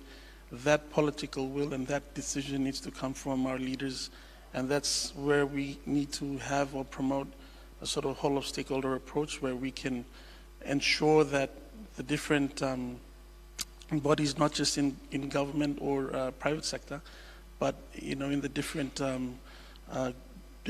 circles within the different NGO groups, whether it's in academia or at the community level through our different indigenous groups, we need to sing from the same song sheet, and we need to ensure that that dedicated support is given, as we are seen in the different parts of the region and the country. So that, I guess, was sort of the overarching theme from the discussions, but then zooming in, some of the challenges that was mentioned, private sector, there needs to be different, I guess, reforms that is needed to instill confidence in the private sector. Obviously, we have good work done in the different countries. We've got policy and legislative reforms that's been done in my country, in Papua New Guinea. Speaking from experience, all the necessary amendments that's needed to comply with the different fiduciary standards and the governance aspects have been done, with the Parliament last year approving the amendments to the Climate Change Management Act, which is sort of our principal climate legislation that governs the work that we do in this space. And again, the aim of that is to sort of instill the confidence within not just private sector, but within the development partner community, that you can work with government to make sure that there's dedicated financing that's given. And so apart from that, we're now working on a biodiversity and climate fund, which is with support, technical support from UNDP. We're trying to have that as an independent fund. So all these reforms are all, at the end of the day, aimed at making sure that we have a dedicated financing mechanism that's not only generating finance domestically back at home, but while that's happening, we are working with our bilateral or multilateral partners to ensure that we have the necessary means of implementation to implement our respective targets and commitments in our NDCs. So that's sort of some of the challenges that was mentioned. Again, like I said, there was so much rich discussions given in terms of how best can we leverage private sector to get behind NBS, not just mainstreaming it, but putting in real money, as we heard in the morning session with our good colleague from World Bank. And again, another key point that the group pointed out or mentioned was right now the main focus the private sector is leaning towards is Article 6 and Article 6.8 in particular, and how that additionality is done, and that's again a narrative that we need to now in a way change and extend to the adaptation space. And so that was also a need that the group pointed out, and of course that again goes back to the community of practitioners that we need to continue to foster. And again, this forum is another excellent opportunity to give voice to some of those issues. Mainstreaming, the group highlighted the fact that mainstreaming is a key aspect that they've done with not just their enhanced or revised NDCs, but with the GCF, with the country program, with the national adaptation plan. I guess the key point here is that the alignment has been done. It's now just making sure that we mainstream. I guess the word that's been overused is mainstreaming, but I guess it's just mobilizing the means of implementation needed to ensure that the support is given. So, with that, we look forward to the Wednesday's field trip as well, to see firsthand some of the work that's been happening at the community level, and how best we can leverage from those experiences. I hope my group members can chip in here, because the last thing I want to do is miss out on any key points. I took some. We have some notes already, and they will have other opportunities. Okay, great. Okay. All right. So, Kangaroo colleagues, please be on guard if you want to chip in on any additional points that I may have missed out. But in a nutshell, that's sort of some of the challenges faced, identifying the capacity gaps. Again, there was a conceptual discussion briefly on the definition of nature-based solutions, ecological services, but we didn't want to go into that. We just wanted to see how best we could, I guess, build on the experiences from each of the different countries so that we can replicate that. Yeah. All right. Thank you for that. Team Kangaroo have a lot of discussion there. So we go to koalas, and you can report back, please. Thank you. So I'm not sure I'm going to pretend to do the richness of our discussion justice, because we had a very diverse group and we shared quite a lot. So I'll just pick up on a few kind of key headlines. The first one, which we began on, which was very, very strong, is the need for genuine partnerships to be able to enhance and facilitate these nature-based solutions that involves all of the kind of key actors, which I think came up strongly in this morning's presentations as well. Why? Because then we can understand the challenges faced and also how we can meet these outcomes as best possible. And these genuine partnerships need to be built upon kind of clear engagement with all actors possible, and not just engagement. I think something we heard strongly from our group was to actually involve these stakeholders and make sure that they have an opportunity to participate in multiple different stages of the project, and that we also measure this activity, and then that can feed back into enhancing and improving these kind of nature-based solutions and projects going forwards. So thinking about Indigenous peoples, women's groups and local actors that are really on the front line of these projects. I suppose actually on that, we kind of covered a key point, and to enable these partnerships, that there needs to be support for these actors. That could be examples that came up were perhaps farmers in engaging with these finance institutions. That perhaps might not be something that they've done in the past, but we know they will need to in the future. So how can we provide support for those providing, say, carbon credits, to be able to effectively engage in that process and be able to understand what's best for them at a given moment, say in the present or in the future as well. Something else that came through strongly, given the kind of, I guess, proliferation of various different initiatives, they're not always easy to understand that there needs to be some kind of effort, which I think could vary at different scales, to help kind of develop an awareness of what is actually going on, like what activities are happening, who's doing what, where that's taking place, and exactly kind of what that is and how well has it gone and what lessons can be learned. So we can all kind of keep up to pace with the proliferation of activities and lessons. Something else that came through strongly was the need for good governance in these projects, particularly when they involve local actors that might not have been part of these style of projects and financing initiatives previously. That can involve transparency, clear transparency in the actions and decisions taken, clear evidence as to how the project has gone and what lessons can be learned, which is driven by strong monitoring, reporting, verification frameworks. And also governance when it comes to kind of the consent of landowners and of local actors in projects. Something else we touched on, which came up quite strongly, was how it's clearly taken some time for the finance system and us as a society to get to where we're at with kind of climate finance, and carbon markets came up quite strongly.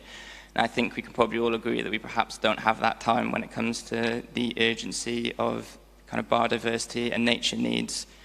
And one way we discussed of moving the dial and moving faster is ensuring that when we do get there's an opportunity for the private sector to become involved, and we talked about the Task Force on Nature Finance Disclosures, and knowing that that is coming down the line, that there's a very, very strong signal from the private sector to provide the funding, and that the local actors involved in developing the credits, for example, have certainty in that happening, so they can engage as best possible. We also discussed the specific role of philanthropy and how philanthropy can provide certain instruments for the right context, and I think that was a message that came through quite strongly, that there are a myriad number of financial instruments and they need to be matched to the best context. We also discussed quite a lot the role and the need to improve the evidence in nature-based solutions, given that we are looking, I guess, to develop interventions that go far beyond carbon, and that there is a clear need to develop a kind of, not the science, but the evidence around all those other metrics that we need to be measuring, and that the MRV in these projects is hugely important, but is also absent in many different areas.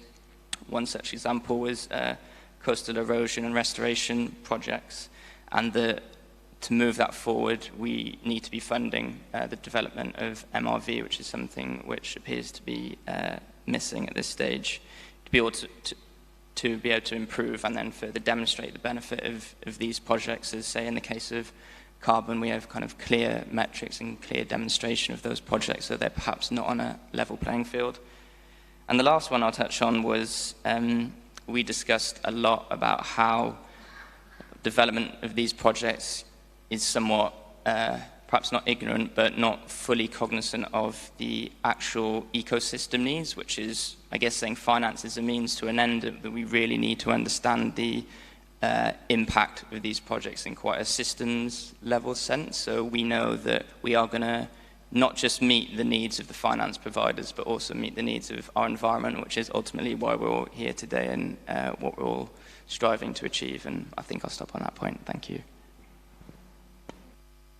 Thank you, Koalas, for that reporting back. That's the group that I joined, so you did a good job. I can tell you that. So, do we have Jellyfish online? Noah? Yes. We do. Can you hear me? Yes, we can. Please go ahead. Excellent. I will try not to touch points that have already raised by other breakout groups. Just like as a kind of introduction, I will bring your attention that funding from G20 accounts for 92% of global investment in nature-based solutions, estimated at $120 billion per year, US dollars. but unfortunately is mostly spent on domestic initiatives. There is a need for investments to reach 285 billion US dollars by 2050 to avert the nature, climate, and land degradation crisis. We had a very interesting and insightful presentation by Icebreaker, who brought our group's attention to opportunities, co-benefits, and enablers with regards to nature-based solutions. So let me be very brief for each of these directions. The first one, opportunities. So there is a clear opportunity to incorporate sustainable practices into present and upcoming economic growth of developing countries. Nature-based solutions are low-cost, multi-benefit solutions to cope with global changes and achieve sustainable development goals. Shifting to investments in green energy, water reuse, resource recovery, and nature conservation is more sustainably viable than trying to quickly reach developed status through the traditional degrading industrial practices. And the last point that I would like to bring your attention with respect to opportunities is putting a quantifiable price on nature could lead to more investment in not only nature-based solutions, but also nature-positive business models which curb emissions while preserving nature resources. Regarding co-benefits, I think this is the thing that everybody are well informed, but just one point, very short, that nature-based solutions focus on protecting, managing, restoring forests, wetlands, and other ecosystems. Because such projects soak up carbon from atmosphere, they also produce carbon credits, which can then be sold to companies looking to offset their emissions. And about enablers, this is very important because without them, this cannot be possible. So first of all, policy drivers. Policies to support collaboration and co-design for local empowerment, as well as promoting inclusive governments, ensuring the involvement of stakeholders at all levels and taking board input to design final nature-based solutions outputs, creating legislative frameworks for national nature restoration plans. The other group of enablers is market drivers. To increase public-private partnership for procuring nature-based solutions, financing community-based implementation and monitoring of nature-based solutions, innovative finance products such as forest bonds, allowing investors to opt to be paid in carbon credits could help unlock sufficient capital to invest in nature. And last but not least, with respect to enablers, this group is scientific drivers. To exploit existing tacit and expert knowledge, educational infrastructure professionals on natural-based solutions, and also open innovation and experimentation, institutional and cultural reform to change the gray over green paradigm. Though we were not many in the virtual breakout session, but we could come up with very insightful and interesting points about this very important topic. So first, I would like to mention that one of the forum participants recommended an action point with regard to ensuring that account systems should be in place and applied to promote the mobilization of finance and other types of resources for nature-based solutions. The other participant brought our attention that to address capacity gaps, to develop and implement nature-based solutions, the capacity building generated in communities that in fact face nature-based challenges should be applied at scale. Their experience, their skills, that should be applied at scales, including national, regional, and international level. The other participant touched the point about the policies and measures that should be embedded by the government authorities in order to promote the engagement of private sector, investment community in processes pertaining to nature-based solutions. Here we have another important topic, which is about green bonds. So green bonds are limited in terms of their use in developing countries as a mechanism to scale the private sector, not only for climate change mitigation, but also adaptation and resilience for nature-based solutions. Efforts are needed to increase investor and issuer awareness of climate-related risks to businesses in the key sectors in need for a nature-based solution.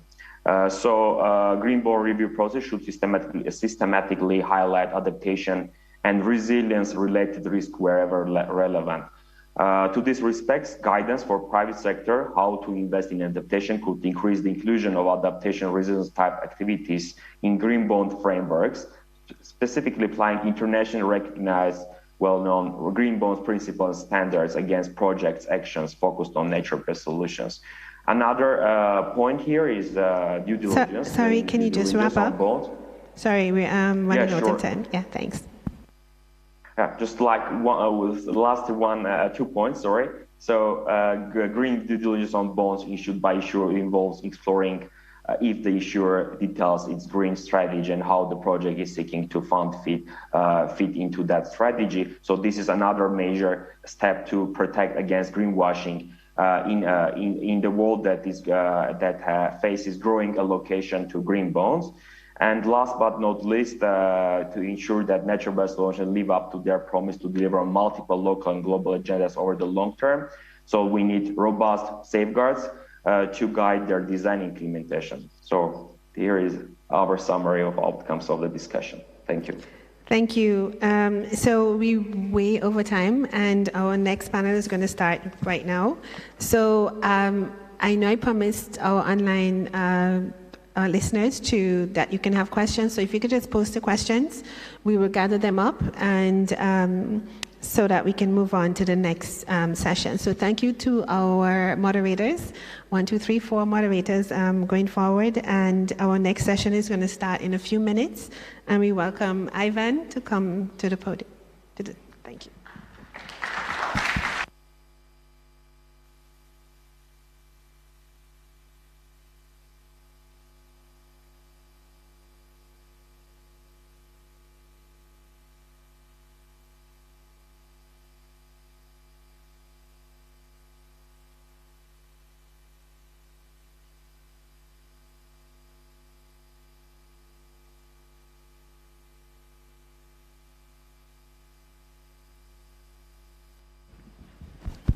Hello.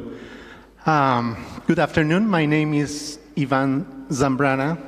I am a GRULAC member of the Standing Committee on Finance, and I will be moderating this panel. The topic of the panel is catalyzing collective actions on nature-based solutions. And what we will try to do is to focus on coordinated approaches to incorporate nature-based solutions into national development plans and climate change strategies, and balance short-term plans with long-term climate and nature targets. It will also look at enabling conditions required to transition the economic system into what some would like to call climate and nature-positive system. First, I would like to invite Francis. Is that you? Okay, thank you.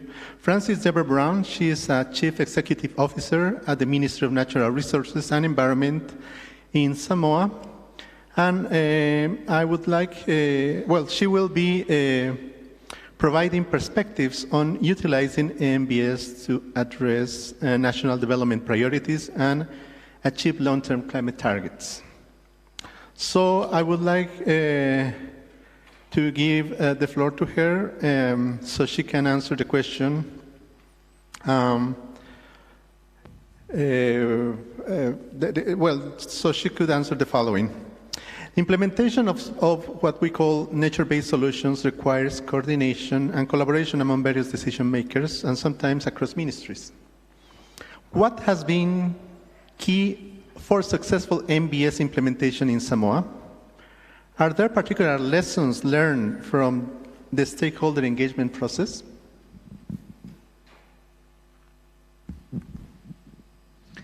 Thank you. Talo Falava, greetings to you all.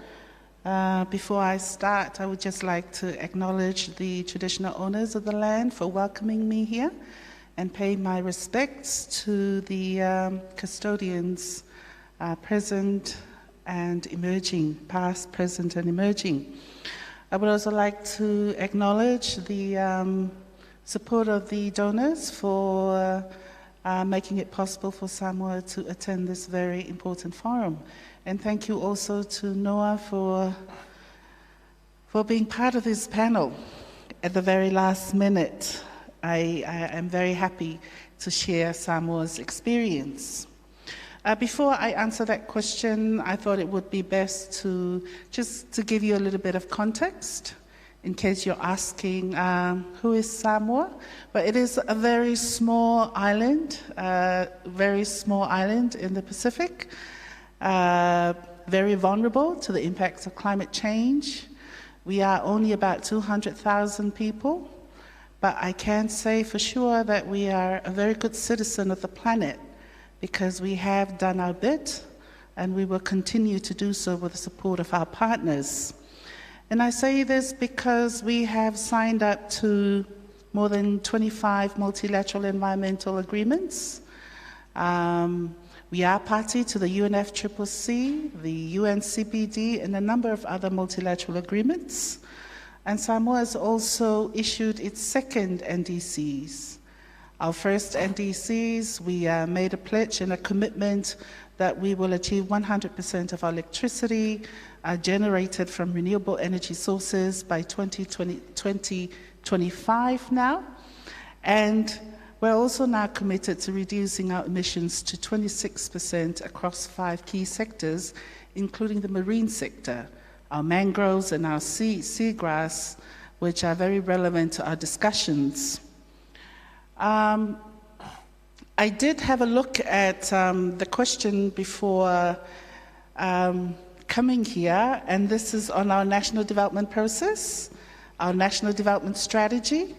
I would like to say that nature-based solutions are very much embedded in our national development strategy. And how we develop our national development strategy, this has been done through extensive consultations with key stakeholders within the government, stakeholders beyond government, including the private sector and NGOs, and very much our community members, our local community members. And part of the, I think it's very important to note that we are very much aware and we have very much identified our priorities. And nature-based solutions is a priority for the government. So with so many plans in place, having mapped out our priorities, the main thing for us right now is climate finance, accessing the finance to be able to implement our national development strategy and the many plans that we have in place. And we have also put in place national reforms where we have developed sectors. These sectors have actually provided the platform whereby we are able to engage and coordinate with our stakeholders from within government and beyond government.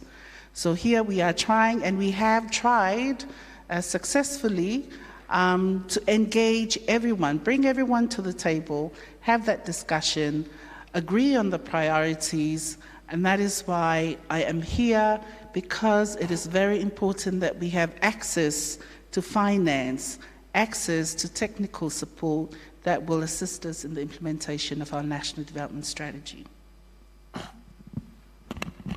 Certainly, and thank you, Francis, for linking what I think is relevant. Stakeholders can only participate and trust the process if they see funding coming after what they decide, right?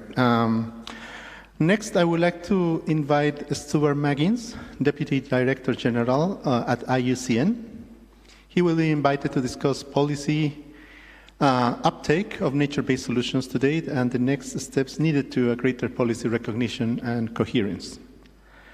So Stuart, the IUCN Members Assembly was the first to adopt a definition of NBS.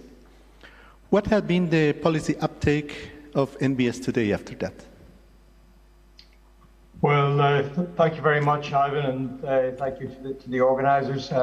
Before I start, I'd actually like to acknowledge the traditional ownership of the land in which the actual meeting is taking place, and to thank the owners, the traditional owners, for their custodianship in past, present, and future. I also, like I said, I did try to get to Cairns, but unfortunately I could just not make it in 1 week from Cairns, from New York to Cairns to Cairo. So to come to your question, I think there's three key messages I'd like to convey to this session on the whole issue of catalysing actions. The first is that policy uptake, both internationally and nationally, of MBS is already substantive and growing. The second is that there have been several concerns about what constitutes MBS and about how they would be applied. And we heard actually some of that in the feedback session. But these are actually being addressed and reconciled as MBS becomes more deeply embedded in policy frameworks. And the third point is that Decision 1 CP26 from Glasgow, which explicitly recognises the interlinked global crisis of biodiversity loss and climate change, and the role of protecting, conserving and restoring nature and ecosystems, now needs an operational framework, and that nature-based solutions is tailor-made to facilitate this. So it would be helpful if there was a clear and explicit reference to MBS in the upcoming COP27 covered decision.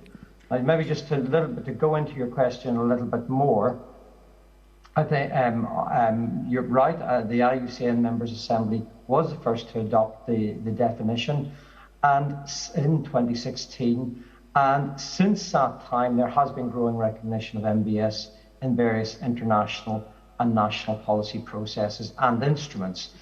Now, I would say the most significantly there, in terms of recognition, has been that in UNEA, that of the UNEA 5 resolution on MBS in February earlier this year.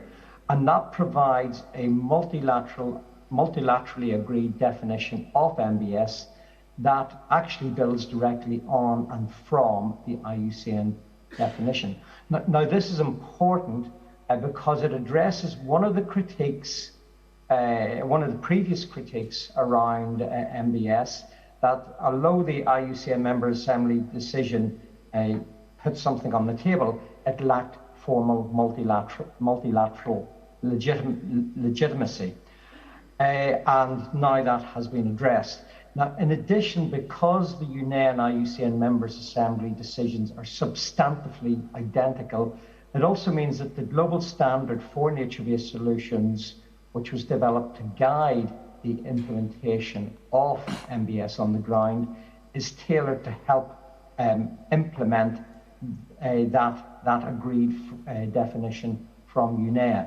So not only do we now have an agreed multilateral definition of MBS, which is, as I said, is substantively similar to that the IUCN members passed, but underneath that we do have an effective global standard for how it should work. In addition to that, I think there's several other important developments. UNCCD Decision 8 in COP15 earlier in May this year in Abidjan made a clear reference to MBS. So MBS is now within reference within the UNCCD.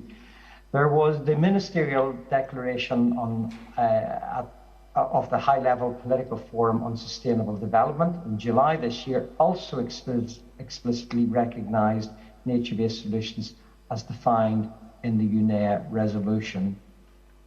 There's been several strong messages and statements of support in the statements of various heads of government and ministers in Glasgow last year. And the Multilateral Development Bank joint statement issued by all multilateral development banks also committed to support countries to implement nature-based solutions. There's been explicit inclusion of and support for MBS in G7 and G20 ministerial communiques, and there of course, then if one goes a little bit further back, last year, or sorry, 2 years ago, in 2020, there was recognition support for MBS in the Leaders Pledge for Nature, and there was also a dedicated track on nature-based solutions in the 2019 UN Climate Summit in New York that was co-chaired by China and New Zealand. So a lot of progress of embedding nature-based solutions in international policy framework.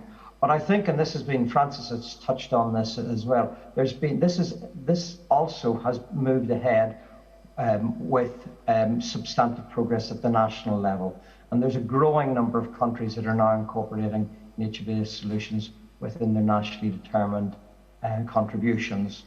I'm just going to give a couple of examples before wrapping up. And these are actually very practical. These are actually about really supporting action on the ground. One I'll highlight is that Canada announced that it would allocate 20% of its climate financing, so it was about an equivalent of $1 billion, towards nature-based solutions as understood by the IUCN and UNEA definition.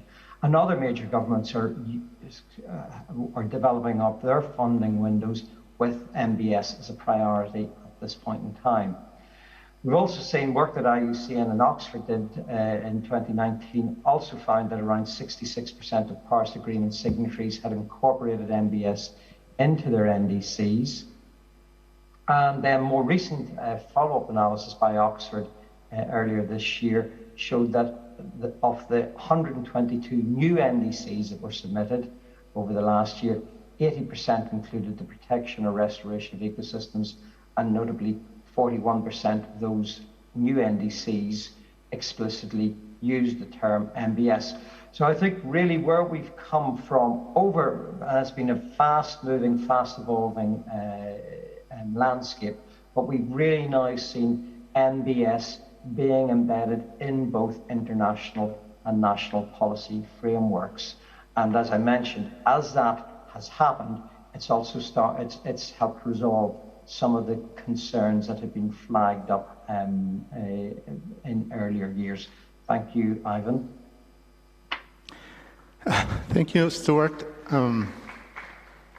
I actually personally became very intrigued by the definition that came from the IUCN, and because of its breadth, it was a very interesting definition. It wasn't a narrow definition, which is good. Let's hope that the implementation of NBS maintained that diversity that the IUCN Assembly was able to prepare. Also joining virtually, we have Ms. Kanako Morita, Senior Researcher of the Center for Biodiversity and Climate Change, Forestry and Forest Products Research Institute in Japan. She will be invited to share NBS experiences in developed countries and perspectives on available programming and policy support for NBS mitigation and adaptation action in developing countries.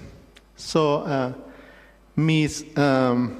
Morita, how is Japan mobilizing finance for domestic MBS actions? How do the actions contribute to Japan's climate change development plans? Yes, thank you very much. Can you hear me? Okay. Can you hear me? Yes, we can hear you. Thank you. Thank you very much. Thank you very much for giving me this opportunity. I'm Kanako Morita. I'm a researcher studying on environmental governance and finance, and I'm very pleased to be able to participate in this session. So first of all, let me say that as I am a researcher, what I'm going to share with you today is my personal view. So I would like to talk about the experience of nature-based solution implementation and finance mobilization in Japan.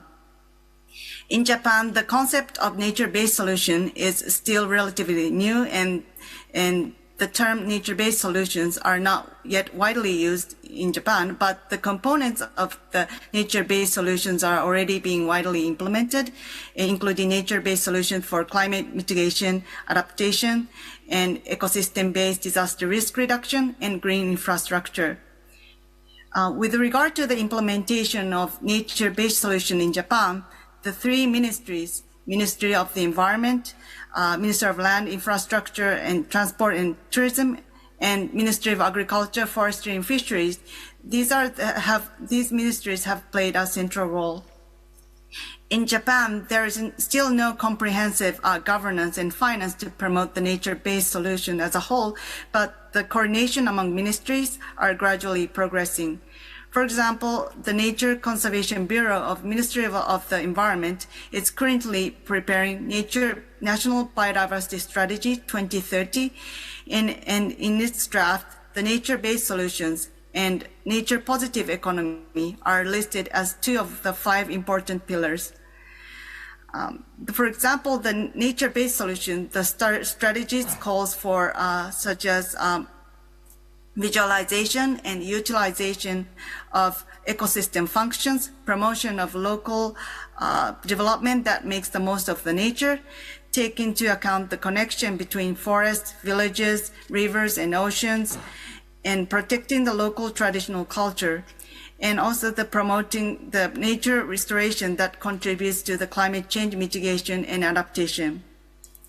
As for the nature positive economy, the strategy aims to realize an economy that incorporates risks and opportunities from biodiversity and natural capital by developing the foundation for promoting investment and financing by financial institutions and investors through encouraging quantitative assessment of private companies' impacts on biodiversity and science-based target setting and information disclosures.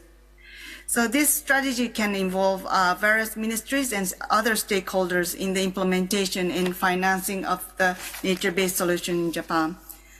And several examples of nature-based solution good practices in urban and rural areas are summarized in the reports, including the ecosystem-based adaptation, such as the flood control in river basin, enhancing rainwater storage function of rice paddy fields, traditional water management systems, and ecosystem-based disaster risk reduction include disaster risk resilient forestation.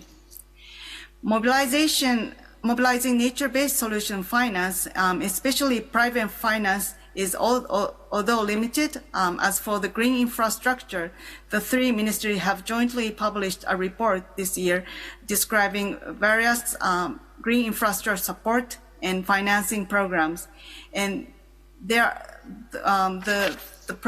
support and the financing programs, they are mostly public financing schemes, but there are a few financial schemes that can mobilize private finance, such as government guaranteed funds to mobilize private finance for urban development and community development funds that mobilize private finance. In addition, in 2020, the government initiated the Green Infrastructure Public-Private Partnership Platform. This is a collaboration of actors such as national government, local governments, the private sector, and academia to contribute to design and implementation of comprehensive green infrastructure solutions. And one of the issues that are discussed under the platform is the private finance mobilization, and including the green bonds for the green infrastructure. And I would like to raise 2 institutional challenges from the experience of nature-based solution implementation in Japan. First, I found that there are still the institutional gaps among the national strategies and policies, such as institutional gaps between the biodiversity and climate change-related national strategies, which had been discussed separately. And also there are challenges in integrating nature-based solutions approaches into the local policies and strategies. And second is the gaps with the financial community and those implementing the nature-based solution in the field, on the ground. And there has been a limited coordination between the stakeholders that involve in the nature-based solution implementation and those discussing private investment and finance mobilization for climate change and biodiversity conservation, including the discussion of TCFD and TNFD, the Task Force on Climate-Related and Nature-Related Financial Disclosures, which mainly led by the Financial Services Agency and the Minister of Finance in Japan. So more discussions are needed to fill these institutional gaps. So that's all for me. Thank you.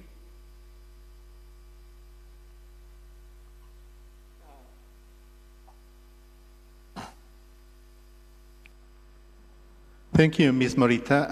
I think it's enlightening to show that there sometimes are differences in the language that different parts of the government use, and that could create those institutional gaps you mentioned, and it would be important to try to overcome them over time.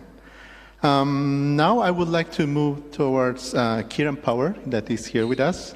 He is Director at the Sustainability and Climate Change Deloitte Risk Advisory, and he will be invited to share views on enabling conditions to transition the economic system towards nature-positive, low-emission, and climate-resilient development pathways. Mr. Kieran, what are the enabling conditions required for transition into nature-positive, low-emissions, and climate-resilient development pathways? Can you hear me okay with this microphone? Yeah, great. So thank you, Ivan. Thank you for the opportunity to be on such a distinguished panel as well. And before I start, I'd like to acknowledge the Gimi Walbara Yindji people as the traditional owners of the lands on which we meet today. Excuse me. And acknowledge their elders past, present and emerging. So it's an amazing question. It's a huge question, and it's one where I feel a little bit guilty because I feel I kind of got a bit of a cheat sheet by getting to sit in a room that discussed this very topic for about an hour just earlier. And I couldn't even hope to capture the richness of that conversation here. But I will do my best, and I guess I'm coming at it from the perspective of it being a topic that at Deloitte we've been thinking about in great detail lately as part of a piece of work that we've delivered with WWF called Banking on Natural Capital, and really it's a manifesto of sorts on how we can create a global financial and economic system in which nature is truly valued, and it's truly valued alongside the parallel push that we need to be executing to meet global emissions reduction targets. And from that perspective, I thought I might look at this question from the angle of barriers that need to be overcome, just to put a slightly different flavour on the conversation that was already reported back very, very effectively to the group, and the role that governments can play, as there are a lot of governments represented in the room today, in overcoming some of those barriers. And in many cases, it is a challenge of supply and demand. And so, thinking about the role that governments can play in driving demand for nature-based solutions and investments in nature more broadly, I think we've heard quite a lot about the task force on nature-related financial disclosures, but there are a range of other frameworks that are truly industry-led that are driving this agenda forward, and engaging as governments as actively as possible in the development of those frameworks is going to be a huge factor in driving that enabling environment and that demand for nature-based solutions. And I would call out and really acknowledge the Australian government for its sovereign support that it's directed towards the TNFD to date, as well as parallel engagement that it has scoped and delivered across a range of different sectors to help them internalise and understand what frameworks like the TNFD are going to mean for them, and to apply them in their own contexts. But obviously on the other side there is supply, and if we are to believe, and I certainly believe the research from the Nature Conservancy that suggests that we can get 2/3 of the way to our Paris Agreement targets by simply better protecting grasslands, woodlands, wetlands, then we need a heck of a lot more bankable, investable natural capital projects. And so, thinking about the role that governments can play in unlocking that, I think it comes back to a large extent to the point that's been raised by many people already, and that is, governments are holders and brokers of data.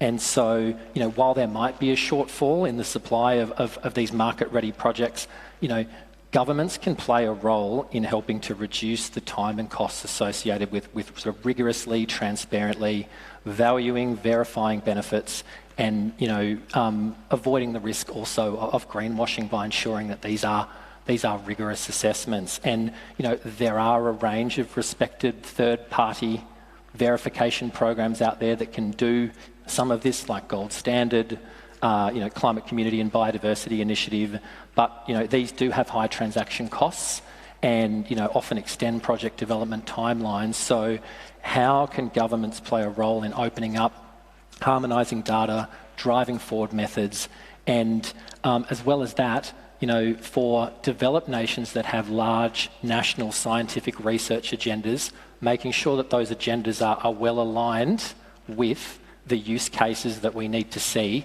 to better make the case, and the holistic and really complicated case around investing in nature, which is not just about carbon, it is about so much more. The TNFD speaks about the 4 realms of nature, so we've got oceans, fresh water, land, and then also atmosphere, and these are inexorably linked. This is a huge challenge, and linking up the scientific research agendas is a huge part.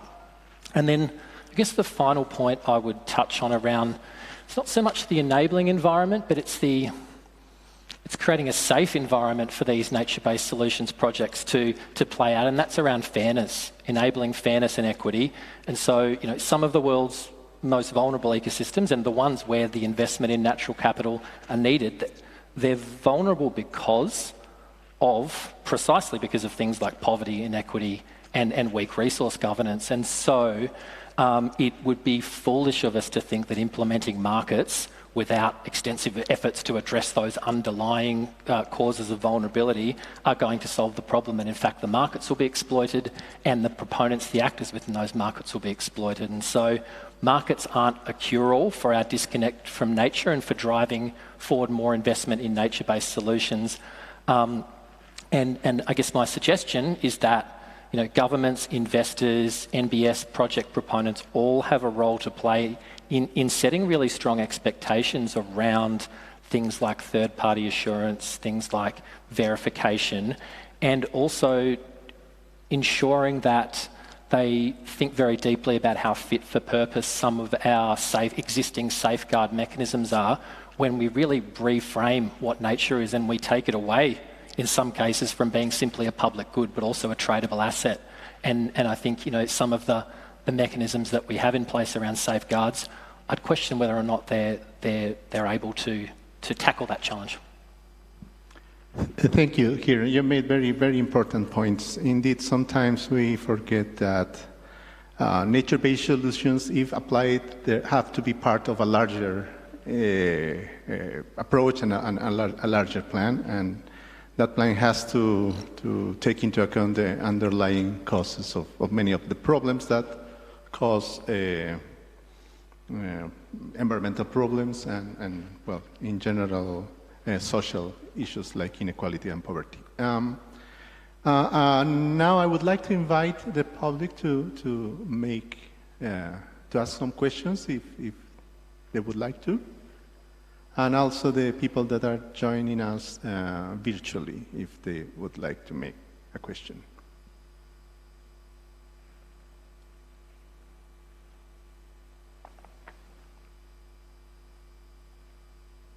Hi, Fiona Ryan from National Wildlife Federation. I was wondering if there's public funding for nature-based solutions, which basically comes under the from developed to developing countries I'm talking about, which basically comes under, which is basically ODA. That's rebadged. ODA is not increasing. Climate finance is, and so there seems to be a big shift. In fact, climate financing seems to be, the reaction is to make it look more like ODA all the time. But I think if the other source of money is the voluntary market, which is sort of like self-regulation of business, And then the other source would be carbon markets, which is about, last time I looked, about 200 billion, maybe more, maybe less, at the moment under the compliance carbon markets. I think they usually talk about the voluntary market is now at 18 billion. So there's a huge, you know, with these things, they require resources, they require money. You know, otherwise we wouldn't be here at the Standing Committee on Finance talking about it. So yeah, if the money's not coming from the market, where's it coming from? I mean, the reason people are talking about it is because it hasn't fixed itself. So I just added that to the discussion. Thank you. Maybe Francis, would you like to? I'm happy to give it a try. For Samoa, we have our legislation in place. We have our policy work in place, but much of that needs to be updated at this stage. And being here and listening to the discussion on carbon markets, we're not yet at the stage where we're engaging in carbon markets per se, but we are very much entertaining, you know, looking into how we can engage effectively. And I say this, for example, we've got one pilot running at the moment on pilot for payment for ecosystem services, very small. So we're going to use this as a pilot on how we're going to be involved in the carbon market, but this will be mostly on the voluntary one. There's we are engaged with some colleagues from Japan at the moment looking at the carbon market.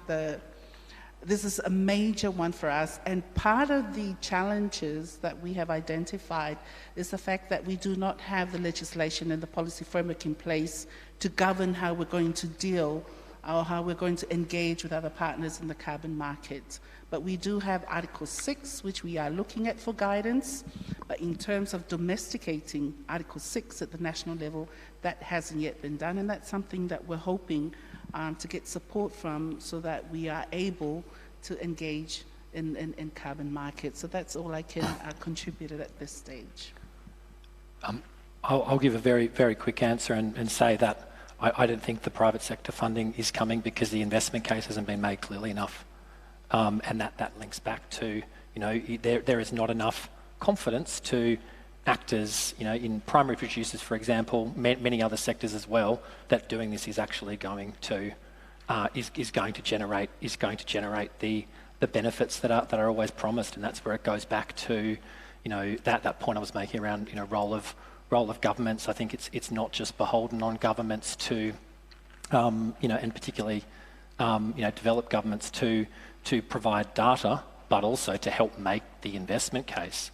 To not leave it to others to do that, and to also provide clearer direction on the areas in which you know, effort is going to be best directed, and again, not leaving it to a range of, you know, different, you know, self-interested actors to decide where we need to invest in nature. Yeah, certainly we all could benefit from more clarity about what all these pieces are going to fit into place, both for market approaches and non-market approaches, and that would also help unlock many sources of funding as well.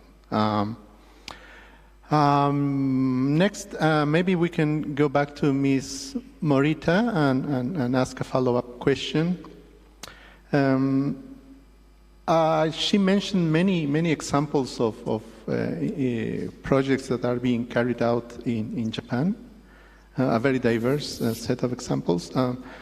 Now I would like to ask her something more in the lines of discussing what has been the impact of the support that Japan has provided developing countries for the implementation of NBS, and what would be the most important lessons that can be learned from that process? Ms. Morita.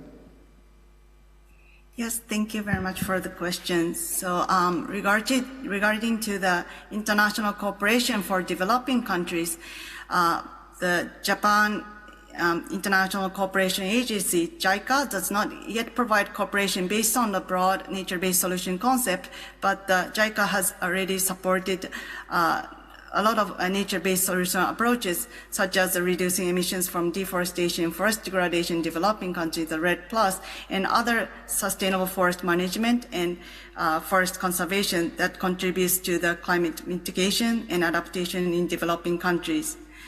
And for African countries, JICA has established a website titled Nature-Based Solution Knowledge for Africa and started to introduce good practices. And mobilization of private finance for nature-based solutions support in developing countries has not yet been widely discussed. However, for example, in the case of JICA's Ethiopia's project, the JICA supported the creation of natural resource management system that linked to the markets and business and involving the participation of local residents. And the project aims to develop an appropriate sustainable forest management mechanism that balances forest management and livelihoods in both forest coffee and highland area and with different natural conditions and agricultural activities. Although the nature-based solution concept itself is not fully integrated to the JICA's Japan International Cooperation to developing countries, I think there are several lessons from the experience of Japan. The first is the need of integrating nature-based solution concepts to the international cooperation for developing countries.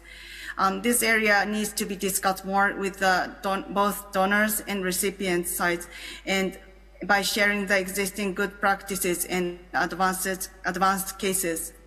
The second point is that the need for considering the nature-based solution needs differ from country to country.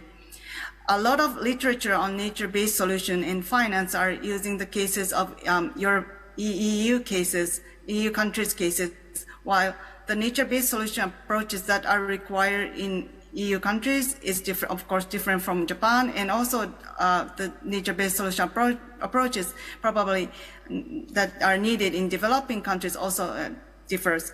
So considering the different geographical, social, cultural, economic and conditions in each country, it is important to clarify what kind of nature-based solutions are effective for each country and to consider what kind of financing and investment mechanisms would match the needs of the nature-based solutions. And the third point is the need for the developing the finance and business models for nature-based solution globally. The latest IPCC report, which I joined as a lead author, showed that the nature-based solutions have large potential to address climate change and other sustainable development issues. And especially the limited private capital is widely recognized as one of the main barriers to the implementation and monitoring of the nature-based solutions, and to reduce the reliance of the grants, finance, and investment models that generate their own revenues or consistently reduce costs are needed. And IPCC showed that the development of finance and business models for nature-based solutions need to be explored, for example, through utilizing the wide range of financial instruments, such as equity, loans, bonds, and insurance, and also creating standard metrics, baselines, and common characteristics for nature-based solutions to promote the creation of new asset classes. And I think the third point is these related topics will be discussed more in the next session, so I'm looking forward to discuss more on this topic at the next session. So thank you. Thank you, Ms. Morita, for those comments. I think we have another question from the floor, please. Organisation. Thank you. Thank you, panellists, for your interesting overviews. My question goes to data and verification. So we're leading the development of a ag sustainability framework based on ESG principles. One of the great challenges we're confronting is finding enough quality and ground truth data available to inform a range of criteria. to obviate the need to go specifically to each farmer to have them fill out those data sets, notwithstanding that there are other pieces of work on foot to better understand that. Has there been any thinking done about how we can do that more efficiently? And I guess it to us is about trying to minimise the transaction costs whilst maintaining the integrity. Thank you. Thank you. Thank you for your question. Before I give the floor, is there any other question from the floor? Yes, please.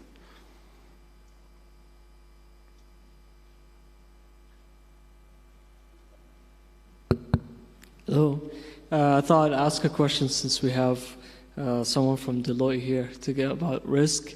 So when it comes to risk disclosures, when it comes climate-related or nature-related and so on, I have 3 questions. Let me get my pen. So the first question is, there might be a tension on this point in particular, which is that investors tend to be short-term rational. However, when you look at climate-related risks and opportunities or nature-related risks and opportunities, they have longer time horizons. So how do frameworks, current disclosure frameworks, address this point? A second point is, intuitively, there seems to be an inverse relationship between confidence and time horizons. So, for example, I could be fairly confident of an outcome if it's in the next few years and versus the next 100 years. So how do disclosure frameworks address this? And then my final questions would be, if disclosure frameworks aim to assist investors in assessing the impacts of certain phenomena on enterprise value, what is the kind of anchor for comparison? So if you can take a company A, let's say, and company B, they have identical characteristics, they have identical operating models and identical value chains and everything, but they operate in different jurisdictions that face different pressures in terms of nature and climate risks and so on and so forth. Are they compared with each other at a global level, or are they compared with other companies within the jurisdictions that they operate in that have similar levels of climate risks, similar levels of natural risks and opportunities as well? So that's it. Thank you. May I please give the floor to Kieran to respond the last set of questions? And after that, maybe I could invite Stuart to answer the question about that challenges that are emerging. So amazing questions, and ones that I'm concerned I won't be able to answer satisfactorily for you, as is always the case with emerging frameworks, particularly something like the Task Force on Nature-Related Financial Disclosures. It's very much in flux, and in fact, I think in some ways the TNFD does itself a little bit of a disservice by presenting its materials in such a glossy and almost finished-looking sort of way, as it sort of doesn't. It sells short the fact that the development of a framework like that it's going through an iteration, a very iterative beta testing process where exactly those sorts of questions, by piloting the framework, and there's a lot of leading organisations now beginning to pilot the TNFD. A lot of those issues I think will be surfaced, and I think starting with your last point around what is the anchor, what is the means of comparing across jurisdictions, across different biomes, realms of nature, all of those sorts of things. The unfortunate answer is it doesn't exist yet, in my personal view anyway, and others might debate that. But if we think about, fungibility as a principle, we've managed to sort of coalesce around the idea of tons of CO2 globally being the means by which organisations can compare themselves. And that works pretty well from the perspective that a ton of CO2, emitted wherever in the world is broadly, equivalent. It circulates in the same atmosphere, but that's not really, that's just not how nature works. It's incredibly interrelated, and therefore, I think looking at the ways in which organisations will be able to compare themselves, at least under the current beta version of the TNFD framework, it is going to be largely qualitative, I think, for the time being, and we will be relying on organisations, implementing that framework in a rigorous way, and I think that goes back to the point of the role that the governments have to play in ensuring that these organisations understand what they're getting themselves into, and in fact that when implementing a framework like the TNFD, maybe it's better for an organisation to start small on something that they're pretty confident they can get a handle on, be it one aspect of their value chain, one realm of nature, one jurisdiction, and really trying to nail those metrics as well as they can. And I think, hopefully we'll get a lot more clarity on really all of these points around metrics and targets, which are the things that we need to have in order to give investors confidence through the next iterations of the TNFD beta framework, with beta version 0.3 about to come out and have the first lot of guidance around metrics and targets. And I'd also make the point that also in development right now is sector-specific guidance materials that I think will help to narrow down, what the anchor is, depending on the operating context and depending on what the organisation does in their sector. And then again, I'm generally deeply sorry to disappoint you, but I think in terms of that, time horizons piece, again, I'll focus on the TNFD, as that's the space I mostly work in, and that piece around time horizons. Again, I don't think it's adequately addressed yet, and we do need to be, thinking about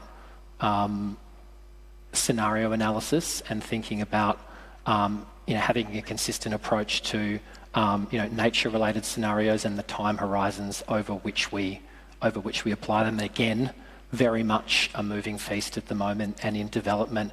But I think you're underscoring precisely why, as well-intentioned as a framework like TNFD is, it's not yet able, and it won't be, without significant input from a range of stakeholders asking exactly the questions you are, fit for purpose in driving investment. Thank you, Kieran. We are unfortunately running out of time, so please, Stuart, could you share your views? Yeah, thanks, Ivan. I want to come up very quickly on this point that Kieran left off and I think he's absolutely correct that one of our challenges is we've got a standard measure for with respect to progress towards net zero in terms of carbon, and we don't, as he said, nature doesn't work that way. But I do think actually there is a lot of progress actually happening. We in IUCN have actually been trying to work, actually taking from what is a universal database on impacts on biodiversity and on nature, the Red List of Threatened Species, and we've actually been able to pull together a measure now of biodiversity, of the opportunities to abate threats and to restore biodiversity on any polygon on a map. Drawing from that data, so I think we feel we're actually getting quite close to coming up with a consistent measure on progress on biodiversity that could actually be used for financial disclosure on nature. And again, I think I'd also agree with Kieran that will need to be done one step at a time. But again, we're sort of trying to then build that into a pathway where one can actually start off maybe looking at direct impacts, but then working that through supply chains. But I will flag this up. I do think that we are at a point of time that these questions are being asked and that we're now actually getting a response to it. So I would, if anyone's interested, I would check out some of the work that IUCN has been doing on what we call STAR, Species Threat Abatement and Restoration Metric. I think the other thing, I think it also highlights why it is actually really important that we're now getting nature-based solutions embedded into a policy framework rather than waiting to have all the questions answered. I think that we will accelerate the focus and accelerate and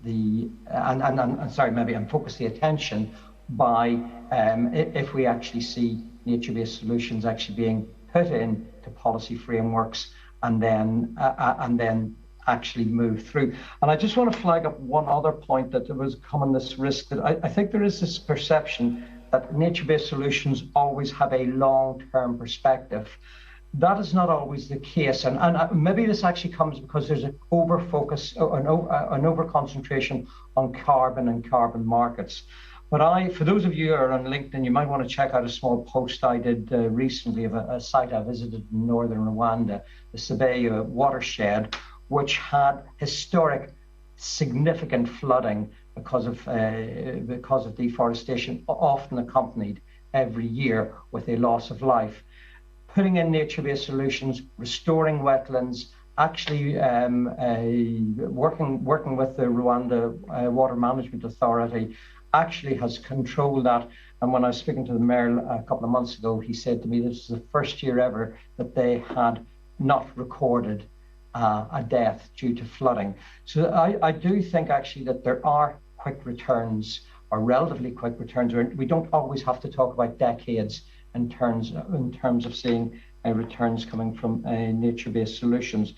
But again, I will emphasize, and maybe just conclude with this point, that what we do need to see is that how we can help move this forward is by getting embedded more and more into policy frameworks, whether it's at the international level or national level. And that will then give us a stimulus to move forward, answer some of these questions, and hopefully therefore help create the markets so that we can see a range of financial mechanisms come to bear to support that. Thanks very much, Ivan. Thank you, Stuart. And indeed, we have a lot. We left a lot to discuss on this issue, but let me take the opportunity to thank all our panelists, both here and those that have joined us virtually. And well, this discussion has been very, very enlightening, and I hope it will help us move the debate forward in the next sessions. Now I would like to invite all of you to go out for a very short coffee break so we can come back here at... Oh, sorry, yes. My apologies, but I feel that this is a very unique opportunity that we don't always get to take the platform. So if you would please indulge me. I would like to note one final time, while I have the microphone, is that, we really need to put more financing towards nature-based solutions. And I think that it is very timely that we are having this discussion now, when focus is on addressing triple planetary crisis of the planet. And from a small developing country perspective, we need more access to climate financing. I mean, there's been a lot of commitment out there, but accessing that financing has been very difficult for us. And even when we are able to access financing, making use of this finance has also been made doubly difficult because of the requirements, the reporting requirements. And we would like to make note that, we are all aware of the problem that we are faced at the moment. We really do need climate financing, but in a manner which is very much aligned with the priorities of small island countries and the capacities that we have. So for me, taking the stage, and I thank you for the opportunity to do so here, and I'd just like to urge also, not only at the national level, but at the international and regional level, for us to all harmonize. We've got a lot of financing mechanisms in place, and if we can harmonize and coordinate ourselves, better streamline ourselves, to be able to provide that support, that technical and financial support that we absolutely need at this stage. And I think coming from a national government perspective, we have done a lot in terms of coordinating ourselves organizing ourselves, mainstreaming climate change, mainstreaming nature-based solutions. What we need now is the funds and the means to implement them. So I just wanted to make that point. Thank you very much. Thank you, Francis. I think you raised a crucial point. I think that we, those that come from developing countries, can relate very much with what you said, not just those that live in islands, but those that have special situations in general and special vulnerabilities. And yes, let's hope that access, not only availability, but access, it's improved over time, not only for nature-based solutions, but for climate action in general. Well, thank you very much, and please go and have some coffee.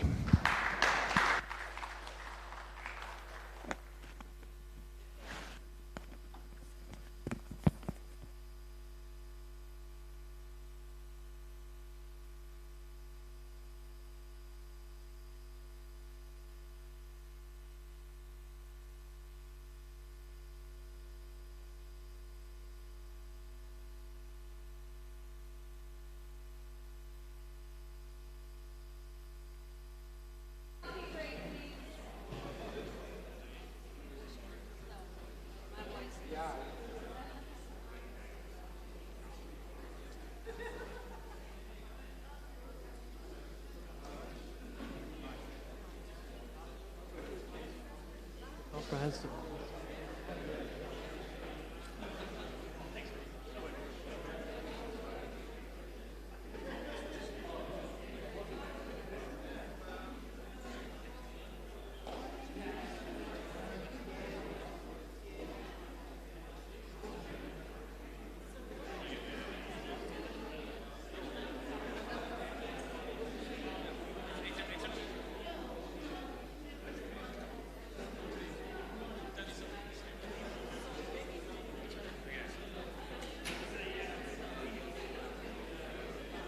Morning, afternoon, just checking if you can hear me.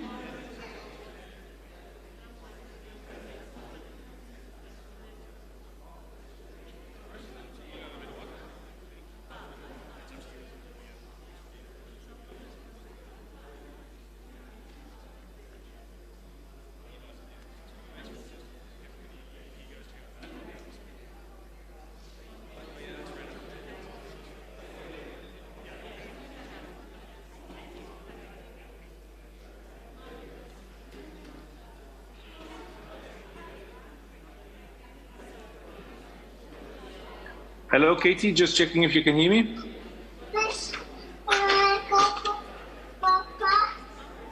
Can you hear me?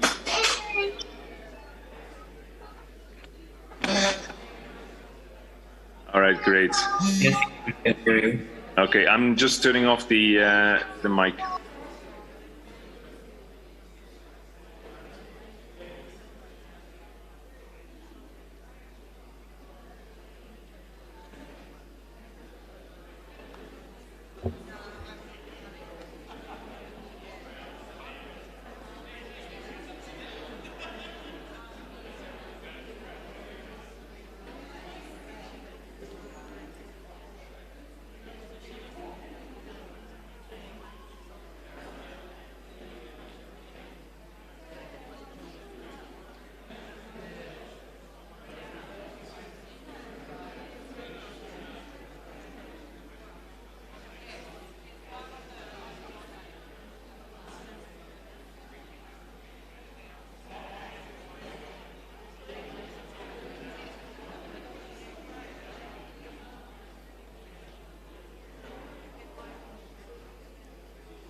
Hi, Lisa. This is Kathy from the Secretariat. Can you unmute yourself, please?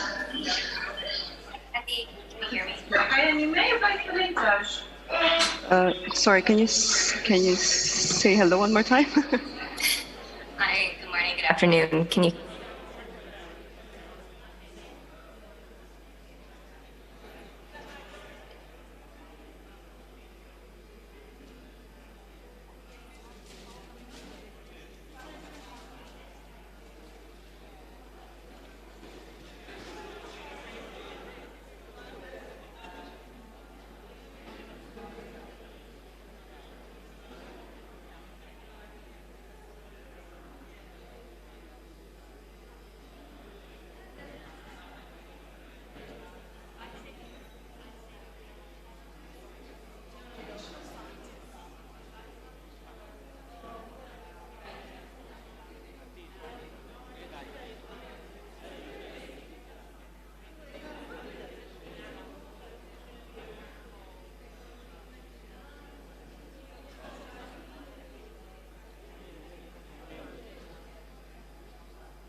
Thank you, Gary.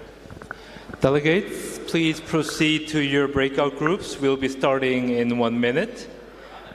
So at the front, the kangaroo group and the crocodile group is at the back, and the koala group is in the room Tully. Can we switch groups? Of course, the delegates can choose whichever group they wish to go to. Thank you for addressing me on the microphone.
So delegates, welcome back from the coffee break. This is the last session of the day. So the sooner we started, the sooner we can finish, and then sooner we can wrap up day one. So we're all in your hands, how fast you want to gather around the groups. So the same concept, you have the kangaroos, the crocodiles, koalas, and what happened to the jellyfish? They're not in the room anyway, but they're in the virtual space waiting. So we have the 3 topics. Again, a free choice of which topic you want to discuss.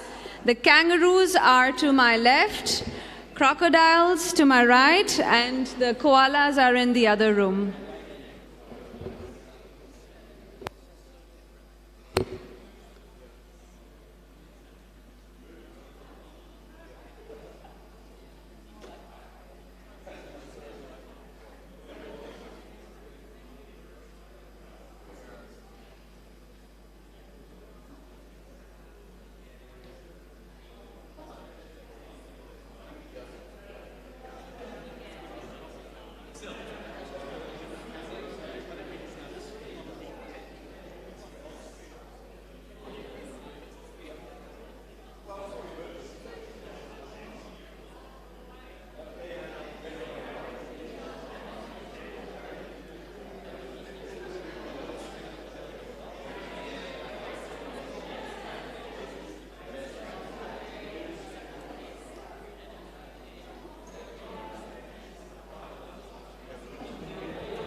Delegates, please take your seat. Please take your seat, please, so we can start. Also, if you wish to participate in the transparency and disclosure, please go to room Tully. Room Tully will be discussing disclosure. Thank you.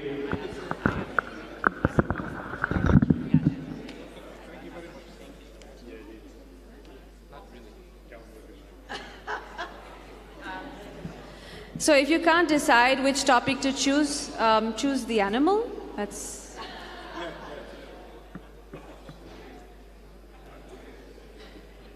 So how many, I think people in this room like kangaroos over crocodiles, and I don't understand why. So who likes crocodiles? Okay, gentlemen to my right, please join the group.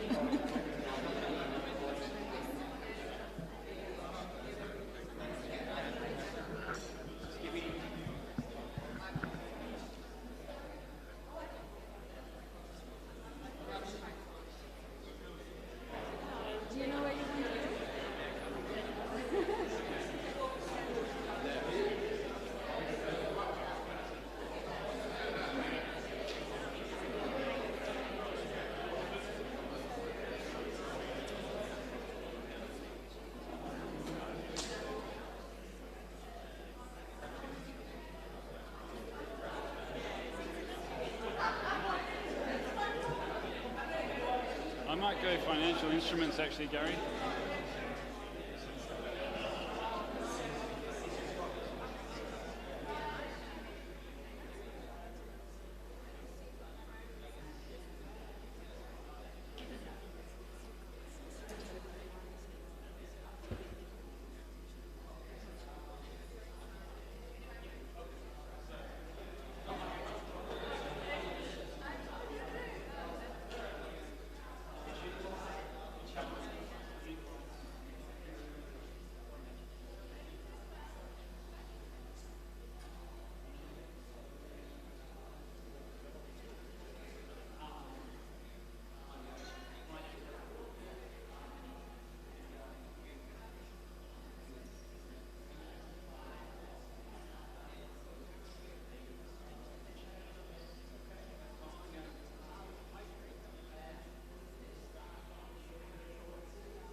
right?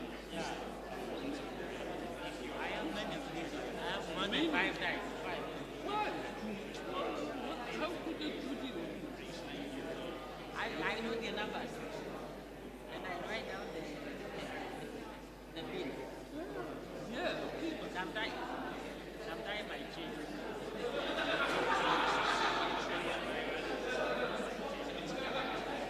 The other one is what? I think it's for them to load it.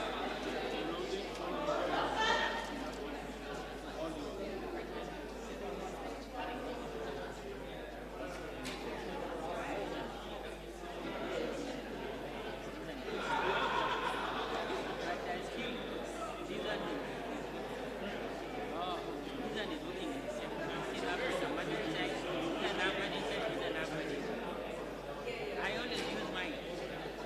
But now, yesterday when I came, I used it. But they have different parts. This is the new one. Kid benefit. These are the kid benefit. But sometimes I want to give this one to them. I feel I want to give these guys to load it inside. But sometimes it's stuff. I tried sometimes back to tell them that put my money here. And it was taking me almost around 3 days. Even when I was working, the money has not yet been loaded. What they say is I'm not the one who goes to people. It was finance.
Delegates, please return to your seats so that we can start the report back, the final session of the day.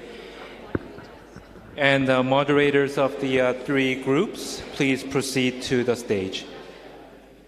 Thank you.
Yes, it's working.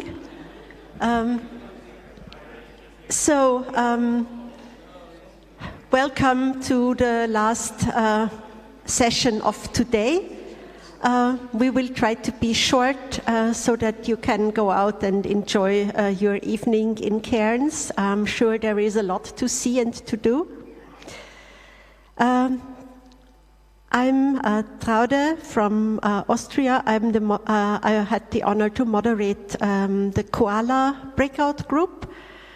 And I'll start by giving you a very short summary of the discussions. It will not be complete, but the Secretariat has taken careful notes, and there will be full reports after the forum so that nothing is lost that we discussed here. We discussed disclosures, the merits and problems of disclosures. Why do we do them? How to incentivize private actors to do them. We heard that the purpose of disclosures is to mobilize investment in nature-based solutions by having credible assessments to prevent greenwashing and create confidence in the market. That was a statement that we heard in the beginning as to why disclosures. Then we had a sort of deep dive into the challenges related to these disclosures. There are challenges as to defining criteria, selecting methodologies, defining the metrics used to assess the impacts and the risks and also the opportunities. And we found that there are different challenges for risks and opportunities. You can define risks in case studies, and then there is an economic interest in avoiding them. It becomes more difficult when you want to assess the opportunities for the disclosures. Because there are specific circumstances, there is no one-size-fits-all solution, we heard. And we had quite a discussion on the merits of having global frameworks, global standards that different to frameworks have mandatory effects. How can a global standard relate to specific local circumstances? What is the relationship? Can you have a global standard as a baseline and then define national standards as according to the needs? I think we could have had that discussion for a longer time without finding the silver bullet, but this just is intended to show you where the discussions in our group centered, and I think this was the main point. What are the merits of bottom-up and top-down approaches? And with that, I will hand over to the next group, that is crocodiles, as Patrick Martin is sitting beside me, and he was the moderator of this group. Thank you very much. And we had a great group. We were discussing the opportunities and challenges around financial instruments, and had a great input from everyone, identified a number of very interesting challenges and opportunities. One of the key things that was identified was the need for that transparency, and the need for transparency was a key theme, and the need to utilise tried and tested models where appropriate. But that said, that grant instruments are also required for MBS, and potentially, financial instruments and financial markets are not appropriate for all, particularly least developing and small island states. There needs to be ongoing maintenance needed to keep things going, and the risk of potentially perverse incentives created by nature-based solutions within some financial instruments, for example, monocultures that can reduce biodiversity. The broader challenge that we heard from developing countries was the difficulty of accessing finance, particularly in smaller and local communities. So public finance grant financing is really a really important thing and plays an important role. The complexity of the instruments that we're talking about also creates a need for ongoing and more capacity building, particularly in least developed countries and small island developing states. One of the key themes, I guess, was very much that it was very context specific and sort of horses for courses, as it were, not one size fits all, that it was what needs to be developed and what needs to be used, and the opportunities come from using financial instruments that are appropriate for the situation and for the country and for the communities involved.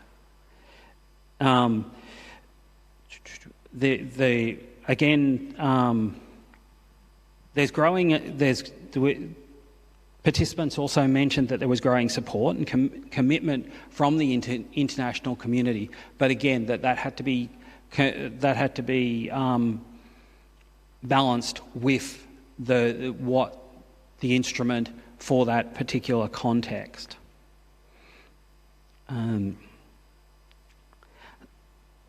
At the national level, in many countries there was still a considerable reliance on donor support to make and less about the finance. So for the financial instruments to work, there was a need for donor support. And there was one of the challenges was that need for to ensure implementation was monitoring, reporting and verification of adaptation projects, and that's a challenge in many of the environments. So the opportunity lies in the flexibility of the instruments to accommodate local circumstances, but that was also a challenge of balancing that, because the market wants transparency and therefore the instruments have to be designed and fit for purpose. What else? So another thing that was raised very clearly was that in many of the countries, this concept that we use nature-based solutions and we use that terminology, but that terminology itself means different things to different people, and that has to be clarified and embedded and capacity building. So and shouldn't be restricted to only mitigation and carbon markets, but there's a need for more broadly adaptation needs also require financing. The other challenge, particularly for least developed and small island states, was essentially the current state of fiscal space and indebtedness, and therefore potentially certain instruments are not attractive to them due to that sort of overburden of debt that exists at the moment.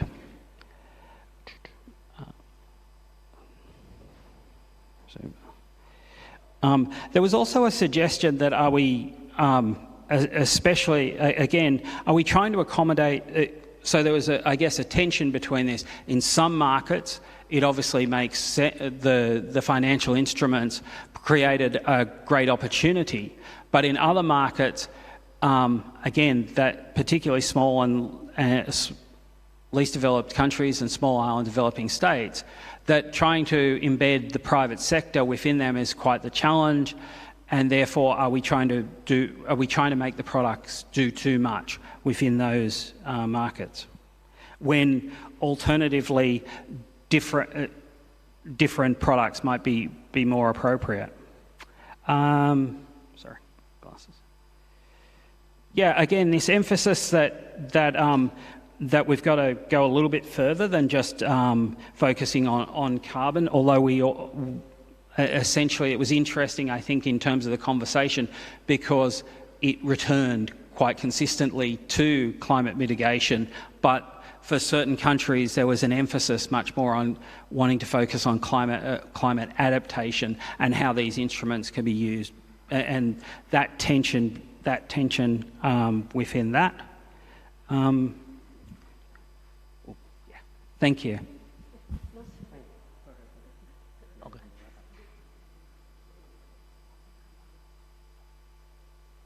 Thank you very much. First of all, I would like to thank Kangaroo Group. I think it's a very active discussion this afternoon. A lot of discussion about the sort of finance for nature-based climate action and policies. So we have discussed three main topics. One is the policy, sort of fund, and also the mainstreaming. This is the key element for interaction, interlinkage for our discussion. We have, for the policy, we have identified a number of policies as to mobilize the fund, financial support. This include the long-term strategy for carbon neutrality or carbon offset. I think some parties has indicated they have commitment up to 2050. For other parties, other participants also mentioned about the GAG reporting act. That can be the policy that can link to the financial support. The NDC, I think NDC is also very important because it's our mandate under the Paris Agreement. So this kind of policy is interlinked with the sort of finance. We also identify the, for example, research based the climate action and mainstreaming climate change from national to subnational for nature-based solution. So this kind of policy is very important for the group. And we have identified the sort of finance for nature-based climate action, for example, from the government budget. This is very important. I think the government has provide support, but sometimes they do not count as the. They have to identify the criteria or what kind of budget is climate-based, nature-based climate actions. Yeah. I think sometimes the government has provided support to the line ministry to implement action, but they do not call it as climate-based, nature-based climate action or climate action. So we need to identify the criteria. The sort of funding, the other, for example, from the multilateral funding support, from bilateral fundings, and also from private sector. Some of our group also identify the, for example, the carbon credit, also soft funding to support climate action. So these are all the funding.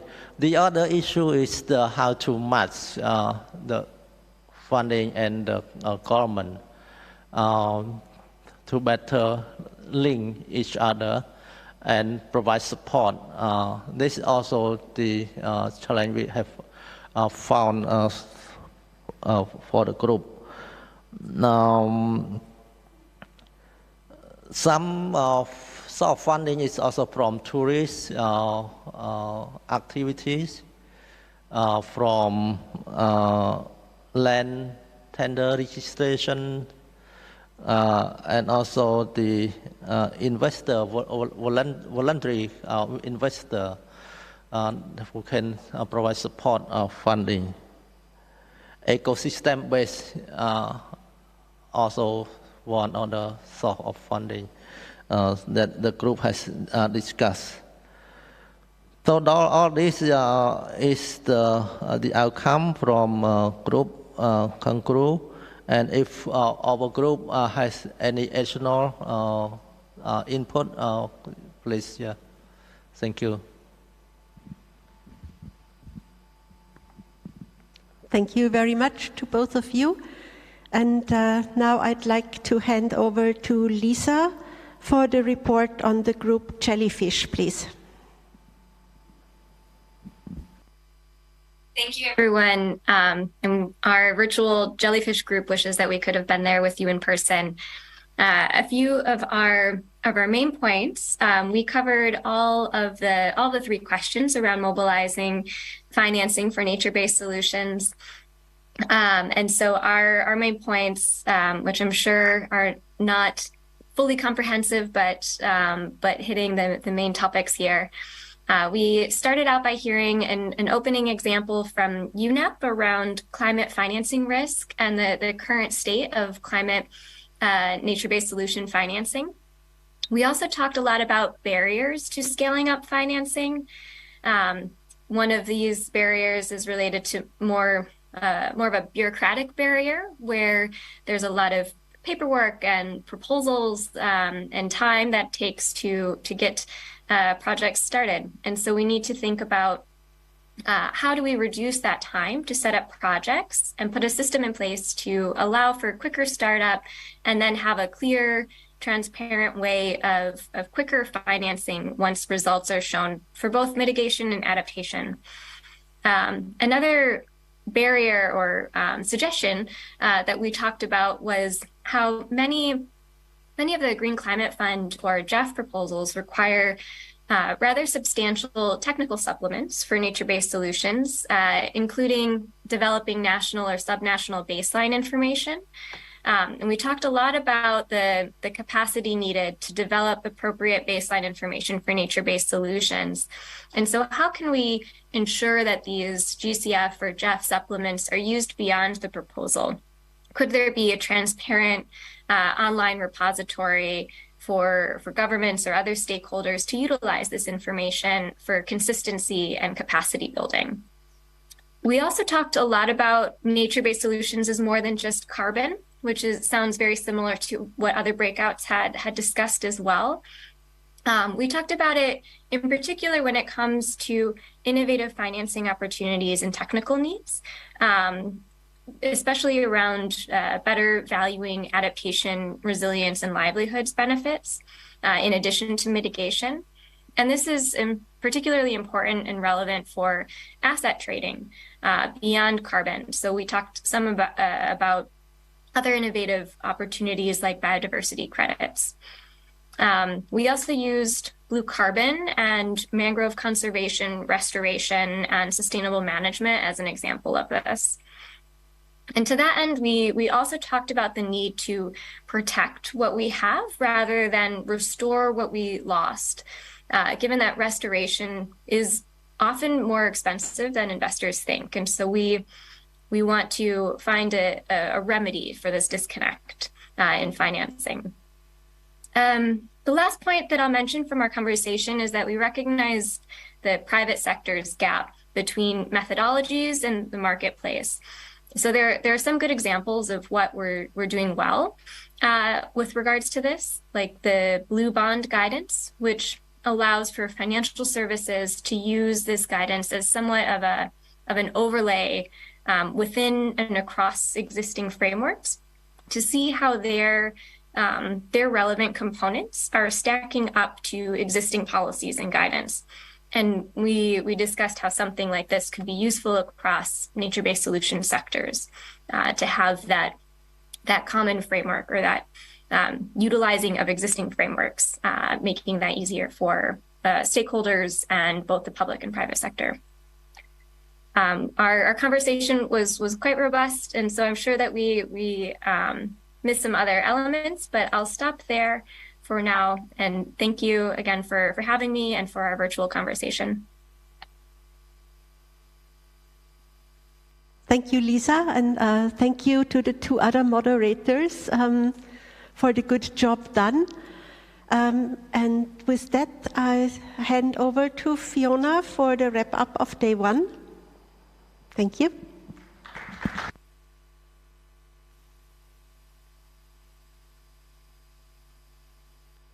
Thanks very much, Trouder, and all the moderators. And thank you, everyone, for your active participation today. I think we had a lot of really rich discussions. I certainly won't be trying to wrap up all of the discussions that we had today, nor will I be the person standing between you and a lovely evening in Cairns. So just 4 very quick points to wrap up. So we heard that there's a need to urgently address the financing gap. And not only is it that the total is enormous, about 4.1 trillion by 2050, but also in regards to how the public and private sectors can work together. We heard that even though finance for climate-related activities have increased over the years, it has been increasing at a slow rate, and there's been a general consensus that it needs to be scaled up urgently.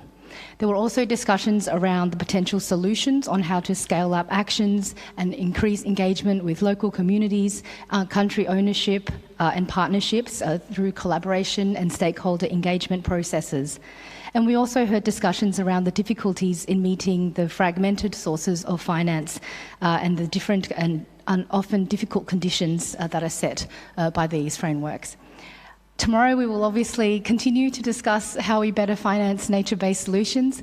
We're starting again at 9 o'clock, so we hope to see you before then for another full day of rich discussions. And I would also like to thank everyone who has participated virtually. I know that from experience that the timing is often awful, so we really appreciate your effort.